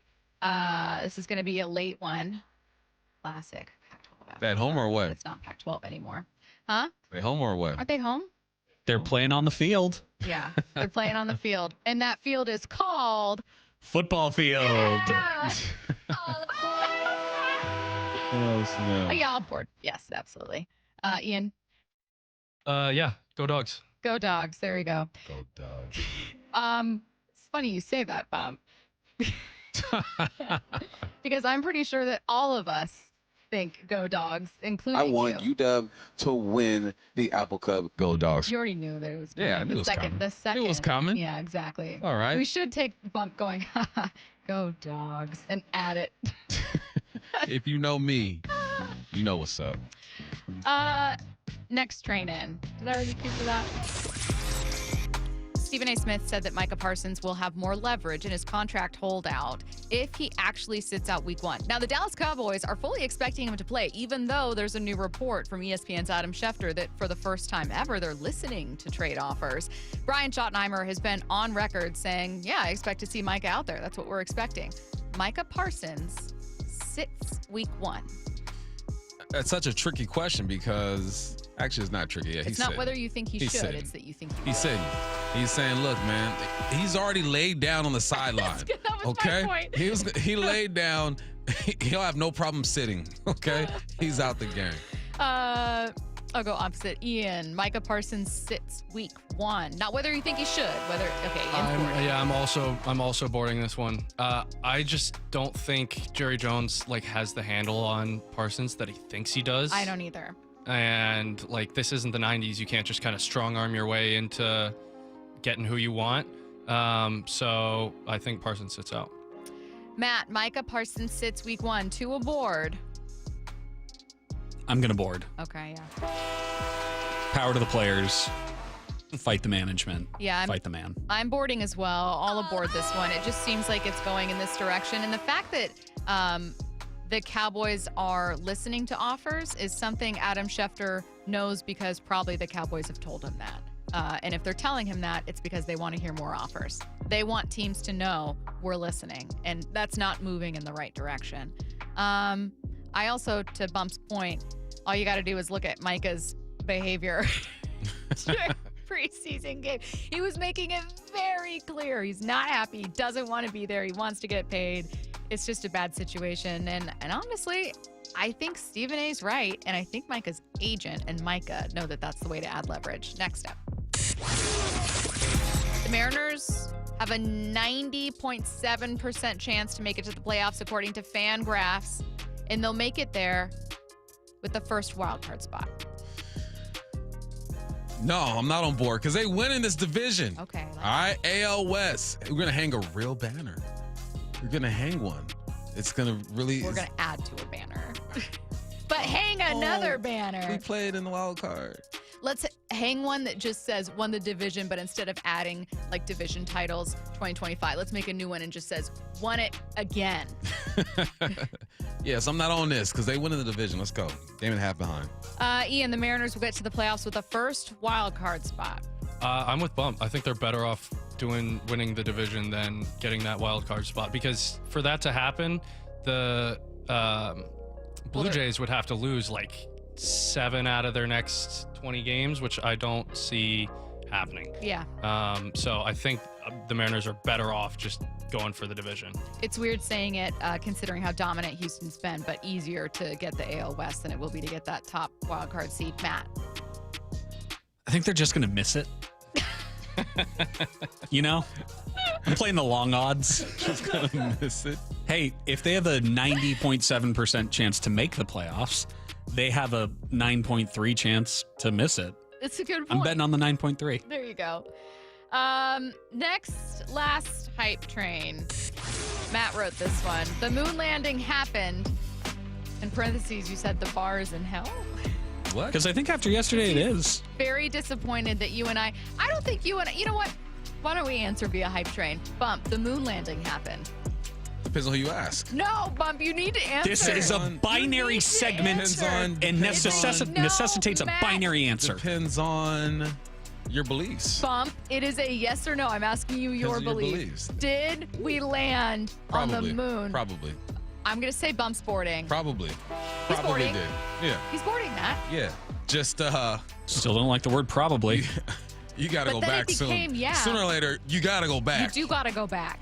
Can you imagine a video we would have now instead of that grainy, whack video from a studio that they give us, you know? Exactly. From a studio? I want to see what the moon looks like in 4K. Exactly. I don't want to see it from, when did we decide the moon landing was? In the 60s. When did we decide the moon landing was? When was the moon? The moon landing happened. In the 60s. Important for me to know. Heck? Bump did board. Bump boarded the train. Probably. We all saw it. No, Bump, you're on the train. Look, you were still doing this to roll your windows down. You're still making circles. I think for the good of my own survival in this booth, I'm also boarding the train. Smart man. You know why? Smart man. Matthew's so adamant about that because he believes in Star Wars and spaceships and all that stuff. So he's like, yeah, of course we went to the moon. Spaceships. Let me be so clear. A, I do sound like that, but I don't appreciate you calling me out for it on air. B, yes, I love Star Wars and Star Trek. I do not think Ewoks and Vulcans exist in reality, but I do believe that NASA sent people to the moon. Why haven't and I we feel been like back? that should be a commonly held belief. Okay, can I just say, Ian, so that you can hit the button, I am aboard this train. I do believe we landed on the moon. But, Matt, Bump is making points. Why haven't we gone back? I had it literally because of the resources. No, someone texted in on the I don't know if you saw it. It was at the very end of the show and it was like 30 seconds after the show was over. 206 is so mad. Get a grip. I watched the moon landing. It was 1969. My entire family watched it. 206. Laugh a little. Laugh a little. Had someone text in yesterday who said that their brother is like some kind of nerd. And their brother did have a scientific explanation for why landing on the moon is exceptionally difficult. But why haven't we? Take us back. Take us back. Sure, take us back. Take us back. I'm agreeing with that. What I need to know coming your way next. Cal swinging a well-hit ball deep to left field. The season of Cal continues. Upper deck, goodbye baseball, number 50. As Cal rewrites the history books and builds his case for MVP, this is where you hear it all. Just trying to stay focused on the main goal, and that's winning baseball games. The home of the Mariners, Seattle Sports on 710 and Seattle Sports on YouTube. 1-877 Cards for Kids. KARS Cards for Kids. 1-877 Cards for Kids. Donate your card today.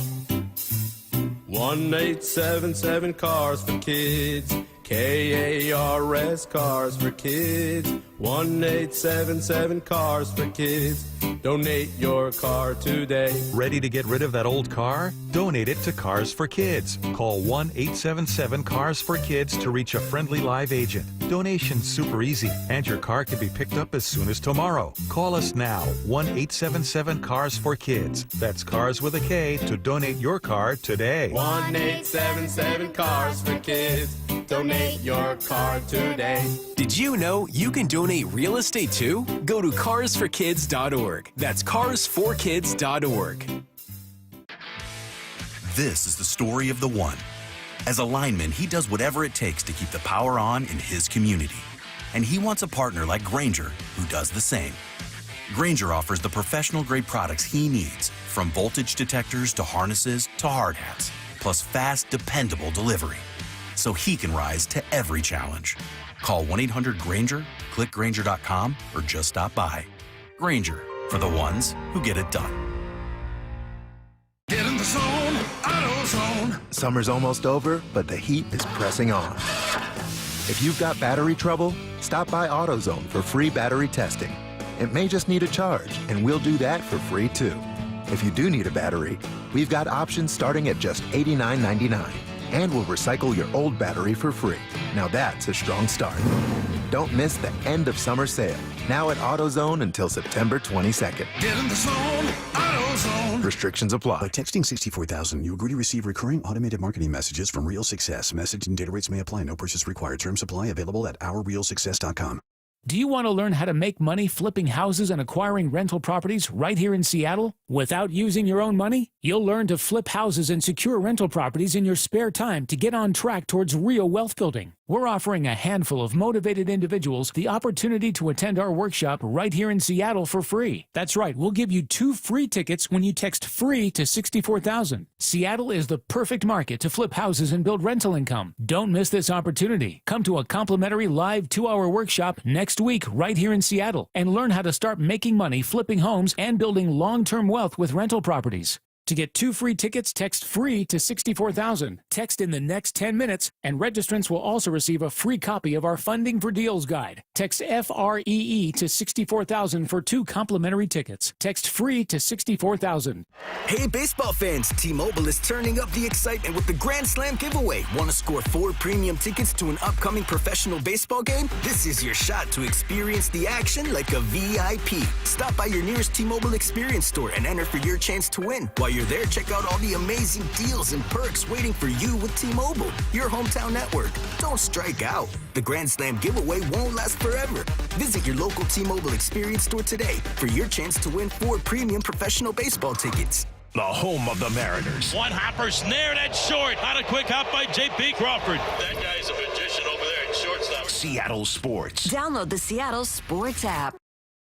Are you frustrated with those trendy weight loss shots and not getting the long-term results you really want? This is Dr. Ryan Coogan with Eastside Weight Loss, and whether you've hit a plateau, can't handle the side effects, or watch the pounds creep back after stopping, there's a better way. Our program has helped over 4,000 people lose up to 10 to 20% of their body weight in just 8 weeks without expensive injections or uncomfortable side effects. Our doctor-developed program costs up to half as much and works up to twice as fast. Ready for real lasting results? Visit eastsideweightlossclinic.com now to schedule your free consultation. Did he just say Eastside Weight Loss Clinic is half the cost and works twice as fast as weight loss injections? Well, if that's not reason enough, you don't risk the scary side effects or gaining the weight back as soon as you stop. Eastside Weight Loss Clinic is natural, and it works. Many clients lose 20 to 30 pounds in a month or two, and you can do our program remotely from anywhere you live. Schedule your free consultation at eastsideweightlossclinic.com. That's eastsideweightlossclinic.com. Dr. Ryan Coogan, D.C. Results may vary. Endless hours of research, seeking referrals, dozens of calls. Hiring the right attorney can be a challenging process during an already difficult time. J.P. Pendergast with Pendergast Law explains. In Washington State, Tom, there are thousands of attorneys to choose from. Referrals and online research can be helpful, but discovering the right attorney requires a conversation. It can be hard to identify integrity and authenticity without that interaction. So, what do you recommend? We encourage anyone looking for personal injury representation to call for a free consultation with our team before making a decision simply based on referrals or online research. Accident victims need an attorney that listens, demonstrates honesty, and is genuinely understanding of their unique circumstances. The care, attention, and preparation that our firm provides throughout the case mirrors the effort involved when taking on the insurance companies. Save time and avoid mistakes after an injury. Contact the caring and compassionate team at Pendergast Law. If you or a loved one has been injured in a car accident, call Pendergast Law. We can help. From the Quantum Fiber Studio. This is Bumpin' Stacy. Weekdays 10 to 2. On Seattle Sports and 97.3 FM HD2. Get your questions in for What I Need to Know, 866-979-3776. Bump, for this question, I need you to think of some defenses or defensive coordinators that you really like. What I Need to Know, says a listener. Besides the Seahawks, what other teams do you think have smart defensive schemes? I like the 3-4 scheme, because if you have a 3-4 scheme, that means that your outside backers are dynamic, right? They can walk down and turn that into an even front if you want to. It just allows you to do some things. So Spags is a guy that I respect, and I know. I'm trying to figure out, doesn't run a 3-4. He runs a 4-3, so no worries there. You're good. Denver's defense is pretty good as well. I forgot who the coordinator over there Brian is. Flores did a great job in Minnesota last year. Brian Flores. Denver runs a 3-4. So those are my teams. I like Chiefs, Denver, Minnesota. That's Flores. 866-979-3776. a lot of moon landing stuff, but we'll get back to just some other questions. I already know my answer to this one, but I'll let you go first. 206. What I need to know: should Luis Castillo be moved to a reliever or closer? They're just asking to the bullpen. I'm rolling my eyes right now. Okay, good. I'm rolling my eyes. Kindly, with kindness. With love, respectfully. I say this with grace. My eyes are rolled. With grace. With grace. I don't think that's the answer. Nah. I do think that it does feel like, unfortunately, he's heading just in that other direction of like there will, with every year, probably be continued regression. And that's just what it's going to be.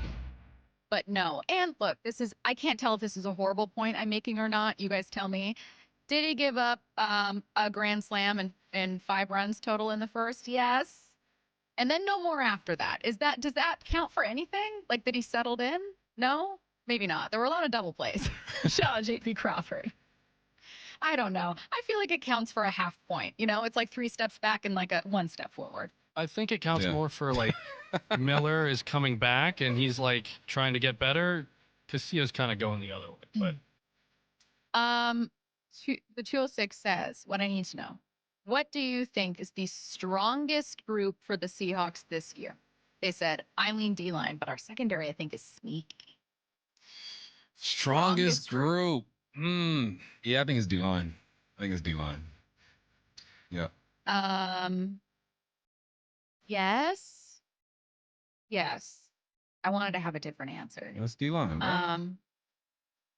Yeah. There's a lot of versatility with the secondary. They can do different things, which is really, really cool. And there's lots of underrated players. Like Julian Love, I think, is incredibly underrated league-wide. And I think it's because his 2 best years and his 2 best pass coverage grades, from Pro Football Focus at least, have been with Seattle. So he kind of struggled, like solid first year, then struggled a little bit with New York, then signed with Seattle. And like it's like his final year with the Giants, and then 2 with Seattle have been constantly upward. So I think it's just a lack of attention because of that. Yep. What's your guilty pleasure TV show? They said, I'm ashamed to say it's 90 Day Fiance. Such a good one. Oh, that's a good and one. 1,000 Pound Sisters. Are they 1,000 pounds together? Of course they are. What a dumb question, Stacy. I take it back. No one weighs 1,000 pounds. I'm sorry. I take it back. It just took me a split second, and I said it before my mouth stopped. It's all right. Yeah, we all do it. I just couldn't figure it out. Mine would be Love After Lockup. I like that. Like, these girls really think these dudes are going to come out and just be so faithful and stay out of trouble. I'm sure there are instances where, but the guys that they pick, I'm like, he went to the store for 2 hours? Yes. Nah, he with baby mama right now. My sister and her boyfriend do this thing that I think a lot of couples do, so some people listening might really identify, where they'll trade off. If she's watching like some dumb reality show, she'll usually like watch it on her iPad in front of her, and then her boyfriend they'll both be sitting on the couch and like he's playing video games. And then what he'll do is like after a while he'll start kind of looking over her shoulder and like watching it while he's playing. And then like just reluctantly be like, why'd she say that? Naturally. Or like, what's her deal? Why is she mad? Brings us in. That's the thing. You know what I mean? Maybe you walk by on your way to the kitchen and then you're just watching, and after a while you go, why'd they vote her off? You hate it, but you're just getting into it. Can someone get Bump's voice in AI saying Huskies are better than Cougs? I don't know. Sure, it's possible. We have the non-AI version of it already. Why would we need AI to do that? That's true. I want UW to win the Apple Cup. Go Dogs. See, it already sounds so natural. Why would I want AI to mess with that? I know what AI couldn't top that. What I need to know. This one's for Matt. What's the better show or series? Stargate, Babylon 5, or Star Trek? Or Bump? You can answer if you want. Bump's Babylon 5, man. We all know it. Babylon excluded you 5's my from that one, favorite I'm sorry. number, so, it makes sense. Yeah. I like Babylon 5, but Star Trek blows them all out of the water. I'm sorry. Clearly. That's just the correct answer. No, we were going to. Yeah, it's Star Trek, but We were gonna Babylon has say that. lots of Babylons. What's the best thing to eat or snack on when you're watching sports? Go sports. Snack on, so not like real food, is snacks. If you get a day off where the Mariners have a bye and you get to sit and watch Red Zone all day, what are you eating? Eating pizza. Easy. Pizza and beer. I am putting on so many calories. I think the answer has to be a hot food. It's buffalo chicken It's dip. wings. Is the answer. Or it's so chips and dip. Yeah, Buffalo chicken dip. Chicken dip, yeah. I think there's also a difference between, for Super Bowl, it's a spread. There are a lot of things that you're choosing, and wings, pizza, all of it is part of it. But you gotta, if you have a good dip. I still think it's hot food. I said it before, my buddy Ross, 7-layer dip. I'll never forget that. Never forget it. Let's see. No one ever mentions how the Cougs have never won 3 or more Apple Cups in a row. Okay, I got 3 total, though. So? I think you'll be saying that. For the rest of my life. You'll wake up from the dead. Out of your casket. Yeah. To announce that you won 3 Apple Cups. I got 3. Whenever I go to all these golf tournaments, a bunch of Cougs, boom, boom, boom. I just hope that. Cal swinging a well-hit ball deep to left field. The season of Cal continues. Upper deck, goodbye baseball, number 50. As Cal rewrites the history books and builds his case for MVP, this is where you hear it all. Just trying to stay focused on the main goal, and that's winning baseball games. The home of the Mariners, Seattle Sports on 710 and Seattle Sports on YouTube. Matt Coker here from West Coast Men's Health. Guys, Viagra is not the answer for your problem. I know you think it is, but Viagra has horrible side effects, and for most men, the longer you're on it, the less it works. Viagra is not a curative medication. It's not fixing your problem. It's a Band-Aid for a shark bite. Acoustic wave therapy is the newest technology that can correct your problem, not just treat it. We can do something that no pill can do. We can restore your blood flow naturally. Get off Viagra today. Change your life like the thousands of men who already have, regardless of your age or your medical history. If you're tired of dealing with Peyronie's disease or erectile dysfunction, then call West Coast Men's Health today. With clinics in Redmond and Tacoma, call 206-519-6541. That's 206-519-6541. 206-519-6541. Online at westcoastmenshealth.com. Goodbye baseball. Home runs in 3 consecutive games. Cal Raleigh, the big dumper. The Mariners postseason push is on, and there's a whole new way to be part of the action. Introducing the Homestretch Flex Plan, a $500 membership that gives you the freedom to choose your games and seats for the rest of the season, all while saving 5% on tickets and no fees. Strike 3 call. Triple digits to end it and complete the sweep. You can use your credit however you want. Go big with club seats for a couple high-stakes showdowns, or stretch it out until the final series against the Dodgers. And the best part, Homestretch Flex members get priority access to our postseason pre-sale. That means you're first in line when October comes calling. The team is locked in. J.P. Crawford! Game winner, walk-off fashion in the 9th inning. And now it's time to bring the energy down the stretch. Come on board today at mariners.com/homestretch. Mariners baseball. Try dance up. When you bundle renters and auto with Progressive, you can save while protecting your most valuable possessions, like your priceless vinyl collection. Sure, you sleep on a futon because the money most people would have spent on a bed you spent on more records. But forget the fact that you can stream just about any song ever created for a few dollars a month. No, you need to listen to music in the most difficult way possible. So go ahead and get Progressive so you can save while protecting the things that matter to you. Progressive Casualty Insurance Company and affiliates and other insurers. Not available in all states or situations. If you love to travel, Capital One has a rewards credit card that's perfect for you. With the Capital One Venture X card, you earn unlimited double miles on everything you buy. Plus, you get premium benefits at a collection of luxury hotels when you book on Capital One Travel. And with Venture X, you get access to over 1,000 airport lounges worldwide. Open up a world of travel possibilities with the Capital One Venture X card. What's in your wallet?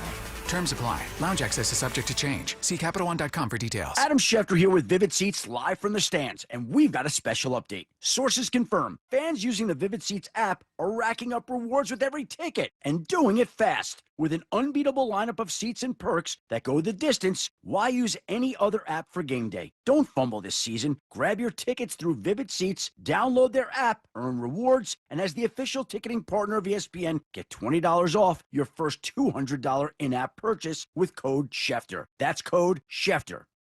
Coach Saban here, and let me tell you, every second matters. Preparation is everything, and that's why I trust Kidde Smoke Alarms. And as North America's #1 home fire safety brand, they're built to respond over 25% faster to smoke detection. Kidde helps protect what matters the most. Find it at the Home Depot. How doers get more done. #1 claim based on total household installations as of December 2023. 29% faster average smoke detection based on internal testing of smoldering wood fires for Kidde 9th edition versus leading competitor 8th edition products. Oh no. Ah, that's the sound of someone who's misplaced my debit card. Their debit card. Where'd I leave that thing? Not at the gas pump, or the checkout counter, or the roof of your car. Now, if he has the Chase mobile app, he can use Card Lock. Wait, I could just lock my card. Yep, just a few tippy taps on his phone, and that sound? That's peace of mind from Chase. Chase mobile app is available for select mobile devices. Message and data rates may apply. J.P. Morgan Chase Bank N.A. member FDIC. Good morning, Doctor. Doctor? Hi, Doctor. Doctor? Dr. Jackson's practice is growing. What do you mean we're still short-staffed? He needs a good patient doctor. How do we not have enough doctors to doctor all these patients? And he doesn't have the patience to sift through hundreds of resumes. I need Indeed. Indeed you do. When you sponsor a job on Indeed, it's easier for talented candidates to find it, which makes it easier for you to hire them. Visit Indeed.com/credit